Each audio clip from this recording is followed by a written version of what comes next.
لە کتێبخانەی شەپۆڵی دەنجی یەکێتی نابینایانی کوردستان دەستەی باڵا هەولێر کتێبی خۆ بە کۆی لەکردنتان پێشکەش دەکەین.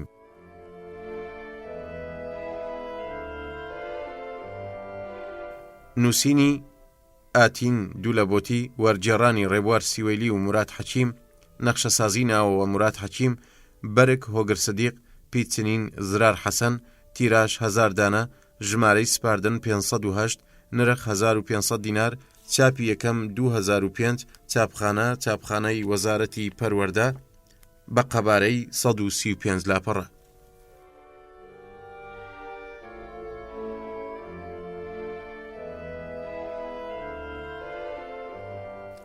خوێندنەوەی سیا جێبەجێکاری دەنجی.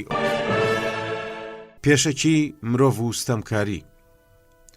ئەو دەمەی نیتشە لە کتێبی ئەو دیوی چاکە و خراپەدا نووسی لەو ڕۆژگارەوە کە مرۆڤ هەبووە ڕانە مرۆییەکانیش هەبوون و بە هەمان شێوەیەش ژمارەیەکی زۆر لە فەرمان پێکراوەن لە بەرامبەر فەرمانداراندا پێویستی مرۆڤ بە ملکەتی ئەوەندە بۆتە شتێکی خۆڕسک ئیدی ئەم پێویستیە لە پێگەی ویژدانێکی ڕەسمیدا حوکمی کردووە. دەبێت تۆ بێ ئەم لاو ئەولا ئەمە بکەی و ئەوە نەکەی و لە ئەنجامی ئەوەشەوە غەریزەی ملکەتی بە کۆمەڵی بە میرات بۆ مرۆڤ مایەوە کە خۆشەویستی بۆ هاوچەشن لە چاوترز لە هاوچەشن ببێتە شتێکی لاوەچی و بەم پێش ئەخلاقی ڕانەمەڕی و ئەخلاقی ترسنۆکی ئامانجی خۆی بەدەستێنە. لە ڕاستیدا نیتشە بەم لێکدانەوەی هیچ شتێکی ئەو تۆی نەدەخستە سەر قسەکانی لابۆتێ کە زۆر پێشتر گوتوبووی. یەکێ لە تایبەتمەندی سەخیفەکانی چەشنی مرۆڤ ناچاربوونە بە ملکەتی و خۆ بەدەستەوە دانە لە بەرامبەر ستەمدا. لابۆتی نەکارتەنیا ڕچەشکێنی نیتشەیە سەبارەت بە تێگەیشتن لەم چەمکە و پەیوەستکردنی ستەمکاری و ملکەتی بە سروشت و غەریزەی مرۆڤەوە، بەڵکو ئەوان لە ڕەخنەگرتنیان لە ستەمکاری و زۆرداریش بە هەمان توندی قسان دەکەن کە سەبارەت بە ئازادی دەیان کرد. بۆیە هەرچەندە ئەم نامەی لابۆتی کۆنە و لەبارەی سیاسەتی ملکەتی و خۆ بە کۆی لەکردنەوەیە کەچی لە خستنە ڕووی باسەکانیدا تابڵی نوێ و نزیک لە ڕوخ و لە ناوەڕۆکیشدا ئەم نامەیە هیچ نییە جگە لە بەرگریکردنێکی سەرسەختانە لە ئازادی مرۆڤێ کە بە بڕوای لابۆتی بە سروشتی خۆی ئازادە. ئەرێ بەڕاست هەرگیز لە خۆتان پرسی وەستەمکاران بۆچی هێندە مرۆڤی ملکەت و نزم و دووڕووی مەرایکەر و کاسەلێسیان خۆش دەوێ و ئاوا بەلێشا و لە کەڵێن و قوشبنی قەلەمڕەوی دەسەڵاتەکەی خۆیانیان دەپەستێون؟ ئەرێ بەڕاست ئەو هەموو جاسوس و ڕیشوە خۆر و جەلاد و داوێن پیس و تەزویرتیانە لە چوارچێوەی ڕژێمێکی وەک بە عەزدا چلۆن جێگەیان دەبەوە و چەندیشی دەوێت تا ئێمە لە نێو ئەزمموی ئیداری خۆمانیان وەدەرنێی؟ قەت لە خۆتان پرسیوە بۆچی هەتا مرۆیەکی شایان و ژیر و بەویژدان لە ناو تۆڕەکانی دەسەڵات و بڕیارداندا جێی دەبێتەوە چلۆنە سەدان و هەزاران کاسەلێس و درۆزن پێگەیان داگیر دەکەن و پانتایی ئەو زەڵکاوە بەرفراوان دەکەن کە گەرای ستەمکاری لێوەی سەر هەڵدەدا؟ ئەگەر بۆ پەیداکردنی وەڵامی ئەم پرسیارانە بە مێژووی ستەمکاریدا ڕۆبچین تێدەگەین کە ستەمکاران ڕێسایەکی نەگۆڕیان هەبووە بۆ خەساندنی مرۆڤ و دروستکردنی ترسێکی کوشەندە سەبارەت بە ئازادی.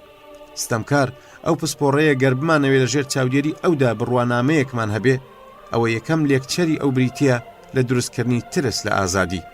هەر بۆیەشە دیوی ڕاستەقینەی ئەو خۆ بە کۆی لەکردنەی لابۆتی لەم نامەیەدا باسی دەکا و سوورە لەسەر بەدەستهێنانەوەی بریتە لە ئازادی و دەتوانین بڵین لە پشت هەموو دێڕەکانی ئەم نامەیەوە کە تێیدا ستەمکاری شی دەکرێتەوە و ستەمکاران ڕیسوا دەکرێن پێناسەیەکیش بۆ ئازادی بەرهەم دەهێنرێ. بۆیە دوجار لابۆتی هەرتەنیا نووسەرێک نییە لەسەر کاغەز داوای ئازادی بۆ مرۆڤ بکە، بەڵکو ئەو ئازادی خوازێک کە پێشنیاری پراکتیکی واقعی دەخاتە بەردەم مرۆڤەکان بۆ سندنەوەی ئازادیە زەوت کراوەکەی خۆیان و فێرمان دەکات چۆن دەسەڵات و هێز لە ستەمکاران بسێنینەوە. چیدی بەردەوامی نەدەین بە ملکەتی و خوپێوەگرتنمان و چیدی چێژ لە خۆ بە کۆی لەکردن وەرنەگرین. ئێوە دەتوانن خۆتان لە خۆ بەکەم زانی و پیسیە ڕزگار بکەن. ئەمەش بێ ئەوەی هیچ هەنگاوێک هەڵبێنن، تەنیا ئەوەندە بەسە خواستی ئازادیتان هەبێ هەر کات بڕیار بدەن چیدی کۆی لێ نەبن یەکسەر ئازاد دەبن. بەلای لابۆتیەوە بڕیارەکە بڕیارێکی عەقلانی و بڕیاردەریش مرۆڤێکی خاوەن خودە کە لە بەرامبەر خۆ بە کۆی لەکردنی خۆیدا هۆشیار بۆتەوە. بەڵام ئەم قسانە وها تێنەگەین کە لابۆتی مرۆڤێکی خۆشباوڕ و ئایدیالیستە و وادەی ئەوەمان پێدەدا ئەگەر ئەم شەو بڕیار بدەین چیدی کۆی لە نەبین، سبەی وەک مرۆڤی ئازاد خەبەرمان دەبێتەوە. لابۆتی بیرمەندێکی قوڵ و بە ئەندازەی ئەوەش واقعی و کۆنکریتیە. واقعی بوونی لابۆتی لە خستنەڕوەکانیدا لەوەدایە کە ئەو خولیای یۆتۆبی و ئایدیالیستانەمان ناخاتە سەرەوە. پێمان ناڵێ ڕێگای گەیشتن بە ئازادی ئاسان و بێچوترم و ئەوە تا لەوێدایە و ئەمەش ڕەچەتەکەیەتی، بەڵکو ڕاشکاوانە دەیدا بە گوێماندا و دەڵێ ئەوانەی ئەڤینی بەدەستێنانەوەی ئازادیان لەسەردایە لە سایەی دەسەڵاتی ستەمکاراندا ناتوانن هیچ کاریگەریەک لەسەر کۆمەلگا دابنێن، چونکە تەنانەت ئەگەر ژمارەشیان زۆر بێ ئەوە هیچ پەیوەندیەکیان لە نێواندا نییە و بە یەکتری نامۆن. ئەوان لەژێر ستەمی زۆرداردا ئازادی کارکردن، ئازادی قسەکردن و تەنانەت ئازادی بیرکردنەوەش لە دەست دەدەن و لە خەونەکانیاندا بە تەنیا دەمێننەوە. بەم پێش کاری ئازادی خوازان هەر تەنیا بڕیاردانێکی خێرا نییە، هێندەی ئەوەی خۆسەلماندنە لەسەر ئاستی کارکردن و قسەکردن و بیرکردنەوە لە ناو کەشێکدا کە ستەمکاران زەوتیان کردووە.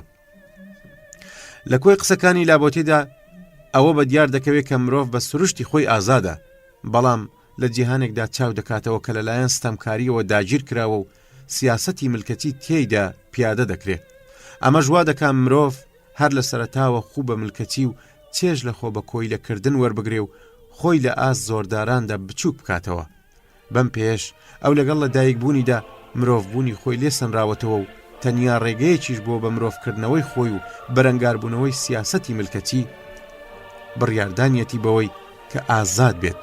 لێرەشدا لابۆتی ئازادی دەکاتە مەرجی مرۆڤبوون و ئازادی خوازیش دەکاتە ئەخلاقی دژ بە ستەمکاری.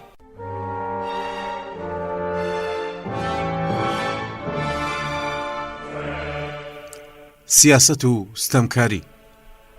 سیاسەت تەنیا یەک ڕێگای لە بەردەمدایە بۆ ئەوەی لە دژی زۆر و ستەم بەرگری لە خۆی پێ بکە، کە ئەویش عەقلانیەت و ئەخلاقی سیاسیانەیە. کە سیاسەتمان لە عەقلانیەت و ئەخلاق بەتاڵ کردەوە، ستەمکاری و دڕندەی سەر هەڵدەدەن و لە پەراوێزی ئەمانەشدا جۆرەکانی گەندەڵی و پلانجێڕی دەبنە بەشێ لە ژیانی ئیداری و لە ئاستی کۆمەڵایەتیشدا قەیرانی بەهاکان و بەدگومانی و بڕواهێنان بەڕێکەوت و قەدەر پەرەدەستێنن. ستەمکاری پێویستی بە سیاسەت نییە، چونکە سیاسەت بەر لە هەر شتێ زانستی بەڕێوەبردنی ئەخلاقیانەی کۆمەلگا و هاندەری دروستبوونی خودێکی کۆمەڵایەتیە کە لە میانەی بەشداربوونی لە ململانەی کۆمەڵایەتیەکاندا وەک هاوڵاتی دەروەست بە ژیانی هاوبەشەوە خۆی دەسەلمێنێ. لە کاتێکدا ستەمکاری گاڵتەکردنە بە خودی کۆمەڵایەتی و هەڵگێڕانەوەیەتی بۆ ئاپۆڕە و زۆربەیەکی بێدەنگ. ئەمە جگەلەوەی ستەمکاری بەتاڵکەرەوەی هەموو هاندەرێکە لە تاکە کەسدا بۆ ئەوەی بیکاتە دەست و پەیوەند و کاسەلێس و مەرایکەر و مرۆڤێکی دووڕووی بێ ئیرادە، تاکو نەتوانێت لە دەرەوەی ئەو سنوورەی ستەمکار بۆی دەستنیشان دەکا بیر لە ژیانی مرۆڤانەی خۆی بکاتەوە. لابۆتی بەڕوونیەوە دەستنیشان دەکا و دەڵێ دەست و پەیوەندەکانی زۆردار خۆیان نەفی دەکەن و هەرچی لە دەستیان دێ دەیکەن بۆ ئەوەی ڕەزامەندی زۆرداران وەدەست بێنن، نەک بۆ ئەوەی بۆ خۆیان ژیانێکی ئاسایی بژین. بەو دیویتردا ستەمکاری پێویستیشی بە ئەخلاق نییە، چونکە ئەخلاق ئەو گەرانتیەیە کە ناهێڵێ سیاسەت لە ویژدان و دادپەروەریدا ببڕێ. بە مانایەک لە ماناکان ئەخلاق یادەوەری سیاسەتە و ئەو سیاسەتەی یادەوەری خۆی نەبێ ڕێگا بە خۆشی دەدات نائەخلاقیانە خۆی بسەپێنێ. لە کاتێک دەستەمکاری بەهۆی ئەو دابڕکردنەی ئەخلاق لە سیاسەت خۆی ئاراستە دەکە و بە بیانووی بەرەنگاربوونەوە لەگەڵ بێسەروبەریدا کۆمەلگا دەکاتە گۆڕەپانی زۆردار و چەوسێنەران. لێرەدا کە تێدەگەین بۆچی ستەمکاران بە درێژایی مێژوو هەر لەو دەمەی ڕەکە قەڵانشین بوون هەتا ئێستا کە نیشتەجێی دوایین مۆدێلەکانی نەخشە سازی بیناسازین بەردەوام لە پشت مێز و ئەو دیو پەنجەرەی کۆشک و نووسینگەکانیانەوە ددان لە خەڵکی جێڕ دەکەنەوە و وێنەی تاوانبار و خراپەکاریان پێدەبەخشن. ستەمکار کائینێکە ناتوانێت یەک ڕۆژ لەسەر حکوم بمێنێتەوە ئەگەر بەردەوام وەک تاوانکار و مەترسی و هەڕەشەیەک بیر لە خەڵک و گروپ و تاکەکان نەکاتەوە لەسەر خۆی. بۆیە یەکێ لە میکانیزمەکانی ڕوبەڕووبوونەوەی ستەمکاران لەگەڵ ئەم بارودۆخەدا نەک هەرکردنەوەی کۆمەلگانیە، بەڵکو گۆڕینی کۆمەلگایە بۆ بەندیخانەیەکی گەورە کە تیایدا کاسەلێس، دەست و پەیوەند، هەڵپەرست و مشەخۆرەکان وەک دۆست تەماشا دەکرێن و کەسانی سربەخۆ و ئازادی خواز و خاوەن قسەش دەخرێنە بەرەی دوژمنەوە. ئەگەرچی پێوەری جیاکردنەوەی ئەمانەش بە درێژایی مێژووی ستەمکاری جیاواز بووە، بەڵام لەسەر یەک بنەمای نەگۆڕ بەڕێوە چووە. ئەگەر لە ئێمەی دۆستمانی، ئەگەر لە ئێمەش نیت هەرچیەک بی دوژمنمانی. لە بەرامبەر ئەم سیاسەتی هەڵشێڵان و تواننەوەیدا کە سیاسەتێکە لە دژی جیاوازی وەک لابۆتێش ئاماژەی پێکردووە، ستەمکاران لە پێناوی هێنانە ناوی هەرچی زیاتری ژمارەیەکی زۆرتری خەڵک بۆ ناو ئەو زەڵکاوەی دروستیان کردووە مەسرەف و پارەیەکی زۆر سەرف دەکەن. پاداش دەبەخشنەوە، ڕیشوەخۆری ڕەواج پێدەدەن و بەهۆی تەدارەکی بەردەوامی بۆنە و ڕێوڕسمەکانیشانەوە زۆرترین سەرگەرمی و هەری خافڵاندن بۆ خەڵکی دروست دەکەن و گیانی مشەخۆری و دووڕووییان تێدا دەخەمڵێنن. بەو جۆرەش کەلتورێک بەرهەم دەهێنن کە بێدەنگکردن و سانسۆر و لە ژێر لێوەوە قسەکردن لە دیارترین خەسڵەتەکانیەتی. کولتوری ستەمکاری. ستەمکاری نەک هەر شێوازێکی لە ڕێلادانی سیاسەتە لە دەسەڵات، بەڵکو شێوازێکی لە قاڵبدانی جەستەشە لە چوارچێوەی بوونی کۆمەڵایەتیانەی خۆیدا و سەپێنەری ڕستێکە لە جوڵە و بزاوتن و خوو بەسەر جەستەدا تا نەهێڵێ وەک جەستەیەکی ئازاد و سروشتی خۆی بنوێنێ. کولتوری ستەمکاری کولتورێکە ئەوەندەی ڕقی لە دەم و لێوی قسەکەرە، ئەوەندەش دەم و لێوی لەرزی و بێدەنجی خۆش دەوێ، ئەوەندەی ڕقی لە دەستی ئاماژەکەر و ئامێزی کراوەیە، سەدان ئەوەندەش شانی تەپی و دەستی بەلەشەوە نووساوی خۆش دەوێ و دەستە و نەزەر ڕاوەستان بەیەکێ لە جوانترین شێوەکانی وەستان لێک دەداتەوە. چەندا و چاوانەی خۆش دەوێت کە ڕوویان لە زەویە و بەتاڵن لە نیگا، ئەوەندەش بە دیتنی ئەو نیگایانەی پڕن لە بینین و تەماشا هەراسان دەبێ. گردنی بەرز قەڵایەکی داگیر نەکرا و بیری ستەمکار دەهێنێتەوە، لە کاتێکدا گردنی کەچ و ملی بەلارەوە بوو دڵنیایی پێدەبەخشن. ستەمکاران چونکە پابەند نین بە زەویەوە ڕێز لەو خاکە ناگرن کە لەسەری دەژین، هەمیشە لە هەوڵی پیشاندان و سەلماندنی ئەوەدان کە ئەو شتانەی لە عەردەوە نزیکن کەم بایەخترن لەو شتانەی لە ئاسمانەوە نزیکن. هەر بۆیەشە بە پیرۆزکردن واتە تەقدیس یەکێکە لەو میکانیزمانەی کە دەست و پەیوەندەکانی ستەمکار پەنای بۆ دەبن تاکو لەو ڕێگەیەوە پێمان بڵێن ستەمکار بوویەکی دەرە مرۆیی و باڵایە.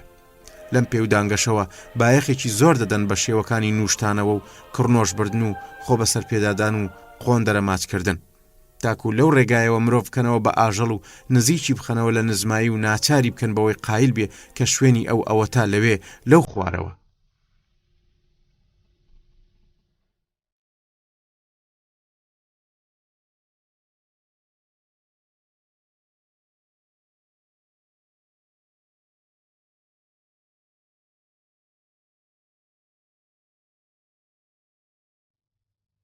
باسی ناسی لابۆتیانە. بایەخی دەقەکەی لابۆتی هەرتەنیا لەوەدا کورد ناکەینەوە کە دەلاقەیەکی ترە بۆ بەرەنگاربوونەوە و تێگەیشتن لە جۆری لە ستەمکاری کە گەلانی عێراق ماوەی 35 ساڵ زیاتر لە سایەیدا دەیان ناڵاند. وەلێ بەڕاستی ئەو قسانەی لابۆتی لەسەر ستەمکاری دەیانکە بایەغدارترن لە زۆرێک لەو نووسینانەی لەسەر بەعز بڵاو دەبنەوە کە ئەزموونێکی زۆر نزیکە لە ژیانی ئێمەوە. یەکێ لە ڕستە گرنگەکانی لابۆتی سەبارەت بە تێگەیشتنی ئێمە لە بەعز ئەوەیە کە دەڵێ ڕاستە بەستنەوەی خەڵک لە سەرەتادا کارێکی قورسە، ئەویش بە جۆرێکە پێویست دەکات زەبر و زۆری تێدا پیادە بکرێت، وەلێ ئەوەش ڕاستە کەنەوەی دواتر بە ئاسانی ملکەس دەبن. لەم تێگەیشتنەوەیە کە دەکارین بڵێن چەسپاندنی زوڵم و ستەمکاری لە سەرەتاوە قورسە، بەڵام دوجار پەسند و قبول دەکرێت. ئەو بەرەنگاریە لەگەڵ هاتنە سەر حکمیاندا بەحسیەکان لەلایەن مرۆڤی عێراقیەوە ڕوبەڕووی بوونەوە لەگەڵ ئەو لافاوەی بە بەحسی بووندا بەراورد ناکرێت کە هەمان ئەو خەڵکە بە درێژایی تەمەنی ئەو ڕژێمە لە عێراقدا بە پیریەوە چوون. باسیە تەرتەنیا وەک ئینتیمایەکی کاتی لە ژیانی عێراقیەکاندا نەمایەوە، بەڵکو بووە کەلتورێکیش کە ماوەیەکی زۆری دەوێت تا بە تەواوی بەهاکانی نرخیان نامێنێ. بۆیە کاتێک بەعز وەک سیستەم نامێنێ ئەوە لە کۆویژدانی خەڵکانێکی زۆردا بەرەنگاری ئەو ئازادیە دەکرێت کە بەعز زەوتی کردبوو. هۆکاری ئەمەش ڕەنگە لەوەدا بێ کە نەوەکانی دوایی لە وڵاتەدا بە پێچەوانەی ئەو نەوەیەوە کە لە کاتی هاتنە سەر حکمی بەعسیەکاندا بەرەنگاریان دەکرد بۆ تاقە ڕۆژێکیش لە ژێرسایی بەعزدا ئەزموونی ئازادی ڕاستەقینەی لە ژیانی خۆیدا نەکردووە. لێرەشەوە سەبارەت بەم نەوانە بەهای کۆیلەبوونی خوپێوەگرت و چەندین جار لە بەهای ئەو ئازادیە زیاترە. نەبەحس و نەهیستەمکارێکی دی لە وڵاتەدا ناتوانن دڵنیابن لەمانەوەی هەتاهەتایی خۆیان، بەڵام ئەوەی دڵنیایی بەستەمکاران دەبەخشێ ئەو ڕاهەتنەی مرۆڤ ستەم لێکراوەکانە لەگەڵ ستەمکاریدا و خوپێوەگرتنی کۆمەڵانی خەڵکە بە ملکەتی و سەردانەواندنی خۆبەخشانە و خۆویستانە. جێی خۆیەتی لێرەدا ناونیشانی وردی نامەکەی لابۆتێ بە یادی خوێنەر بهێنینەوە. سیاسەتی ملکەتی گوتارێ لەبارەی خۆویستانە بوونە کۆیلە. لابۆتی لەم نامەیەدا چەندە باسی سیاسەتی ستەمکاری و جۆری ستەمکارانمان بۆ دەکا، ئەوەندەش باسی مرۆڤێکمان بۆ دەکات کە باویستی خۆی بە عەقڵ و ئیرادە و حەزی خۆی تەسلیمی ملکەتی دەبێت. لابۆتی بەڕستە ورد و پڕماناکانی بە پرسیارە زیندوەکانی و بەهۆی ئەو نمونە زۆرانەی بۆ پاڵپشتیکردنی شیکردنەوەکانی دیانهێنێتەوە سەرجەم بەرامەیەکی ئەدەبی بەرز دەدەنە گوتارەکەی. سەرمان دەسوڕمێنێ لە توانای ئینسان بۆ قبولکردنی زۆرداری و ناپاکی و نەفز نەزمی. زۆرن ئەو کەسانەی بە چێژەوە باز لەو شەقانە دەکەن کە لەسەر خۆیانەوە تیان هەڵدراوە. زۆرن ئەو کەسانەی بە تاکە نەعل لێیان دراوە و میز و پیساییان دەرخوارداون و گوێن و قسەی نابەجێیان ئاراستە کراون و کەچی ئەوان وەک نوکتە و قسەی خۆش دەیانگێڕنەوە و پاساویان بۆ دەهێننەوە. لابۆتێ بەجەختکردنەوەی لەسەر ئەو خاڵی کە ستەمکار هیچ نییە ئەگەر ستەم لێکرا و هێز و وزە و دەسەڵاتی پێنەبەخشێ، ڕاستیەکی نکۆڵی لێ نەکراومان سەبارەت بە توانای مرۆڤ بۆ قبولکردنی سوکایەتی و شکاندنی عزەتی نەفس بۆ ئاشکرا دەکاو. ئەوەمان بۆ ڕوون دەکاتەوە کە چۆن ستەمکاران بەهۆی چاوترساندن و تۆقاندنەوە مرۆڤ لە هەموو پرەنسیپێ بەتاڵ دەکەنەوە کە دەتوانێت بەهۆیەوە بەرگری لە کەرامەت و گەورەی خۆی پێ بکات. بۆیە ئەو خۆبەکۆی لەکردنە خۆبەخشانەیە و ویستی مرۆڤ بۆ سەردانەواندن لە ئاستەمکاراندا نەکات تەنیا ئەنجامی سیاسەتی ملکەتیە، بەڵکو ئەنجامێکی ئاسایی مرۆڤ بوونیشە. بۆیە هەڵەیەکی گەورەیە گەروات تێبگەین ستەمکاران بایەخ بە مرۆڤ نادەن و نایەنەوێت دیراسی ئەم بوونەوەرە بکەن، بەڵام هەوڵدانی ئەوان بۆ تێگەیشتن و دۆزینەوەی خاڵە بەهێز و بایەخدارەکانی کەسێتی مرۆڤ نییە، هێندەی ئەوەی بۆ دۆزینەوەی خاڵی لاوازە لە کەسایەتیەکدا و کوشتنی مرۆڤایەتیە لە مرۆڤدا. ڕەنگە ئەمەش وەڵامی ئەم پرسیارەمان بداتەوە کە بۆچی ستەمکاران پشتیوانەکانی خۆیان لە ناو کەسانێکدا دەستنیشان دەکەن و پێگە و دەسەڵاتیان پێدەبەخشن کە نەغڕۆی خراپەکاری و گەندەڵکاری و داوێن پیسین و بۆ ساتێکیش مەبەستیان نییە مرۆڤانە هەڵسوکەوت بکەن و بژین. خاڵێکی جەوهەری لە گوتارەکەی لابۆتیدا ئەو دەستنیشانکردنە گرنگیەتی سەبارەت بە سوود و وەرگرتنی ستەمکاران لە ئاین و جەختکردنەوەیەتی لەسەر ستەمکاری وەک ناکۆچی ترین شت لە بەرامبەر گەورەی و کەرامەتی یەزداندا، وەک ئەوەی لابۆتێ لەو ڕێگەیەوە بیاوێ نیشانمان بدە کە هەموو وێناکردنێکی ستەمکارانە یەزدان نەک هەرتەنیا هیچ شتێکمان لەسەر یەزدان بۆ ڕوون ناکاتەوە، بەڵکو ئەوە تەنیا جەختکردنەوەی ستەمکارانیشە لەسەر دڕندەی خۆیان. ئەمەش بە پێچەوانەی ویستی یەزدانەوەیە، چونکە ئەو وەک لابۆتێ بە دڵنیاییەوە دەڵێ لە دۆزەختا جێگایەکی تایبەتی بۆ ستەمکاران تەرخان کراوە. ئەگەرچی ئەم گوتارەی لابۆتی لە ڕێزی دەقە گرنگەکانی فەلسەفەی سیاسی پۆڵێن کراوە، بەڵام بەلای ئێمەوە دەقەکە زیاد لە پۆڵێنکردنی هەڵدەگرێ. وێڕای شێوازە ئەدەبیەکەی و ڕەوانبێژی زمانی لابۆتی کە ئێمە گومانمان هەیە لەوەی توانی بێتمان بە ئەمانەتەوە بیگوێزینەوە، ئەوە بەلای ئێمەوە ئەم دەقە لاقێکی ئەوەتە لە مێژوودا یەکێکی لە دەروونناسی کۆمەڵایەتیدا و سەری لە ناو فەلسەفەی مرۆڤ و دەستێکی پەیوەستە بە ئەنترۆپۆلۆژیا و ئەوەکەی دیکەشی بە کۆمەڵناسیەوە. ڕەنگەم خەسڵەتە کراوەی دەقەکەش بۆ ئێمە هۆکارێکی سەرەکی بوو بێ لە سووربوونمان لەسەر وەرجێڕانی بۆ زمانەکەمان. ئێمە لە ماوەی 2 ساڵ زیاتر لەگەڵ وەرجێڕانی ئەم دەقە ژیاوین و لە شوێنی جۆر بە جۆریش کارمان تێدا کردووە. سەرەتا لە کۆلیژی ئادابەوە دەستمان پێکرد، واتە لەو شوێنەوە کە سیمایەکی ڕوونی لەسەر هەبوونی ستەمکاری زانستی و ئیداری پێناساندین. پاشان چوینە کونجی ماڵەوە، شوێنێک کە دەبوو تێیدا چاو لە ستەمکاری پۆشین و ستەمکاران وەک باوک و برا و میوان تەمەشا بکەین. لە دوای ئەوە بەشێکمان لە شارۆچکەی بە هەرکە وەرجێڕا کە بۆ خۆی وەک هەر شارۆچکەیەکی دیکەی زۆرم لێ لە کوردستاندا پاشماوەیەکی دیاری ستەمکاری بەحسیەکانە. ئەمجا هەندێک ئێواران دوو بە دوو دەچوینە پشت سەیتەرەکەی سەر ڕێگای شەقڵاوە و لەگەڵ وەرجێڕانی هەر وشەیەکدا زیاتر لەو ڕاستیە تێدەگەیشتین کە هیچ بستێ هیچ پارتەیەک لەم وڵاتی ئێمەدا نەماوە دەستی ستەمکارانی نەگەیشت بیتێ. لە کۆتایی کارەکەماندا بووین کە تێگەیشتین وا خەریکە ستەمکاری هاوڕێیەکی ئازیزمان لێ دوور دەخاتەوە و چیدی هەولێر شارێک کە زۆرترین شەون و خونیمان تیا چەشت بۆ ئێمە هەمان مانای جارانی نامێنێ. بۆیە بڕیارماندا ئەم کتێبە پێشکەش بە کەسێ بکەین کە فێری کردین ئاساییە مرۆڤ لە پێناویمانەوەدا بەرگەی زوڵم بگرێ وەلێ نابێ لەبەر هەر هۆیەک بمێنێتەوە. مراد و ڕێبوار 26 نۆی 2004.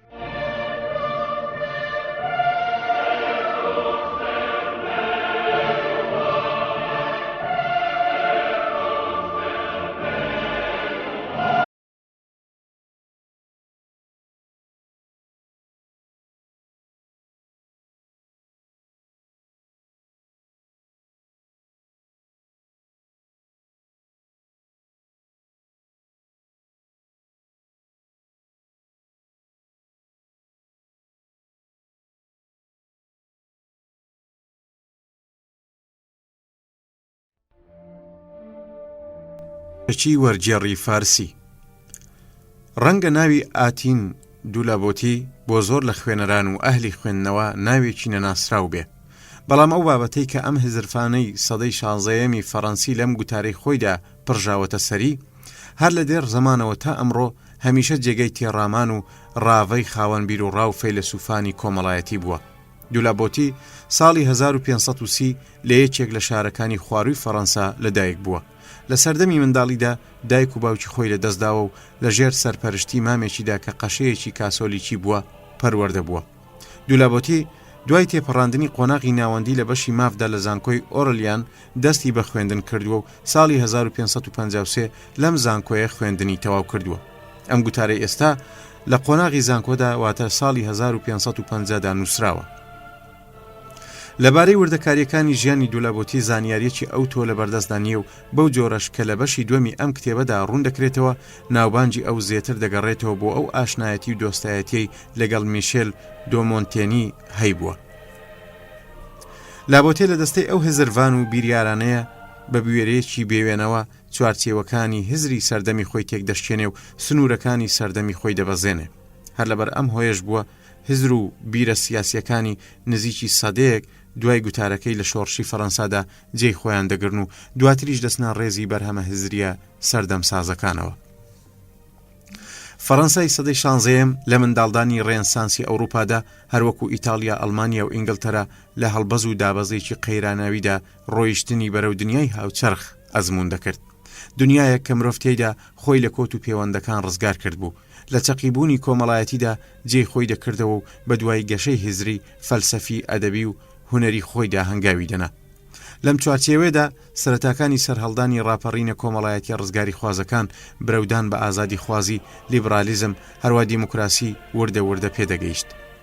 سەرەتای سەدەی ئەقلانیەت دژایەتی و ناکۆچی نێوان هێزە پێشڕەوەکان و هۆکارە کۆن و پارێزگارەکان، چاکسازیە ئاینیەکان لەلایەن لۆتەر و ژان کاڵڤینەوە، هزرە بێنمونە و بێبەدیلەکانی ئاراسمۆس، ولیام ئاکمی و کێشە ئاینزاکانی نێوان کاسۆلیک و پرۆتستانتەکان، فراوانبوونی ڕۆژ لە دوای ڕۆژی کەڵێنی نێوان دەوڵەت و کەنیسە و هەمویان زەمینەی تێپەڕینیان لە سەدەکانی ناوین بەرەو سەدەی ڕێنساز دەڕەخساند و تۆی گەورەترین شۆڕشی مێژووی ئەوروپای لە خۆیاندا هەڵدەگرت.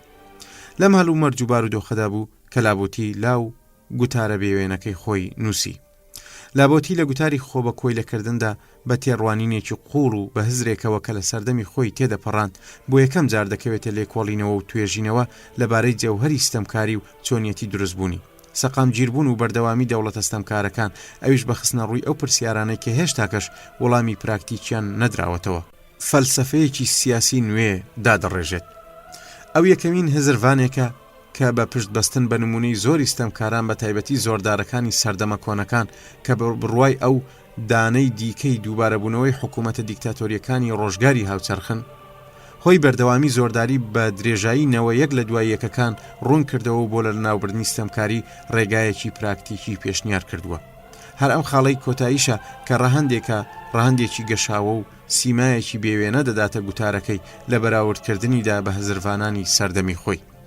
هەروەکو لە ناوی گوتارەکەیدا دیارە ئەو کلیلی تێگەیشتن لە ستەمکاری لەو هەڵبژاردنە خۆبەخشانەی خەڵکدا دەبینێتەوە و پێی دەڵێ خۆ بە کۆی لەکردن و لە سەرتاسەری گوتارەکەیدا جەخت لەو ڕاستیە دەکاتەوە کە دەوڵەتی ستەمکار شتێک نییە جگە لەو دەسەڵاتەی کە ئاپۆڕەی خەڵک بە مەیل و ڕەزامەندی خۆیان بە کەسی فەرمانڕەوا دەیبەخشێ و ستەمکار جگە لە ملکەتی و خۆزەلیلکردنی خۆبەخشانەی کۆمەڵانی خەڵکی پێگەیەکی دیکەی نییە. لە ڕاستیدا لابۆتێ زۆرینەی هەر زۆری ئاپۆڕەی خەڵک بە گەورەترین پشت و پەنای ستەمکاری دەناسێنێ. ئەو پرسیارانەی کە لابۆتی خستونیەتە ڕوو پرسیارگەلێکی ئاسان و تێژبەخشن. ئەو دەپرسێ بۆچی هەزاران و ملیۆنان کەس ملکەس دەکەن بۆ ستەمی چەوسێنەر و بە درێژەدان بە گوێڕایەڵی و گواستنەوەی گوێڕایەلیکردن بۆ نەوەکانی داهاتوو بەردەوامی ئەو زامن دەکەن؟ پاشان وەڵامگەڵێکی بێجێگرەوەمان لە بەرامبەردا قوت دەکاتەوە کە زێتر لە هەر شتێ بنیادەکانی دەرووناسی خۆ بەدەستەوەدان و هەڵکردن لەگەڵ ستەمکاریدا شی دەکاتەوە. لابۆتی ڕوبەڕووی ژمارەیەکی زۆر لە خۆ بە کۆی لە کردووەکان هاوار دەکات لە جیاتی گوێڕایەڵی، هەڵکردن و هەدادان واز لە قبولکردنی ملکەتی بێنن. پشتگیری ستەمکار مەکەن بۆ 1 ساتە وەخت، داوای ئازادی بکەن، چونکە ئازادی مافێکی سروشتی و زگماکە. ئەو کاتە دەبینی کە کۆڵەکەکانی ستەمکاری دەڕوخێن. استراتیژیەتی پێشنیارکراوی لابۆتی بە پشتبەستن بە سەرپێچیکردنی مەدەنی، زەبرەهێزی بڵقووە ئاپۆڕەکانی خەڵک بەبێ پێویستیکردن بە زەبر و زەنگ و خوێن ڕێژی بە ئاراستەی لە ناوبردنی ستەمکاری ڕێک دەخات. ئەو کۆمەڵانی خەڵک داوت ناکە بۆ سەرهەڵدان و ڕاپەڕین، بەڵکو داوایان لێ دەکا بۆ جۆرێک لە خەباتی نێگەتیڤ. بە دڵنیاییەوە دەتوانین بڵین لە مێژووی هزری سیاسیدا کە من ئەو بریارانەی کە وەک لابۆتی تەنیا بەڕاوەکردن و شڕۆڤەکردنی ستەمکاری وازیان نەهێناوە و بۆ لە ناوبردنی استراتیژیەتێکی کردەیی و پراکتیکیان خستۆتە ڕوو. ئەو لە ڕوونکردنەوەی سەرچاوی ستەمکاریدا بە وردبینێکی بێنمونەوە بە دوای ئەو هۆکارە وردانەدا دەگەڕێ کە لە بەرهەمهێنان و پتەوکردنی کۆڵەگەکانی دەوڵەتی ڕەهادا ڕۆڵێکی دەستنیشانکەریان هەیە. هۆکارگەلێکی وەک خوو، نەرید، بیر و ڕاو، هەڵە بەدەستێنراوەکان، هەزروانانی کۆمەڵایەتی پێشلابوتی تەنانەت هاوسەرخەکانی ئەویش لە بیر و ڕای سیاسی و کۆمەڵایەتی خۆیاندا ئەم خاڵە وردەیان لەبیر چوە و لە نێو ئەوەندە تەنیا مارکس 200 دوای لابۆتی لە هزری سیاسی خۆیدا ئاماژەی بە ڕۆڵی هێزی خوو لە کۆمەلگا مرۆییەکاندا کردووە. لابۆتی تابلۆیەک لە کۆمەڵە مرۆییەکان دەچێشێکە تێیدا زۆربەی زۆری خەڵک بەبێ کەمترین ئاگاداری لە مەڕمافە مرۆیی و سروشتەکانی خۆیان ستەمکاری و کۆیلایەتی سیاسیان قبول کردووە و بە تاکە شێوەیەکی خوازراو یاخود نکۆڵی لێ نەکراوی دەزانن. لەگەڵ ئەوەشدا ئەو لە ڕۆڵ و گرنگی هەرچەند کەمی ڕۆشنبیرانی ئازادی خواز و سربژاردەکانی کۆمەلگاش بێ ئاگانیە. ئەو دەنووسێ بەردەوام ژمارەیەک لە تاکەکان هەن کە لە ئەوانی دیکە زاناترن و هەست بە قورسایی کۆت و زنجیر دەکەن. ئەم کەسانە هەرگیز کۆیلایەتیان پێقبول ناکرێ و بەردەوام لە ناکۆچیدان لەگەڵیدا. لە بنەڕەتدا مەبەستی لابۆتی لە زانایان ئەو ڕۆشنبیرانن کە لە مێژووی خەباتی کۆمەڵایەتیدا هەمیشە دەست پێشخەربوون و هەرچەندە لە سەردەمی ئەودا ئەم دەستە کۆمەڵایەتیە هێشتا بە شێوەی چینێکی سربەست و سربەخۆ دەرنەکەوت بوو، بەڵام ئەو شوێنگە و ڕۆڵەی کە لابۆتی بۆ ئەم دەستە بەرچاوی کۆمەلگا کە ڕۆشنبیرانن لە بەرچاوی گرتووە لە سەردەمەکانی داهاتوودا و هەروە لە جیهانی نوێدا بە دروستی دەسەلمێ. جیاوجی هزری لابۆتی لە تیوری سیاسی ئەودا لەوێدا دەردەکەوێت کە نەک تەنیا دژایەتی پاشایەتی دەکا بەڵکو چەوسانەوەی زۆرینە و دەوڵەت سالاریش ڕەت دەکاتەوە. گوێڕایالیکردن لە چەندین گەورە چەندین جار شومترە. ئەو ستەمکاران بە چاوپۆشی لەلایەنە هاوبەشەکانیان دابش دەکاتە سەر سێ دەستەی هەڵبژێردراو: میراگر و تۆلیتار، پاشان هۆکار و فاکتەرەکانی دروستبوونی هەریەک لەم سێ جۆرە چەوسێنەرە بە دوور و درێژی ڕوون دەکاتەوە. زیادەڕۆی نییە ئەگەر بڵین لابۆتی لە ڕەچەڵەگناسی و ڕوونکردنەوەی ستەمکاری و پەیوەندی نێوان فەرمانڕەوایان و فەرمانبەراندا هەروەها گوتە سەرەکیەکانی تیوری سیاسی مۆدێرن هیچ خاڵێکی لەبیر نەکردووە. گشتمەندی و سەرتاپاگیری گوتارەکەی ئەوی خستۆتە ڕێزی تێورستانی مۆدێرنەوە. ئەم کتێبە لە دوو بەش پێکاتوە. بەشی یەکەم پێشەچیەکە بە قەڵەمی ماری ئین ڕۆدبار، مامۆستای ئابووری کۆلیژی پۆلی تەکنیکی نیویۆرک. لەم پێشەچیەدا ڕۆدبار هزری سیاسی لابۆتی بە تێر و تەسەلیشی دەکاتەوە و کورتەیەک لە هەڵومەردی بابەتی و زەینیەکانی سەردەمی ئەو دەخاتە ڕوو. بەشی دووەم دەقی وتارەکەیە لە سێ بەش پێکاتوە کە ناونیشانی هەر بەشێک لە پێڕستەکەدا بە شێوەیەکی دوور و درێژ باسکراوە. بەهۆی جۆر و شێواز و جۆر بە جۆری ناوە تایبەتیەکان مێژوویەکان جگە لە ڕوونکردنەوەکانی کۆتایی هەر بەشێک کە بە پێی ژمارەی پەراوێزبەندیەوە دەستنیشان کراون وەرجێڕیش لەبارەی هەندێک ناو و زاراوە کە بە پێویستی زانیون لە پەراوێزدا ڕوونکردنەوەی پێشکەش کردووە. عەلی معنەوی بەهاری ساڵی 1999.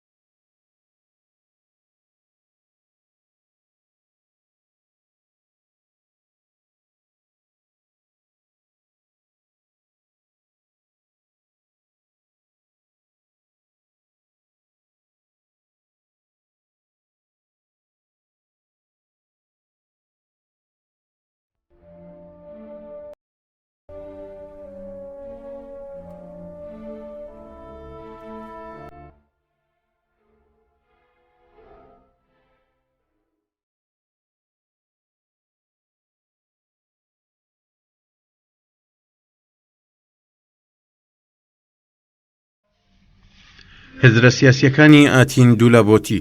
ئاتین دوولابۆتی بەر لە هەر شتێک بەهۆی هاوڕێیەتی و هاودەمی نزیکی لەگەڵ وتارنووسی بەناوبانجی فەڕەنسی میشێل دۆمۆنتینیدا ناوبانجی دەرکردووە. بەڵام هەروەک زۆربەی مێژوو نووسان دانیان پێداناوە دەتوانین ئەو بەیەکێک لە دەستەی سەردەم ساسترین فەیلسوفانی سیاسی لە قەڵەم دەین کە لەبەر گشتمەندی فراوانی و نەمری تیورەکانیەوە نەک تەنیا بە بناغەدانەری فەلسەفەی سیاسی فەڕەنسا بەڵکو بە هیچ جیهان دەژمێردرێت. ئاتین دوولابۆتی ساڵی 1530 لە شاری سارلات ناوچەی پریگۆر لە ناوچەکانی خۆرئاوای فەڕەنسا لە بنەماڵەیەکی ئەرستۆکراتی لەدایک بووە. باوکی یەکێک بووە لە کاربەدەستە دەرباریەکانی ناوچەی پریگۆر و دایکیشی خوشکی سەرۆکی پەرلەمانی بۆردۆ واتە ئەنجومەنی مافناسان بوو. ئاتین زۆر زوو دایک و باوکی خۆی لە دەستدا و لەژێر سەرپەرشتی مامی خۆیدا کە قەشەیەک بوو پەروەردە بوو. ساڵی 1553 بەشی مافی لە زانکۆی ئۆرلیان تەواو کرد و ساڵێک دواتر بەهۆی زیرەکی بێوێنە و ئەو توانە جێسەرنجەی کە لە خۆیدا پیشانیدا وێڕای کەمتەمەنی پایەیەکی گرنگی لە پەرلەمانی بۆردۆ پێسپێردرا. ئاتین تا ساتە وەختی مەرگ واتە ساڵی 1563 کە 32 ساڵان بوو لەم پەرلەمانەدا لە پێگەی دادوەر و ڕاوێژکاری دیبلۆماتی سەرگەرمی کارکردن بوو. ئەو هەروەک شاعیرێکی خۆشسەلیقە و مرۆڤدۆست بوو. بەرهەمگەلێکی گێزنەفۆن و پلۆتارکیشی وەرجێڕابوو، پەیوەندی توندیشی لەگەڵ گروپێکی لاو و پێشکەوتوی شاعران بە ناوی پلیات هەبوو کە لەو گروپەدا شاعیرگەلێکی وەک پێر ڕۆسنار، ژاندۆرا و ئەنتوان دۆبائیف چاڵاکیان دەنوان. بەبایەخترین هزرە سیاسیەکانی لابۆتی لە کاتێکدا خرانە سەر کاغەز کە ئەو قوتابی زانکۆی ئۆرلیان بوو، چونکە لەم زانکۆیەدا کەشی لێکۆڵینەوە و شرۆڤەکردن باڵا دەست بوو. لابۆتی ڕوحیەتە عوداڵ و لێکۆڵەرەوەکەی لە سەردەمی خوێندندا گەیاندە دوایین پلەی پێگەیشتنی خۆی. زانکۆی ئۆرلیان لەو ڕۆژگارەدا کە ڕۆژگاری گفتوگۆ و مشتومڕی ئاینی بوو گۆڕا بۆ سەنتەری گفتوگۆ و باسی ئازادانە. یەکێک لە مامۆستاکانی زانکۆی ئۆرلیان کە زێترین کاریگەری لەسەر لابۆتی هەبووە مامۆستایەکی پێشکەوتن خواست و پڕجۆش بوو بە ناوی ئاندوبۆرگ کە دواتر لە ساڵی 1559 بە تاوانی بیدعەکردن سووتێنرا و بە یەکێک لە شەهیدەکانی هۆگنۆکەکان دەژمێردرێت. دووبۆرگ لەو کاتەدا هێشتا نەچوو بە سەر ڕێبازی پرۆتستانتەکان، بەڵام مەیلی بۆ ئەو دەستەیە دروست ببوو. بێهۆنیە کە زانکۆی ئۆرلیان دواتر بووە ناوەندی کالفینیزم و بەشێک لە هاوپۆلەکانی لابۆتی بوونە ڕابەرانی ئایندەی هۆگنۆ کە یەکێک لەوانش لامبەردنۆ واتە دڵسۆزترین هاوڕێی لابۆتی و لە هەمان کاتیشدا خۆشەویستترین قوتابی دۆبۆرگ بوو. لەو سەردەمەدا خوێندن لە بەشی مافدا هاوشان بوو بە توێژینەوەی فەلسەفی لە پێناوی دۆزینەوەی ڕاستی و بنەما ڕیشەیەکان یەکێک بوو لە سەرنجڕاکێشترین کارەکان. پۆل بۆنیفۆن لە سەدەی 16دا دەنووسێ خوێندنی ماف زێتر لەوەی کە خوێندنێکی ئاسایی بێ جۆرێک بوو لە هەوڵدان لە پێناو دۆزینەوەی ڕاستیدا و ئاسۆیەکی بێ کۆتایی بۆ ڕامانی فەلسەفی لە بەرامبەر قوتابیدا دەکردەوە. دووەم قوتابخانەکانی ماف کە پابند بوون بە زانکۆی ئۆرلیان و هەروەها زانکۆ پڕ ئەعتیبارەکانی تر ئەو فەزایەیان هەبوو کە کالڤین بۆ خۆی دوو دەیە پێشتر لە مەرچاکسازی ئاینی پرۆتستانتەکان کەوتووە بانگەشەکردن و بڵاوکردنەوەی بیرۆڕاکانی خۆی. سێم هەروە لە کەشێکی ئەو تۆشدا بوو کە پارێزەر و مافناسانی فەڕەنسی یەکێک لە گرنگترین ناوەندەکانی دەسەڵاتی کالڤینیستەکانیان پێک دەهێنا. لە سەردەمی پڕ هەڵبەز و دابەزی خوێندنی زانکۆی ئۆرلیان ئاتین دوولابۆتیە نامەی خۆ بە کۆی لەکردنی هێنایە سەر کاغەز. چوارەم لابۆتی ئەم نامەیەی بە شێوەی دەستنووس بڵاو کردەوە و هەرگیز هەوڵی چاپکردنی نەدا. دەتوانین هەست بەوە بکەین کە هۆکاری خۆ دوورگرتنی نووسەر لەوەی کە نامەکەی بڵاو بکاتەوە دەگەڕێتەوە بۆ ئەو بۆچوونە زیاد ڕەوانەی لە نامەکەدا هەبوون. لەگەڵ ئەوەشدا نامەی ناوبراو لە ناو دەستە و تاقمی ڕۆشنبیرانی ناوچەی پریگۆر ناوبانگێکی شیاوی بەدەستێنا. ئەم خاڵەمان لەوێەوە بۆ دەردەکەوێت کە مۆنتنی سەردەمانێک پێشەوەی بۆ یەکەم جار چای بە لابۆتی بکەوێ کە ئەو کات ئەندامی پەرلەمانی بۆردۆ بوو ئەو نامەیەی خوێنبەوە. یەکەمین خاڵی سەرنجڕاکێش لەو نامەیەدا شێوە و چوارچێوەکەیەتی. لابۆتی میتۆدێکی تیوری ئابستراکت و پابند بە قیاسی بەکارهێناوە کە ڕێک و ڕاست خاڵی بەرامبەری میتۆدی نووسەرانی هۆگنۆیە کە لە دەیەکانی 1570 تا ساڵی 1580 بابەتە مێژووی یاساییەکانیان بە تێڕوانینێکی زۆر وردەوە دەخستە ڕوو. مەبەستمان ئەو کۆمەڵە نووسرە گروپ خوازانەی کە باسی ئەوان بەم جۆرە بوو. تابعەکان مافی ئەوەیان هەیە لە بەرامبەر فەرمانڕەوا زۆردار و نادادپەروەرەکاندا بەرگری بکەن. لابۆتی لە دەرخستنی دژایەتی خۆی لەگەڵ حکوومەتی زۆر و ستەمدا هاوشێوەی هۆگنۆکەکان بوو. باشترین بەڵگەی هۆگنۆکەکان کتێبی فرانکۆ کالیا بەرهەمی فرانسوا هۆتمانە. بابەتەکانی ئەم کتێبە زێتر لەسەر پێشینەی مێژووی واقعی یان گریمانە کراوی یاسا و دامەزراوە کۆمەڵاتیەکانی فەڕەنسا چەقی بەستووە. وەلێ تەنیان نمونە مێژوویەکان کە لابۆتی لە نامەکەیدا ئاماژەیان پێدەکا هەمویان لە سەردەمانی ڕابردوو تەوراتەوە وەرگیراون لەگەڵ تایبەتمەندیبوونی سەرۆکاتیبوونی نامەکەدا تێکەڵکێشکراون. بابەتەکەکانی لەوە و دوای هۆگنۆکەکان لە دژی ستەمکاری سنووردارتر و تایبەتمەندی تر دەبن و زۆر بەشیان لەسەر بنەمای دامەزراوە واقعیەکانی وڵاتی فەڕەنسا بوون. لە کۆتاییشدا ئەنجامگیریەکان و خوێندنەوەکانی ئەو بابەتانە لە پێناوی بەرزکردنەوەی ئازادیە تایبەتیەکان لە بەرامبەر سیستەمی جێگرتوو لە کۆمەڵگای ئەو سەردەمەی فەڕەنسادا بەز نەبوو. لە بەرامبەر ئەمەدا هەمان ئەو ئەبستراکێت و گشتمەندیی هزری لابۆتی لە مەرجەوهەری ستەمکاری، ئازادی خەڵک و ئەوەی کە دەبێت لە پێناو ڕەتکردنەوەی ڕابردوو و سەقامگیری ئایندەدا بەدەست بهێنرێ بە ئەنجامگەلێک کۆتایی هات کە توند و زێدەڕەوانە وەلێ گشتگرەوە بوون. لابۆتی لە بەڵگەهێنانەوە ئەبستراکت و گشتمەندەکاندا لە ڕوونکردنەوەی فەلسەفەی سیاسی ڕاستەقینە، هەروە پشتبەستنە بەردەوامی خۆیدا و بە تەورات و سەردەمی کلاسیک پەیڕەوی شێوەی نووسەرانی ڕێنساس بە تایبەتیش نیکۆلا ماکیاڤیلی کردووە. هەڵبەت لە نێوان ئەو ماکیاڤیلیدا جیاوازیەکی هەست پێکراو هەیە. ماکیاڤیلی لەو بڕوایەدا بوو کە کۆڵەگەکانی دەسەڵات میر بە سوودوەرگرتن لە یاساکانی خودی خۆی پتە بکات، لە کاتێکدا کە لابۆتی ڕێگا گەلێکی لە پێناو سەرنگونکردنی میر و پاراستنی ئازادی تاکە کەس دەگرتە بەر. لەسەر بنچینەی ئەم خاڵەوەیە کامیل بەرەی لە نێوان ڕیالیزمی نەرێگەرای ماکیاڤیلی و ئایدیالیزمی یاسایی لابۆتی ڕوبەڕووبوونەوە و دژایەتی دەبینێ. پێنجەم، هەڵبەت جەختکردنەوەی لابۆتی لەسەر عەقڵیەتی پەتی و مافی تەواوی تاکە کەسی لە تایبەتمەندیەکانی هزری سیاسی سەدەی هەژدەیە G.D.W. ئالن دەنووسێ. نامەکەی لابۆتی گوتارێکە لەبارەی ئازادی، یەکسانی و برایەتی سروشتیانەی مرۆڤەکان. گوتاری ئەم هەزرڤانە پاساو بۆ ئەم واقعیەتەی لەلایەن هۆگنۆچیەکانەوە گرنگی پێدەدرا دەهێنێتەوە کە یاسای سروشتی و مافی سروشتیانەی خەڵک بەرەنگاربوونەوەی تووڕەی ئەوانە لە بەرامبەر دەوڵەتی چەوسانەوە و ستەمدا. ئالن درێژەی پێدەدات، بەڵام سوودوەرگرتن لە زمانی مافی سروشتی و ڕەها خۆی لە خۆیدا خزمەتی بە هیچ یەکێک لە ئامانجەکانی هۆگنۆکەکانی فەڕەنسا نەکرد. لە ڕاستیدا ئەم زمانە هەرگیز لە هیچ سەردەمێکدا نەیتوانی ئەو ئامانجانەی کە خۆی خستبووینە ڕوو بهێنێتە دی، بەڵام ڕەنگە لە ئایندەدا سەرکەوتن بەدەست بێنێ. شەشەم، لە شوێنێکیشدا هارلۆ لاسکی بە شێوێکی بنەبڕ و ڕاشکاوانە دەڵێ ئەو مافەگشتی کە هاوڕێکەی مۆنتنی مەبەستی لابۆتیە و وەسفی دەکات لە ڕاستیدا هەمان ئەندازە لە ڕوحی سەردەمەوە دوورە کە بەڕەلایی هێربەرت سپێنسەر سەبارەت بە دەوڵەت و ڕەتکردنەوەی خۆتێ هەڵقورتاندنی دەوڵەت لە واقعیەتی ئەو سەردەمە دوور بوو. ویلیام ئف جۆرج جەخت دەکاتە سەر دوالیزمێک کە بە بڕوای ئەو دوالیزمێکە لە نێوان تێڕوانینی لابۆتێ کە باز لە تێزە یەکەمەکانی مافی سروشتی لە سەدەی هەژدە و تێڕوانینە مێژووی و یاسامەندەکانی نووسەرانی هۆگنۆ دەکات کە سوودیان لە نامەکەی ئەو وەرگرتووە. جۆرج دەنووسێت لە بەرامبەر ئاراستەی مافگەرایانە کە بەسەر هزر و تێڕوانینی سەدەی 16 فەڕەنسادا زاڵ بوو، نامەگەلێکی تەواو تیوری کە یەکێکن لە تایبەتمەندیەکانی سەدەی هەژدە هەرچەندە زۆریش کەم بوون بەڵام بەتوندی ناکۆک بوون لەگەڵ ڕوحی سەردەمی خۆیاندا. جۆرج دواتر نامەکەی لابۆتی لە ڕێزی ئەو نووسینانە دادنێت.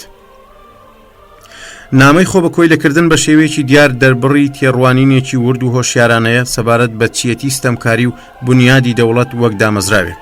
زۆربەی نووسەرانی سەدەی ناوەڕاست لە نووسین و بەرهەمەکانی خۆیاندا ڕەخنەیان لە ستەمکاری گرتووە، بەڵام لابۆتی هەنگاوێک زێتر دەچێتە پێش و لە جەوهەری ستەمکاری و بە تایبەتی لە ماهیەتی دەوڵەت دەکۆڵێتەوە.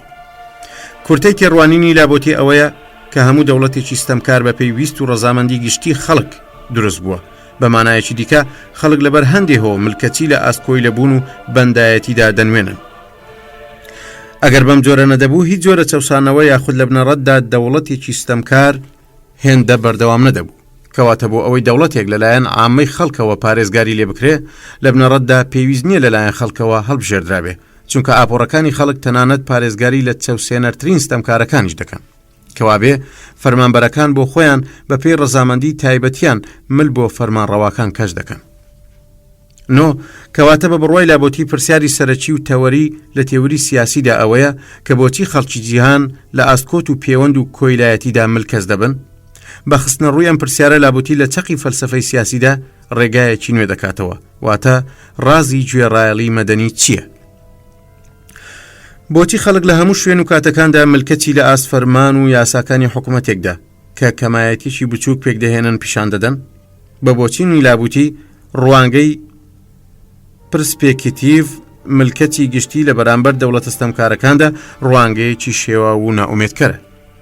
ئەو دەڵێ تەنیا دەمەوێت بزانم چۆنە کە ئاپۆڕەیەک لە مرۆڤەکان، گوندەکان، شارەکان و نەتەوەکان لە ژێرباری زۆر وستەمی زۆردارێکدا ئازار دەکێشن کە هیچ دەسەڵاتێکی نییە جگە لەو دەسەڵاتەی کە خودی خەڵک پێیان بەخشیوە.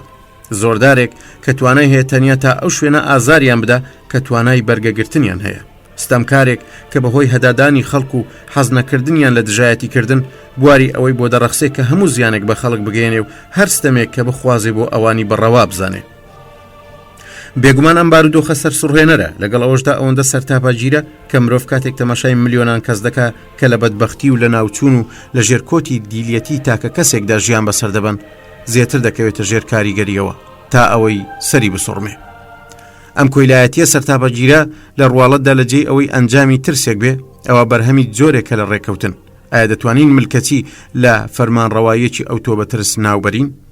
ئەگەر 100 یاخود 1000 کەس بەرگەی پایەخوازی و هەوەسبازیەکانی فەرمانڕەوایەکی ستەمکار بگرن، ئایا باشتر نییە لە جێگەی ئەوەی بڵین ئەو فەرمانبەرانە ترسنۆک و بێغیرەتن بڵین کە هاندەرێگان مەیلی ڕاپەڕینیان لە دژی ئەو نییە؟ ئەمەش خۆی لە خۆیدا دەلالەت لە ترس ناکە بەڵکو نیشانەی بێباچیە. کاتێک هەزاران و ملیۆنان کەس و هەزاران شارتوانەی ئەوەیان نییە لە بەرامبەر باڵادەستی تاکە کەسێکدا بەرگری لە خۆیان بکەن. ناتوانین ترس بکەینە هۆکاری ئەم مەسەلەیە، چونکە ترس ناتوانێت تاو ئەندازەیە قوڵ و گشتگرەوە بێ، کەواتە ئەمە چ لاوازیەکە کە نەدەتوانین بە ترس ناوی بەرین و نەتەنانەت وشەیەکی گونجاویش هەیە بۆی. ئەم دێڕاناوە نیشان دەدەن کە لابۆتی بەتوندی دژی ستەمکاری بووە، لەوەش زێتر دژی سازش و خۆبەدەستەوەدانی خەڵک بووە لە بەرامبەر ستەمکاریدا. ئەو ڕاشکاوانە دەڵێ کە دژایەتیەکەی لەسەر بنەمای تیوری یاسای سروشتی و مافی سروشتی لە پێناوی ئازادبووندا بەندە. هۆکاری ملکەتی مرۆڤ لە سەردەمی منداڵیدا ئەوەیە کە هێشتا وزەی ئەقلی و هێزی لێکجیاکردنەوە تێیدا پەرەی نەسەندووە، بۆیە دەبێ ملکەتی دایک و باوکی بێ.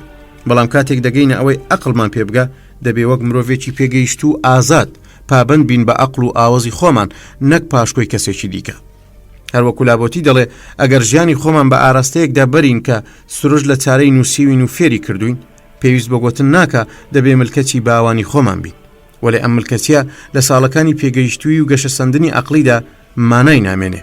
لەم تەمەنەدا پێویستە تاک تەنیا پەیڕەوی لە ئەقلی خۆی بکاو نەبێتە ملکەتی هیچ کەسێک. 12 ئەقل ڕێنماکارێکە ئێمە بەرە واقعیەتەکان و یاساکانی سروشت و هەروە بە ئاراستەی ڕەوتی دروستی مرۆڤایەتیدا دەبات. هەر مرۆڤێک لە ناخی خۆیدا توێکی لە ئاوەز و ئەقل هەیە کە ئەگەر بەباشی پێ بگا و پەروەردەی بکە قابلی پشکوتنە. بەڵام ئەگەر ئەم توانە چاکانان نەتوانن ڕوبەڕووی کەم و کوڕی و هەلومەرجەکانی دەوروبەر ببنەوە، ئەوە بۆگەن دەکەن. لابۆتی ئەوەش زێدە دەکات کە ئەقل دەبێتە هۆی بێدارکردنەوەی یەکسانخوازی و مەیل بەرەو ئازادی و یەکسانی مرۆڤەکان. بیرکردنەوەیان ئەقلمەندی ئەوە پیشان دەدا کە سروش لە تەک هەموو ئەو نیعمەتانەی کە بە مرۆڤی بەخشیوە توانایەکی هاوبەشیشی بە مرۆڤ داوە، ئەویش هێزی قسەکردنە. کەواتە کەمترین دوو دڵیەک لەسەر ئەوە نییە کە هەموو ئێمە بە پێی سروشتی خۆمان ئازادی. هەر لەبەر ئەمەشە کە ناتوانین بانگەشەی ئەوە بکەین سروشت لە سەرەتاوە بەشێک لە مرۆڤەکانی وەک کۆیلا هێنابێتە دنیاوە. نووسری ئەم نامەیە ئاماژە بەوە دەکات کە تەنانەت ئاژەڵەکانیش غەریزەیەکی زگماچیان بۆ خۆ ئازادکردن لە خۆدا پیشان دەدەن. کەواتە چ هۆکارێک مرۆڤ ئەم تەنیا دروستکراوەی کە بەڕاستی بۆ ئازادی ژیان لەدایک دەبێت تا ئەو ئەندازەیە لە سروشتی خۆی دوورخستۆتەوە، چونکە مرۆڤ بیرەوەری یەکەمی لەدەست دەدا و مەیلی گەڕانەوەی بۆ دۆخی سەرەتایی لەبیر چۆتەوە. بانگێشتی بێنمونەیی لابۆتی بۆ سەرپێچی مەدەنی و دژایەتی بە کۆمەڵیانەی ناتوند و تیژی لە پێناوی سەرنەخۆنکردنی ستەمکاریدا ڕاستەوخۆ لەو دوو پێشگریمانەی سەرەوە هەڵقوڵاوە. یەکەمیان ئەوەی کە هەموو حکوومەتەکان لەسەر بنچینەی ڕەزامەندی ویستی ئاپۆرە فەرمانبەرەکان دروست بوون، ئەوەی تریان کە ئازادی سروشتی نرخێکی بەرزیەیە، چونکە ئەگەر ستەمکاری بەڕاستی لەسەر بنەمای ویست و ڕەزامەندی خەڵکەوە دروست بوو بێ، ئەو کاتاکە ڕێگایەک بۆ سەرنخۆنکردنی ستەمکاری واسهێنان یان وەرگرتنەوەی ڕەزامەندی ئاپۆرەکانە لە ستەمکاری. بەهۆی شۆڕشێکی ئاشتی خوازانەی لەم جۆرە ئیعتیبار و بەهای ستەمکاری بەجارێک دادەڕمێتە خوارەوە. سیر نییە کە دەیڤید هیۆم فەیلسوفی پارێزگاری خوازی ئینگلیزی بە پێی تیورەکەی لەبارەی ڕەزامەندی ئاپۆرەکانی خەڵک وەک بناغەیەک بۆ هەموو دەوڵەتەکان بە هەمان ئەنجام گەیشتووە. لابۆتی دوای ئەوەی بەو ئەنجامە دەگا کە هەموو ستەمکاریەکان پشتیان بە ویستی گشتی بەستووە، ئەنجامگیری دەکات کە لە پێناوی زاڵبوون بەسەر زۆرداردا پێویستمان بە شەڕیان تێکۆشان نییە، چونکە ئەگەر هەموو خەڵکی دەست لەو ڕەزامەندیە هەڵگرن زۆردار خۆ بە خۆدا دەڕمێ. پێویست ناکە بە زۆر و بەهێز پاشەکشێ بە فەرمانڕەوایی ستەمکار بکەین، تەنیا بەسە کە ئەو دابڕکەین لە پشتیوانی دارایی و هەرەمەکانی دەسەڵاتی لێبسێنینەوە. لابۆتی ئەوە ڕادەگەیانێ کە هەرچەند ئاپۆڕەکان زێتر خۆ بەدەستەوە بدەن و گوێ ڕایەل بن، ستەمکارانی چەوسێنەر هێز و دەسەڵاتێکی زۆرتریان دێتە دەست. بەڵام ئەگەر خەڵک بەلای کەمەوە واز لە ملکەچی بهێنن زۆرداران دەبن بە هیچ. پاشان لابۆتی هەژاران ستەم لێکراوان و ناهۆشیاران هاندەدا و بۆ پچڕاندنی زنجیرەکانی خۆبەدەستەوەدان و ملکەچی و داوایان لێ دەکا کە بە خۆ دوورگرتن لە پەسەندکردنی زۆرداری کە چەکێکە لە دەستی زۆرداراندا ئەوان لە بەردەوامیدان بەستەمکردن ڕادەوەستێنن. لە ڕاستیدا زۆردارێک هیچ دەسەڵاتێکی نییە جگە لەو دەسەڵاتەی کە ئێوە پێتان سپاردووە تاکو لە ناوتان ببە. ئەگەر ئێوە بۆ خۆتان چاوی پێنەبەخشن ئەو هەموو چاوانەی لەکوێ بوو تا چاودێریتان بکات. ئەگەر خۆتان دەست و بازووی پێنەبەخشن ئەو لەکوێ ئەو هەموو دەست و بازوە دەستەبەر دەکا تا ئێوە سەرکوت بکە. ئەگەر خودی ئێوە هێزی پێنەبەخشن ئەو چۆن دەتوانێت فەرمانڕەواییتان بەسەردا بکە؟ ئەگەر ئێوە هاوکاری لەگەڵدا نەکەن چۆن ئەو دەتوانێت بە گشتاندا بچێتەوە؟ لابۆتی ئاپۆڕەکان دڵنیا دەکاتەوە کە لە پێناوی لە ناوبردنی ستەمکاریدا پێی ناوێت دەست بۆ توندوتیژیان بۆ خوێن ڕێژی برن، بەڵکو بەسە داوای ئازادی بکەن تا بەم ئامانجە بکەن. ئەمەش ئەنجامێکە کە ئەو لە چوارچێوەی ڕێنماییەکەیدا دەیخاتە ڕوو. بە کورتی کاتێک بڕیار بدەن کە چیدی کۆی لە نەبن زوو بە زوو ئازاد دەبن. ناڵێن بە زۆری باز و بە گوشاری فیزیکی زۆردار لە کورسی دەسەڵات بێن نەخوار، بەڵکو دەڵێم تەنیا ئەوەندە بەسە کۆتایی بە پشتگیریکردنتان بێنن بۆ ئەو کاتە دەبینن کە چۆن کۆڵەگەکانی ئەم پەیکەرە گەورەیە دەکەونە لەرزین و دادەڕمێنە خوارەوە. لە سەدەکانی ناویندا وا باو بوو کە ئەو فەرمانڕەواستەمکارانەی یاسایەزدانیەکانیان پێشێل دەکرد بە مەرگ مەحکوم بکرێن. بەڵام ئامۆژگاریەکانی لابۆتی هەرچەندە ئاشتی خوازانە وەلێ لە قوڵایی خۆیدا زۆر بە زەبرتر و سەرکەوتوترن لە تیرۆرکردنیان لە سێدارەدانی شۆڕش جێڕانەی ستەمکارێک. کردەیەکی تاکە کەسی و تاکڕەوانەیە کە لە سیستەمێکی سیاسی ئەکتیڤدا شوێنی لە ئێعرابدا نییە، بەڵام گوێڕایەڵی نەکردن لەلایەن ئاپۆڕەکانەوە کە کردەیەکی بێمیانە و لایەن جیرانەیە بۆ زۆربەی ئاپۆڕەکانی خەڵک زۆر شۆڕش جێڕانەتر لە قەڵەم دەدرێ و لە ناخی سیستەمێکی سیاسیدا دەبێتە هۆی گۆڕانکاری قوڵ. لە ڕوانگەی تیوریشە هەروەک لابوتی دەڵێ دەسەڵات بیەوێنێ پشت بە ڕەزامەندی گشتی دەبەستێت، کەواتە بە نەهێشتنی ڕەزامەندی گشتی دەسەڵات دووبارە دەبێتەوە. بانکێشکردنی ئاپۆڕەکانی خەڵک بۆ ملکەز نەکردن کە لابوتی خستوبیە ڕوو لەلایەن پرۆتستانتەکانەوە هەڵبژێردرا و لە یەکێک لە بڵاوکراوە زۆر توندەکان کە ئۆرگانی هۆگنۆچیەکان بوو بە ناوی لی فرانس تیرکۆ چاپ کرا. لە موتارەدا داوا لە دانیشتوانی شار و شارۆچکەکان کرابوو تاکو باج و سەرانە نەدەن. هەڵبەت لە نێوان ئەوانەی ئەم بەم ئامۆژگاری ڕازی بوون واتە سەرپێچیکردنی ئاپۆڕەکان بریاری ئانارشیستیش پەیدا دەبن کە شرۆڤەکردن و ڕوونکردنەوەکانی لابۆتی بە حکوومەتی ستەمکار بەسەر هەموو جۆرە حکوومەتەکاندا دەگشتێنن. بەناوبانگترینیان بریتین لە تۆلستۆی و بنیامین ئار. تاکەر کە هەرسێکیان لە هەزروانەکانی سەدەی 19 و پابند بەلقێکی ئاشتی خواست لە قوتابخانەی ئانارشیزم دەژمێردرێن. تۆلستۆی لە پێناوی خستنە ڕووی هزری خۆی و بانگەشەکردنی ئانارشیزمی ئاشتی خوازانەدا سوودی لە یەکێک لە دەقە دوور و درێژەکانی ئەم نامەیە وەرگرت لە ناوباسەکەیدا. کۆستاڤ لاندۆئیر کە یەکێک بوو لە ڕابەرەکانی ئانارشیستە ئەڵمانیەکان لە سەرەتاکانی سەدەی 20دا دوای ئەوەی مەیلی ئاراستەی ئاشتی خوازانەی پەیدا کرد کورتەیەکی نامەکەی لابۆتی خستە ناو کتێبەکەی بە ناوی شۆڕش. یەکێکی تر لە پێشڕەوانی ئانارشیزمی ئاشتی خوازانەی هۆڵەندا بارتۆلۆ دۆلێت چەند بەشێکی لە کتێبی زاڵبوون بەسەر توندوتیژیدا تەرخان کرد بۆ شرۆڤەکردن و لێکدانەوەی نامەکەی لابۆتی و لە ساڵی 1933دا وەری گێڕایە سەر زمانی هۆڵەندی. زۆر لە مێژونوسانی قوتابخانەی ئانارشیزم لەمەش سێتر ڕۆیشتون. نامەی لابۆتیان لە ڕێزی بەرهەمە ئانارشیستیەکان داناوە کە هەڵبەت ئەمە هەڵەیە، چونکە لابۆتی هەرگیز لێکدانەوەکانی خۆی لەبارەی حکوومەتی ستەمکاری بەڕەتکردنەوەی جەوهەری حکوومەت و دەوڵەت نەگشتاندووە و بە ئاکامێکی لەو بابەتە نەگەیشتووە. وێڕای ئەوەش کە ناتوانین لابۆتی بە ئانارشیست بزانین ڕەخنەی توندی ئەو لە ستەمکاری و سەرتاباگیری فەلسەفەکەی ڕێگامان پێنادا بەو شێوەیە بگشتێنی. ئەم خاڵە لە ژیاننامەی لابۆتیدا بەرهەمی پۆل بۆنیفۆن بەباشی دیارە. ئەو لەبارەی نامەکەی لابۆتیەوە دەنووسێ لابۆتی بە دروستی دەرچی بە جیاوازی نێوان دەسەڵاتدارەتی یاسایی و دەسەڵاتدارەتی ناڕەوا نەکرد بوو.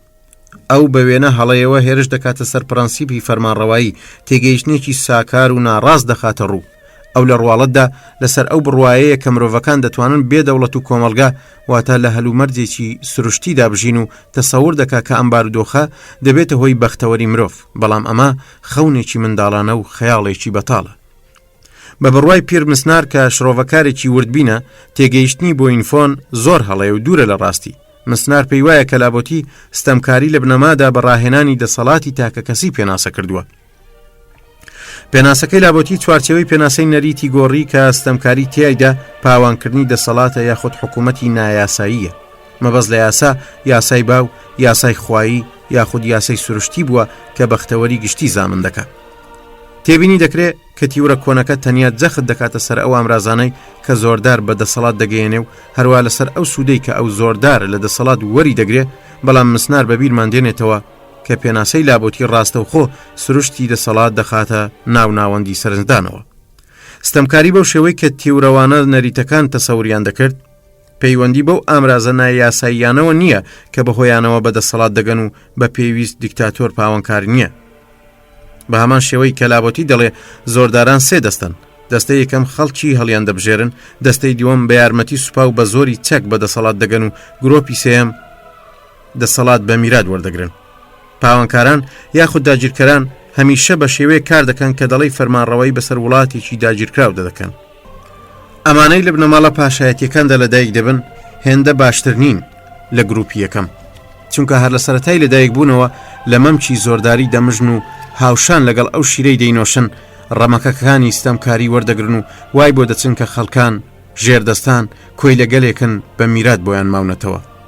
لابۆتی دەستەی یەکەم واتە ئەو زۆردارانەی کە خەڵکی هەڵیان دەبژێرن شیاوی تەحملتر لە قەڵەم دەدا، بەڵام ئەوان بە زۆری سەرقاڵی دۆزینەوەی ئەو فرت و فێڵانەی تا بەهۆیانەوە هەڵبژاردن لابەرن و بیگۆڕن بۆ حکوومەتێکی ڕەهای میراتی و لەبەر ئەوەش لە ڕووی ستەمپیشەییەوە بە پێش زۆردارانی دیکە دەکەون. چونکە هیچ هۆکارێکی تر بۆ سەپاندنی ئەو دیکتاتۆریە نوێیە نادۆزنەوە جگەلەوەی کە کۆنتترۆلی زیاتر و سەختتر و ژێردەستانیش هێندە لە هزری ئازادی دوور بخەنەوە کە تەنانەت ئەگەر یادەوەریەکی ئەویش ئازادی هەبێت ڕیشەکێش بکەن. لابۆتی بەگشتی لە نێوان ئەم سێ جۆرە زۆردارانەدا هیچ یەکێکیان بە شیاوی هەڵبژاردن نازانێت، چونکە ئەگەرچی ڕێگاکانی بەدەسەڵات گەیشتن جیاوازن بەڵام شێوازی فەرمانڕەوایی هەرسێ گروپەکە بەکردەوە یەکە. ئەو دەستەیە کە هەڵدەبژێرێت بە جۆرێک ڕەفتار دەکا کە دەڵی بڕیارە گایە کێویەکان ماڵی بکە، داگیرکەران و دەست بە سەرداگرەکان خەڵکی دەکەنە قوربانی و میراتخوازەکانی ستەمکاریش وەک کۆیلەی خۆیان ڕەفتار لەگەڵ خەڵکی دەکەن. بەر لە هەر شتێک لە دەقی ناوبراودا لابۆتی زۆردارە هەڵبژێراوەکانیش وەک دوو گرۆپەکەی تر تاوانبار دەکات. سەرڕای ئەوەش دەڵێ کە هەبوونی چەندین گەورە ژمارەیان هەرچەندی بێ چەند جارێک زێتر جێگەی داخە. مەبەست حکوومەتی زۆرینەیە و چونکە بە بۆچوونی لابۆتی ستەمکاری واتە پیادەکردنی دەسەڵاتی تاکە کەسی، بۆیە هەردوو جۆری حکوومەتی میراتی لە ژێرناوی ستەمکاری ڕەت دەکاتەوە. بەم پێیە ڕاوەکەی مسنار ڕاوەیەکی کەم و کوڕانە و ناتەواوە. ئەم خاڵانە بەرەناوبەری چەمکی کۆماری لە قەڵەم نادرێت، بەڵکو ئەو پێناسایی لابۆتی بۆ ستەمکاری کردووە بە جۆرێک پێناسەی دەکەن کە بەلای دەربڕینە ئەنارشیستیەکاندا بشکێتەوە. بۆچی ئاپۆڕەکانی خەڵک ستەمکاری ڕەها پەسەند دەکەن؟ بۆچی ڕێگەی بەردەوامی بە ستەمکاری دەدەن، بە تایبەتی لە هەلوو مەرجگەلێکدا کە حکوومەتی ڕەها بەلای کەمەوە وەک کۆبوونەوەی هەموو دەسەڵاتەکان لە دەستی کەسێکدا تەنیا بە پشت بەستن بە خواست و ڕازیبوونی خەڵکی لەسەر پێی خۆی دەمێنێتەوە. لە کاتێکدا کە ناڕازیبوونی خەڵکی دەتوانێت بە ئاسانی ئەم ستەمکاریە سەرنگون کات. لابۆتی لە درێژەی گوتارەکەدا دەبڕژێتە سەر ئەم پرسە بنچینەیە و بە شێوەیەکی سەرتاپەگیر قوڵ و هەمەلایەنە تاوتوێی دەکات. ئەو ئاماژە بەوە دەکات کە ستەمکاری لە سەرەتای کاریدا واتە ئەو کاتێک کە تازە بە تازە دەیەوێت سەقامگیر بێ ڕوبەڕووی دژواری گەلێک دەبێتەوە، چونکە بەگشتی ئەگەر بڕیار بێت خەڵکی شتێک هەڵبژێرن بە دڵنیاییەوە ئازادی هەڵدەبژێرن نەک کۆیلایەتی. گومانی تێدا نییە کە خەڵکی بە باشتر دەزانن پەیڕەوی ئەقلی خۆیان بن نەک گوێڕالی هەوەس و فەرمانەکانی تاکە کەسێک. تاکە حاڵەتی ڕێسپەر هەڵبژاردننی شاول لەلایەن گەلی بەنی ئیسرائیلەوە بوو کە بە لاساییکردنەوەی نەتەوەکانی تر شێوەی وەرگرت. جگە لەم حاڵەتە ستەمکاری لە ڕێگەی خستنەگەڕی زۆر یاخود فریودان بەسەر خەڵکیدا دەسەپێنرێ. سەقامگیری حکوومەتی ستەمکاری بەم شێوە پاوانکاریانە یان بە یارمەتی کودەتایەکی ناوخۆیی یان بە پشتیوانی سوپایەکی دەرەچیەوە مەیسەر دەبێت. هەندێک کات خەڵکی لە هەلومەرجە قەیراناوی و بارودۆخە ناچاریەکاندا وەک شەڕ و شۆڕ کەسانێکی تایبەت وەک ڕێبەر یاخود فەرماندا هەڵدەبژێرن کە لەم حاڵەتەدا بارودۆخێک دەڕەخسێت تا ئەم جۆرە خەڵکە پێگەی خۆیان پتە بکەن و بە شێوەی دیکتاتۆر بەسەر خەڵکیدا فەرمانڕەوایی بکەن. بەکارهێنانی زۆر وستام لە سەرەتادا بە تەواوی سروشتی و ڕێپێدراو دەردەکەوێ و بەرەبەرە لە پاشنەمانی هەلو مەرجە ناچاریەکان دیسان ئەگەر ئەم پیادەکردنەی زۆر و تونند و تیژی بەردەوام بێ خەڵکی خۆی پێوە دەگرن و زۆرداری لە بگرە و بەردەدا لەگەڵ خوو بەهێز دەکەوێت بە جۆرێک کە خەڵکی بۆ خۆیان لە ماوەیەکی کەمدا خوو بە کۆیلایەتی و نۆکەریەوە دەگرن لە ڕاستیدا باڵادەستی و بە پاشکۆکردنی ئاپۆڕەکانی خەڵک لە سەرەتای کاردا زەحمەتە بەڵام نەوەی دواتر بە ئاسانی گوێڕایەڵی پەسەند دەکەن و بە خواستی خۆیان و ڕەزامەندیەوە بەردەوامی دەدەن بە ملکەتی بە میرات بۆ ماوە لەنەوەی پێشوو چونکەنەوەی پێشووتر جگەلەوە چارەیەکیان نەبووە لەبار هەمان هۆ ئەو مرۆڤانەی لەژێر تەوقی زۆرداریدا دێنە دنیاوە و لە هەلومەرجی کۆیلایەتیدا گەورە و پەروەردە دەبن ڕازی و قانەعن و بەبێ هیچ هەوڵدانێک ستەمکاری بێنقەکردن پەسەند دەکەن ئەوان دۆخی ژیانی خۆیان تەواو بە سروشتی لە قەڵەم دەدەن و کەمترین تەسەوریان لە مەڕمافە مرۆییەکانی خۆیان نییە بەم شێوەیە دوو هۆکاری نەریت و خوو وا لە ئاپۆڕەکانی خەڵک دەکەن نەوە دوایینەوە ستەمکاری پەسەند بکەن کەواتە لە کۆتاییدا هێزی خوزاڵ دەبێ بەسەر مەیلی سروشتی مرۆڤ بۆ ئازادی چونکە ئەگەر ڕەمەک و توانە زگماکەکانی مرۆڤ هەرچەندەش کە بەهێز بن بەهێز نەکرێن بەرە و لاوازی ملدەنێن بەڵام ژینگە هەمیشە بە شێوەی تایبەتی خۆی شێوە بە مرۆڤ دەبەخشێ و تواناگەلێکی تێدا پەروەردە دەکا کە لەوانەیە بە پێچەوانەی تەبعی سروشتی مرۆڤن کەواتە ئەوانەی کە کۆیلە و زۆر لێکراو دێنە دنیاوە شیاوی بەزەیی پێداهاتنەوەن و هیچ گوناهێکیان نییە چونکە بە درێژایی تەمەنی خۆیان تەنانەت سێبەری ئازادیشیان نەبینیوە و بە تەواوی بێئاگان لێی هەر بۆیەش دەستەوەسانن لە درێکردنی دزێوی و چەپەڵی کۆیلایەتی خۆیان لە کاتێکدا کە مرۆڤ خۆی لە خۆیدا ئازاد و خۆی لە خۆیدا ئازادی خوازە لەگەڵ ئەوەش لە ڕووی کەسایەتیەوە مرۆڤ هەر بە خۆڕسک بە دوای ئەو شتانەدا دەچێ کە بەدەست هاتن فێری کردووە لابۆتی دەگاتە ئەنجام کە نەریت و خوو یەکەمین هۆن بۆ خۆ بە کۆیلەکردن مرۆڤەکان بەم زەینێتیەوە گەورە دەبن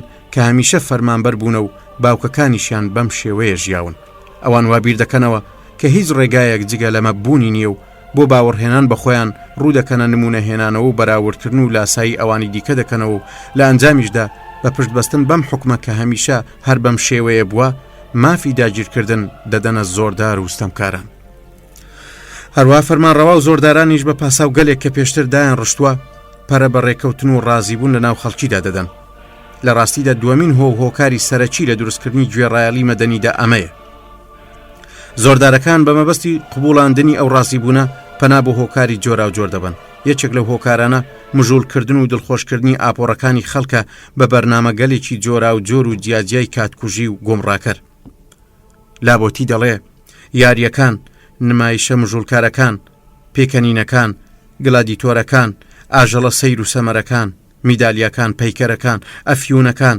کەرستەکانی بێهۆشکردن شتی لەم بابەتە ئەو داوە بوو کە لە جیهانی کۆڵندا بۆ دیلکردنی خەڵکی بەکاردەهێنران و لە ڕاستیدا بەهای ئازادی ئەوان و چەکێکیش بوون بەدەستەمکاریەوە دیکتاتۆرەکانی کۆن بە یارمەتی ئەم کردە و خافلاندنە ژێردەستە و کۆیلەکانیان ئارام سەر شۆڕ و لە کۆت و بەندا دەهێشتنەوە و ئاپۆڕەکانی خەڵق نقمی کاتکوژیە درۆزنەکان و ڕابواردنە پوچەکان لەو پەڕی دەبەنجی و سادەییدا فێر دەبوون کە فەرمانبەر و گوێڕایەڵ بن هەڵبەت نەهێندا ئابڕوومەندانە کە منداڵان بە تەمەشاکردنی وێنەی کتێبە دەرسیەکان فێرە خوێندنەوە دەبن بۆ ئاراستەکردنی ڕازی بوون شێوازێکی دیکەش هەیە کە شێوازی ئایدۆلۆژیە فریودانی ئاپۆڕەکان بەهۆی بەگوێدادانی ئەو درۆیەی کە زۆردار مرۆڤێکی زانا دادپەروەر فێرخواز و چاکەکارە لابۆتی ئاماژە بەوە دەکا کە ئیمبراتۆرەکانی ڕۆمانی کۆن بەم تەڵەکە بازیانە خۆیان بە پارێزگارانی مافەکانی خەڵک ناو دەناو لە نێو خەڵکدا وەک پاسەوان و پارێزەری ئازادیەکانی خەڵک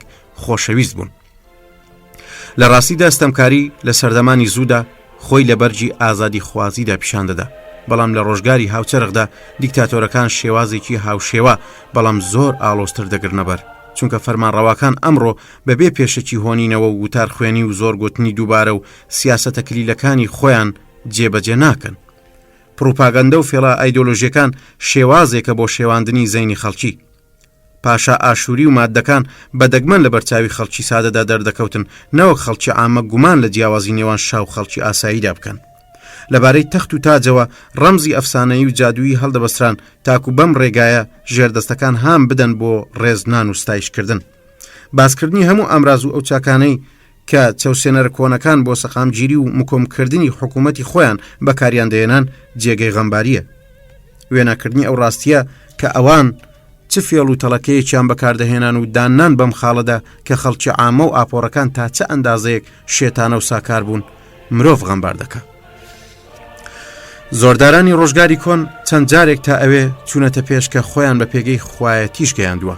ئەوان بە خراپە سوودیان لە ئاین وەردەگرت بۆ مکۆمکردنی پێگەکانی دەسەڵاتی خۆیان و لە هەر شوێنێک کە پێویست بێ خۆیان دەبردە ڕێزی خواوەندەکانەوە تاکو بە مەبەستەکانیان بگەن. کەواتە زۆرداران بۆ پتەوکردنی دەسەڵاتی خۆیان دەستیان بۆ هەموو ڕۆژشێنێک بردووە تا خەڵکان نەک تەنیا گوێڕایەڵ و نۆکەر ئاسابن بەڵکو لەسەر سوپاس گوزاریش ڕابهێنن. لەمڕۆوە لابۆتی فەڕەنسای سەردەمی خۆی لەگەڵ ئەو نمونانەی کە پێشتر گوتران بەراورد کرد و ئاماژەی بە نمونەگەلێکی هاوشێوە کردووە. ئەو نمونەی کە لابۆتی لە ڕۆژگاری خۆی دەیخاتە ڕوو زۆر تونند و تۆقێنەرە. پێشەوا و ڕێبەرەکانمان لە فەڕەنسا هاوشێوەی هەمان ئامراز و شێوازەکان لەوانش قایل بوون بە پێگەی نیمچە خوایی بۆ کەسی پاشا بەکاردەهێنن.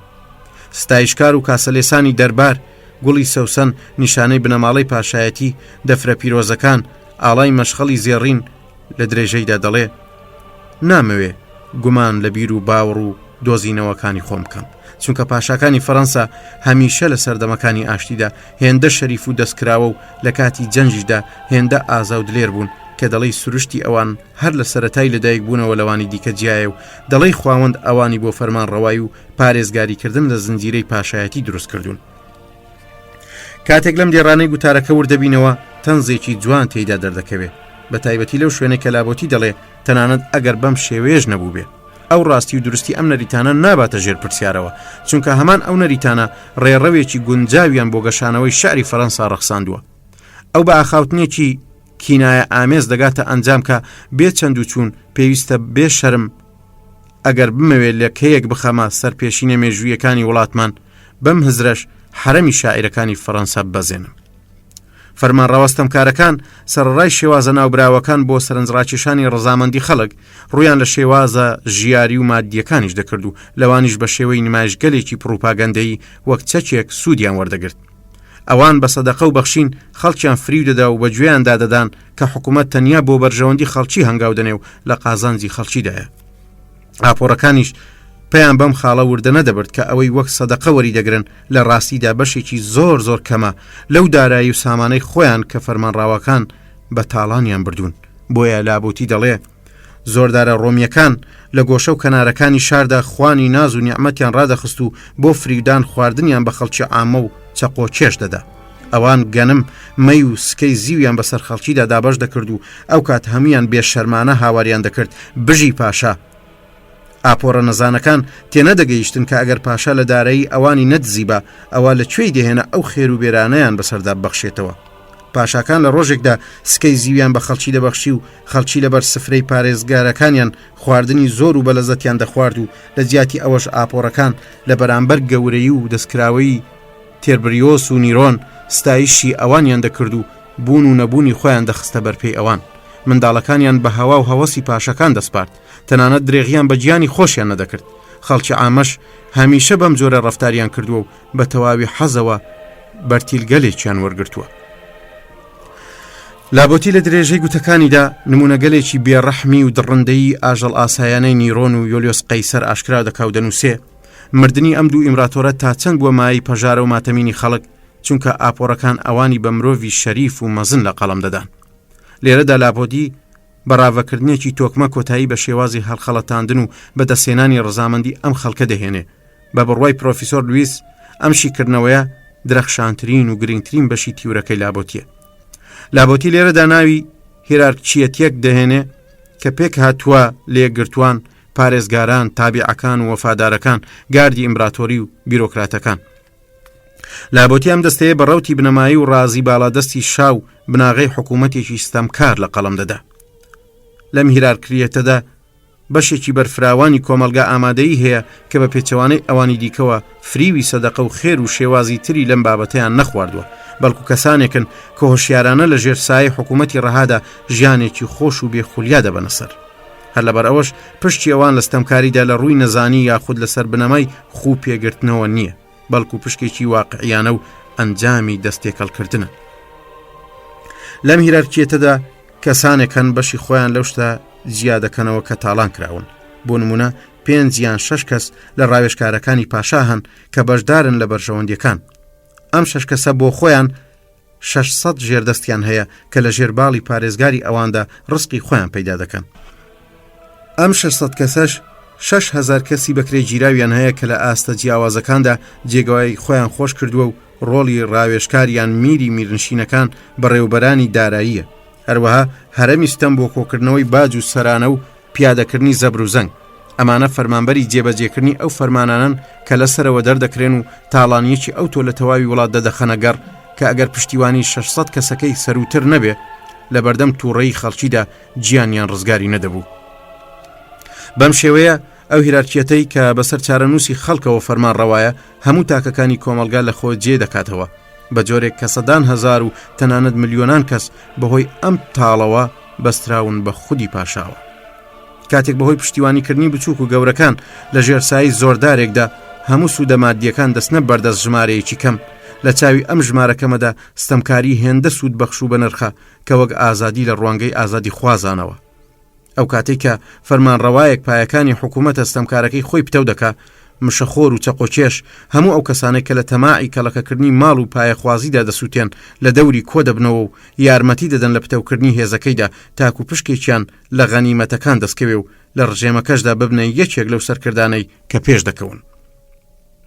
هیرارکیەتی ئیمتیاز بەدەستێنان بەڕێز لە دەوڵەمەندەکان، خاوەندە سەڵاتەکان و بازرگانە گەورەکانەوە دەست پێ دەکاو. لە نێوان ئەوانیشدا بازرگانی بچووک و تازە بازرگانان و لە کۆتاییشدا ئاپۆڕەی خەڵکان کە بە هەڵە پێیان وایە لە گیرفانی پشتیوانکارەکانیانەوە شتێکیان بەنسیب دەبێ. بەم پێیە هەموو هەڵقەکانی ژێردەست و تابیعەکان دابەش دەکرێن و بەو جۆرە دەستەیەکی زۆر لەوان وا خراوەتە مێشکیانەوە کە پێویستە پابند و وەفادار بن لە ئاست خودی حاکمدا. دروست هەروەک بۆ قلیشاندنی پارچەدارێک پێویستمان بەوەیە تەلەزمێک لە خۆی بکەینە پواز، هەڵبەت ئەو سوپایی کە زۆردار لە دەوروبەری خۆی کۆکردوونەتەوە لە هەلومەرجێکی تایبەت دەدەکەونە بەرسزا. بەڵام تەنیا ئەو کاتەی کە لە دژی ژێردەستەکان و ستەملێکراوەکان زەبر و زەنگ پیادە دەکەن بە دوور دەبن لە سزادان بەدەستی زۆردار خۆی. کورتەی گوتا ئەوەیە کە زنجیرەیەکی پێکەوە بەستراوی ملکەتی و کۆتوبند بە شێوەیەکە کە ئەوان لە بەرامبەر نۆکەرایەتەکەی خۆیاندا بۆیان هەیە ستەمکاری لە ئاست باقی کەسانی کۆمەڵگاکەیاندا بنوێنن. ئێستا ئەگەر ستەمکاری لەژێر کاریگەری هۆکاری وەک خوپێوەگرتن، زەبر یاخود هەڵخەڵەتاندن و پرۆپاگەندە لە کۆمەلگا سەقامگیر بوو، چۆن دەتوانین ڕیشەکێشی بکەین؟ چۆن دەکرێت خەڵک بڕوای ئەوەی لەلا دروست بکرێ کە بۆ لە ناوبردنی ستەمکاری پێویستە ڕەزامەندی خۆیانی لێبسێنینەوە؟ لابۆتی بە شێوەیەکی درست ئەوە دەخاتە ڕوو کە یەکەم هەموو خەڵک ناکەونە ژێر کاریگەری خووە و بە ئاسانیش هەڵ ناخەڵەتێن. بە بۆچوونی ئەو هەمیشە دەستەیەک مرۆڤی بژارەی بیرتیش هەن کە بەڕاستی کاروبەرەکان بە باشی درک دەکەن. هەردەم کەسانێک هەن کە لەوانی دیکە زێتر تێدەگەن و هەست بە قورسایی کۆتەکان لەسەر گردنی خۆیان دەکەن، بە ئاسانی خۆیان بەدەستەوە نادەن و بەردەوام لە هەوڵی پچڕاندنی زنجیرەکاندان. ئەمانە ئەو کەسانن کە بە پێچەوانەی ئاپۆڕەی دواکەوتووەوە خاوەنی زەینێکی دووربین و چالاکن و لەوانی دیکەش زێتریان خوێندووە و فێر بوون. ئەم جۆرە کەسانە هەمیشە و لە هەموو شوێنێک ئامادەییان هەیە، تەنانەت ئەگەر ئازادی بە تەواوی لە هەموو دنیادا لە ناو بچێ ئەم جۆرە مرۆڤانە دووبارە دروستی دەکەنەوە و دایدەهێننەوە. بە بەڵگەی ئەو مەترسی کە ئەم گروپەی خوێندەواران بە شێوەیەکی زەبر هێز دروست دەکەن، زۆردارەکان بە زۆری ڕێدەگرن لە بڵاوبوونەوەی خوێندەواری و فێربوون لە سنووری حکوومەتەکەیاندا و بەم پێش ئەوانەی کە خۆشەویستیان بۆ ئازادی لە خۆیاندا پاراستووە چیدی ناتوانن کاریگەری لەسەر کۆمەلگا بەجێبێڵن، چونکە تەنانەت ئەگەر ژمارەشیان زۆر بێ هیچ پەیوەندیەک لە نێوانیاندا دروست نابێ و بە یەکتری نامۆن. لە ژێر دەسەڵاتی زۆردارێکدا ئازادی کارکردن، ئازادی دەربڕین و تەنانەت ئازادی بیرکردنەوەش لە دەست دەدەن و لە ناو خەونەکانیاندا تەنیا دەمێننەوە. دەبێەوە بڵین کە لابۆتی لێرەدا گرەوی لە ڕاوەکارە مۆدێرنەکانی تۆتالیتاریزم وەک هانە ئارێند بردۆتەوە. هەڵبەت هێشتاش کوڵاو ڕۆژنەیەکی هیوا هەیە، چونکە ئێمە هێشتا کە بژاردە و نمونە گەلێکمان لە سیما دیار و نایەبەکانی سەردەمانی پێشوو لە ناو خەڵکدا هەیە. لابۆتی بڕوای وایە هێشتا کەش ئەگەری دەرکەوتنی پێشەوە قارەمانەکان هەیە، ئەو قارەمانانەی کە ئەگەر بە بڕوایەکی پتە و وجدانێکی ساخەوە بڕیار بدەن پەیامی خۆیان بگەێنن هەرگیز تێک ناشچێن. کەواتە ئەرچی دیاری ئەم بژاردە ئازادە ئەم بژاردە ئازایە مکڕ و دانایانە بریتە لە پێکەوەنانی سوپایەکی بەرگری شۆڕژجێر لە دژی فەرمانڕەوای ڕەها. ئەم کەسانە لە ڕێگەی فێربوون و خستنە ڕووی ڕاستیەکانەوە هوشیاری لە دەستوی خەڵک لەمەڕ ئازادیەوە دووبارە بجێڕنەوە و ئەو ئەفسانە و خەیاڵ پڵاوانەی کە حکوومەت خست و بێمێشتی خەڵکەوە لە زەینیان تووڕ دەدەنە دەرێ. سوپای بەرهەڵسکار وێڕای بێدارکردنەوەی هزری خەڵک و ژاندنیان ئیمکانگەلێکی دیکەشیان لە هەک بەدا هەیە، لەوانەش خاڵە لاوازەکان لە ژیانی ناسروشتیانەی زۆردار، لایەنگران و وابەستەکانیان، ژیانی دەرونی ئەوان بێزارکرد و پڕە لە ترس و دڕندەیی و بەتاڵیشە لە ئاسایش و ئارامی و شادومانی. ستەمکارەکان هەمیشە لە ترس و وەحشەتدان، ترس لەو ڕق و نەفرەتەی کە لە دڵی یەک بەیەکی خەڵکدا هەیە و ئەوانیش بە چاچی لێ ئاگادارن. سوپاییەکان و تاڵانتیەکانی ژیانێکی نەکبەتانەیان هەیە. هەموو ساتەوەختەکانی ژیانیان لە کاسەلێسی و خۆپێوە هەڵواسین و چەپەڵی و کەمی و نۆکەرایەتیدا بەسەردەبن. ئەم کۆمەڵەیە کاتێک تەماشای سیمای ڕاستەقینەی خۆیان دەکەن بەڕوونی تێدەگەن کە ئەو ڕعیەتانەی کە لە ژێر پێی خۆیاندا پلیشاونەتەوە ژیانێکی ئازاد و باشتریان هەبووە. هەرچەند لابۆتی ئەوەندە بڕۆی بە ڕۆشنگەری نییە، بەڵام بە بەڵگە دەهێنێتەوە بۆ ئەوەی کە بێداری بیرروڕاکانی خەڵک هێواش پێگەکانی ڕزامەندی ئەوان لە ستەمکاران سز دەکات، لە ئەنجامی ئەمەشدا کەلێنێکی فراوان و گەورە دروست دەبێت.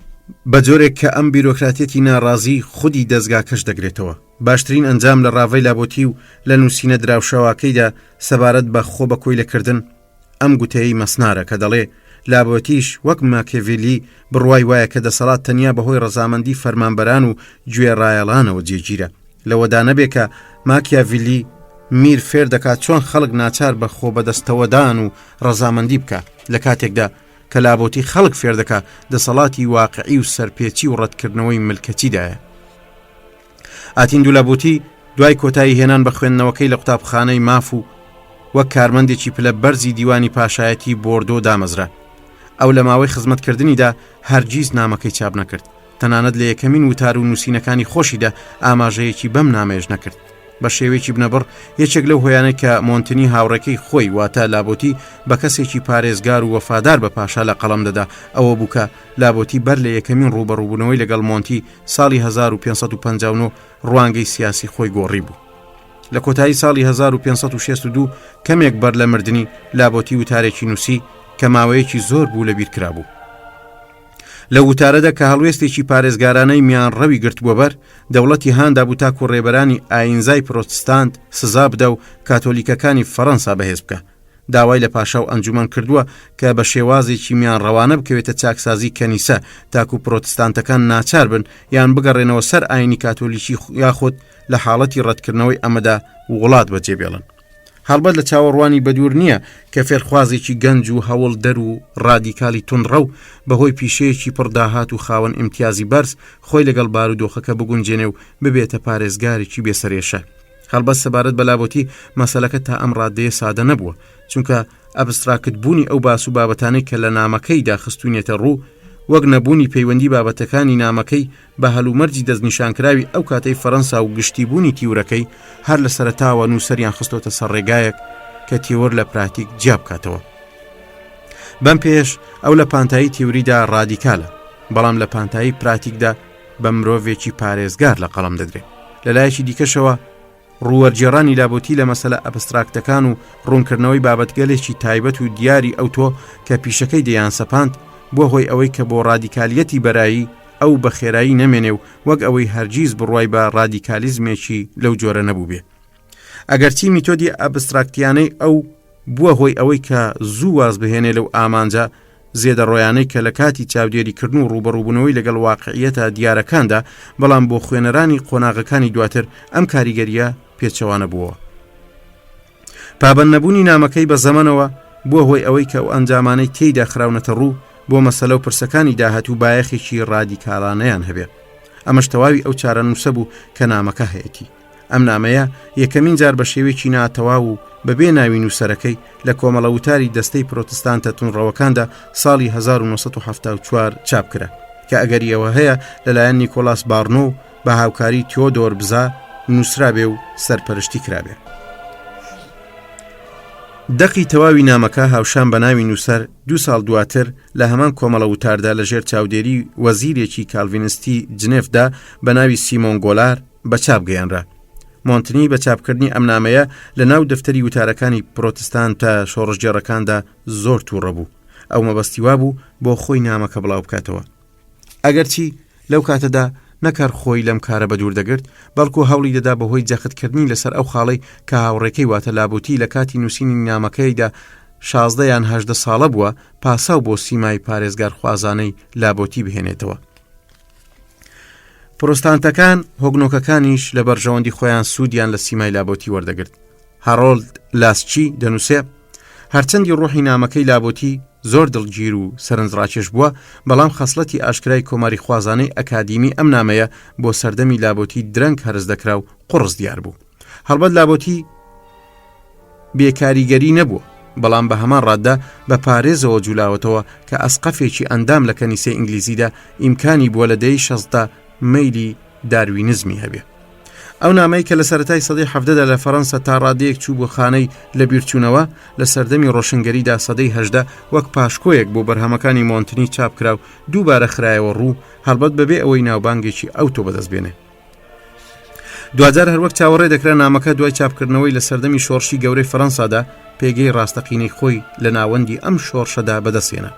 کەمێک دواتر یەکێک لە ڕادیکالەکان بە ناوی ئابا دۆلامنێ پێشەچێکی توندی بۆ نووسی و سەر لە نوێ بە چاپی گەیاندەوە.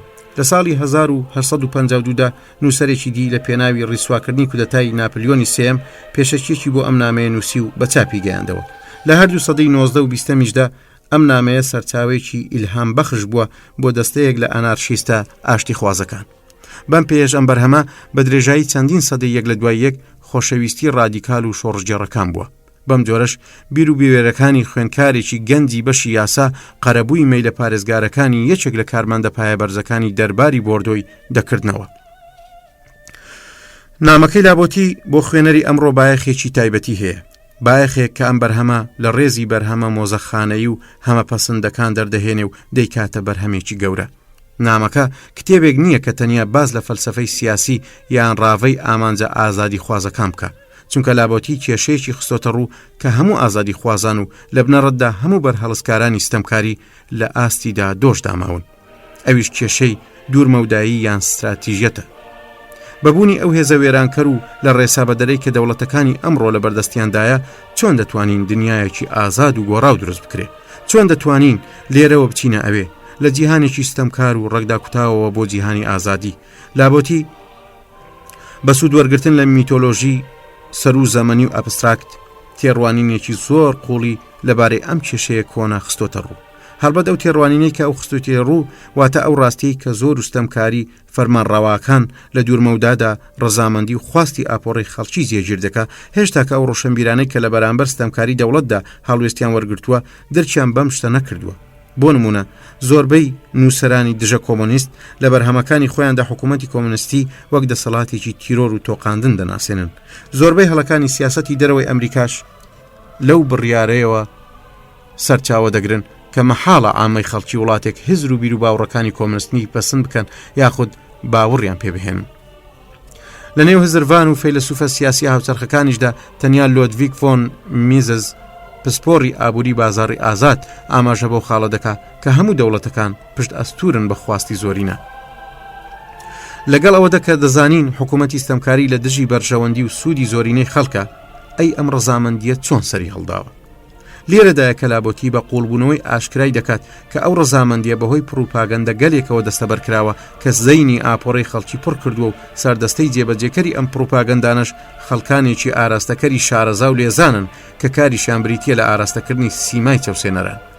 هۆکارەکانی وەک دەستگیرۆیی فێرکردن، شانۆ ڕازاندنەوە، خوتبەدان و خەیاڵپڵاوی ئایدۆلۆژی کە ئەمڕۆ فەرمانڕەوەکان لە پێناوی خەڵەتاندنی خەڵک و بەدەسێنانی ڕەزامەندیان بەکاریان دێنن، هەمان ئەو هۆکارانن کە لە سەردەمی لابۆتیشدا بەکاردەهێنران. تەنیا جیاوازیەک لە نێوان سەردەمی لابۆتی و سەردەمی ئێمەدا هەیە ئەوەیە کە لە ڕۆژگاری ئێمەدا ڕۆشنبیران و خوێندەواران هەرچی زێتر خزمەت بە زۆرداران دەکەن. هەر لەبەر ئەمەش یەکەمین ئەرچی بەرهەڵسکارانی ستەمکاری نوێ ئەرکێکی فێرکاریە، بێدارکردنەوەی ڕای گشتی لەم پرۆسەیە، ڕۆشنگەری، پیرۆزی داماڵینی دەستگای حکومی لەمەش بترازێ بەڵگەی لابۆتی لەمەڕ ئەندازیاری و نەخشەدانانی بۆ بەدەستێنانی ڕەزامەندی ئاپۆڕەکانی خەڵکو و ئەو ڕۆڵەی کە بیرۆکراتەکان و خاوەن بەرژەوەندی ئابوووریەکان لەم ڕۆوە دەیگێڕن.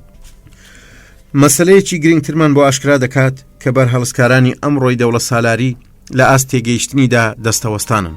بەشێکی فراوانی چالاکیەکانی دەوڵەت لە ڕوانگەی خۆیەوە لە بنەڕەتدا وەک هەڵە ناژمێردرێن، بەڵکو وەک ئامرازێک بۆ زێترکردنی دەسەڵات نفوز دەستکەوت لێک دەدرێنەوە.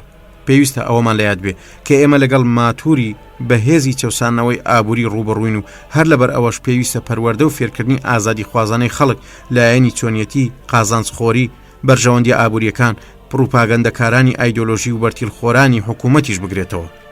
بەرهەڵسکارانی دەستێوەردانی دەوڵەت خۆیان لە چوارچێوەی ڕاوەکردنێکدا سنووربەند کردووە کە ناویان ناوە هەڵەی تیوری، بەمەش مەودای نفوزی خۆیانیان تەسک کردوتەوە، چونکە ئەوان مەبەستیان ئەوەیە بەهۆی ڕاوەگەلێکی ئالۆزەوە لەبارەی هەڵا زەینی ئەو خەڵکە بپاڵێون کە توانای تێگەیشتنی ئەو جۆرە ڕاوەکردانیان نییە. ئەو ئاپۆرانەی کە بە ئاسانی دەکەونە ژێر کاریگەری پروپاگەندەکانەوە و لە ژێر کارتێکردنی پسپۆڕانی شارەزای حکومیدا سەریان لێ دەشێوێ. بۆیە پێویستە پیرۆزی ئەم پسپۆڕانە لە زەینی خەڵکدا بسڕدرێتەوە و ئەمە شتێکە کە لابۆتی بە شێوەیەکی بنەبڕ جەختی لەسەر دەکاتەوە. یەکێک لە تیورستە ئازادی خوازەکان بە ناوی لایزندەر سپۆنەر نزیکەی 400 ساڵ دوای لابۆتی بهێنانەوەی ئەو بەڵگەی کە دەڵێ پارێزگارانی حکوومەت بەگشتی خەڵکانی ساکار و مرۆڤی نابەجێن تێڕوانینێکی هاوشێوەی خستۆتە ڕوو. پارێزەرانی حکوومەتی پەرلەمانی هەروەک پارێزەرانی زۆربەی حکوومەتەکانی دیکە لە سێ دەستە پێکاتون. یەکەم، خەڵکانی نابەجێ کە چینێکی تاڕادەیەک چالاک و بە ژمارە زۆر پێک دەهێنن، ئەوان وا سەیری دەوڵەت دەکەن کە هۆکارێکە بۆ بەدەستێنانی دەسەڵات پلەپایە خوازی سوود خوازی. دووەم، خەڵکانی سادە و فری و خواردوو، ئەمانەش بازنەیەکی بەرفراوان پێک دێنن کە بەبێ دوودڵی هەر یەک لەوان بەو هۆیەوە کە خاوەنی ڕاویر و بۆچوونن و بە هەمان ئەندازەش سوود لەم مافە وەردەگرن کە خەڵکانێکی دیکە هەیانە بۆ چەوسانەوە و دزیکردن لەمان. هەر ئەمانە بەو پەڕی دەبەنجی و سادەییەوە وا هەز دەکەن ئازاد و سربەخۆن و لە سایه حکوومەتێکدا ژیان دەبەنە سەر کە تێیدا مافی بەرامبەر بۆ هەمووان ڕەچاو دەکرێت. ئەمانە وای بۆ دەچن کە حکوومەتەکەیان باشترین حکوومەتی سەڕووی زەویە و تێڕوانینی لەم بابەتە.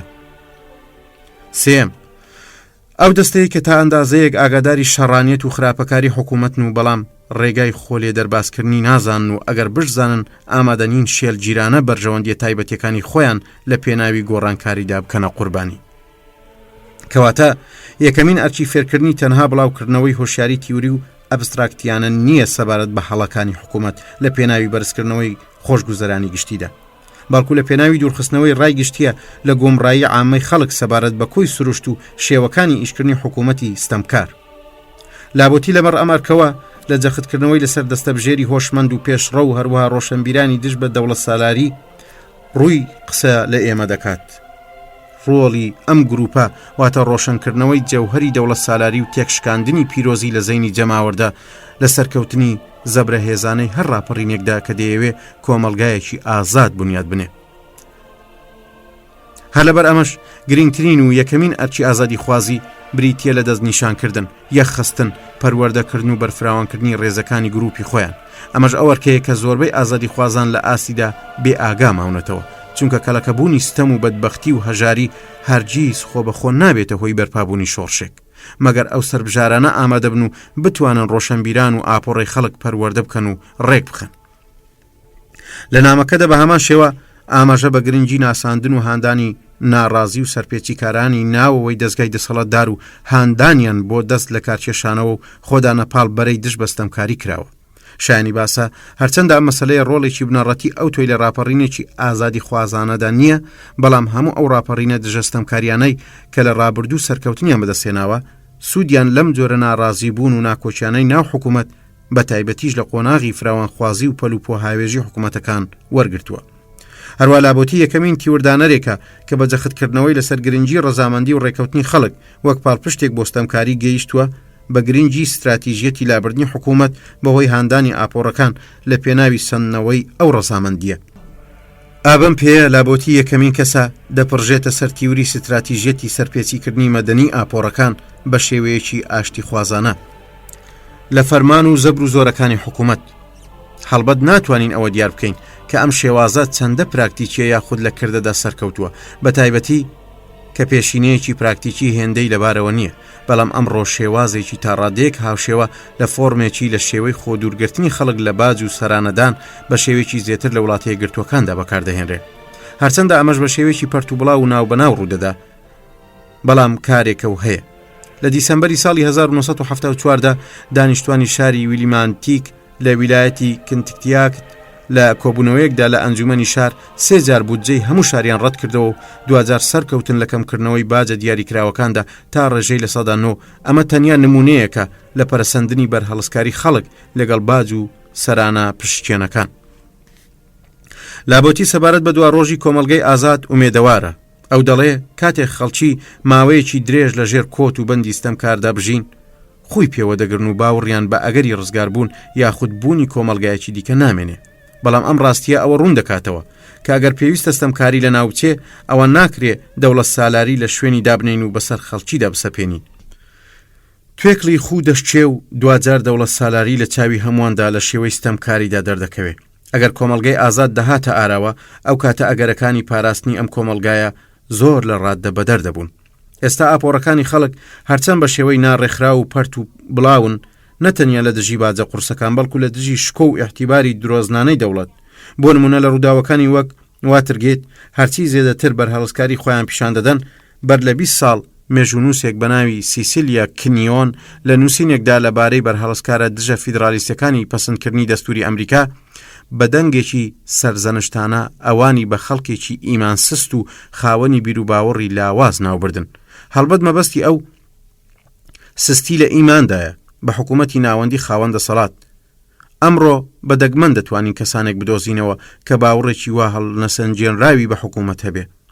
لە سەردەمی ئێمەدا هزرڤانەکانی وەک ئاتین دیلابوتی و زۆر خەڵکی تر ئەمڕۆی تر و پێشڕەوترن لەوەی کە لە ماوەی زێتر لە سەدەیەکدا بوونیان هەبوو.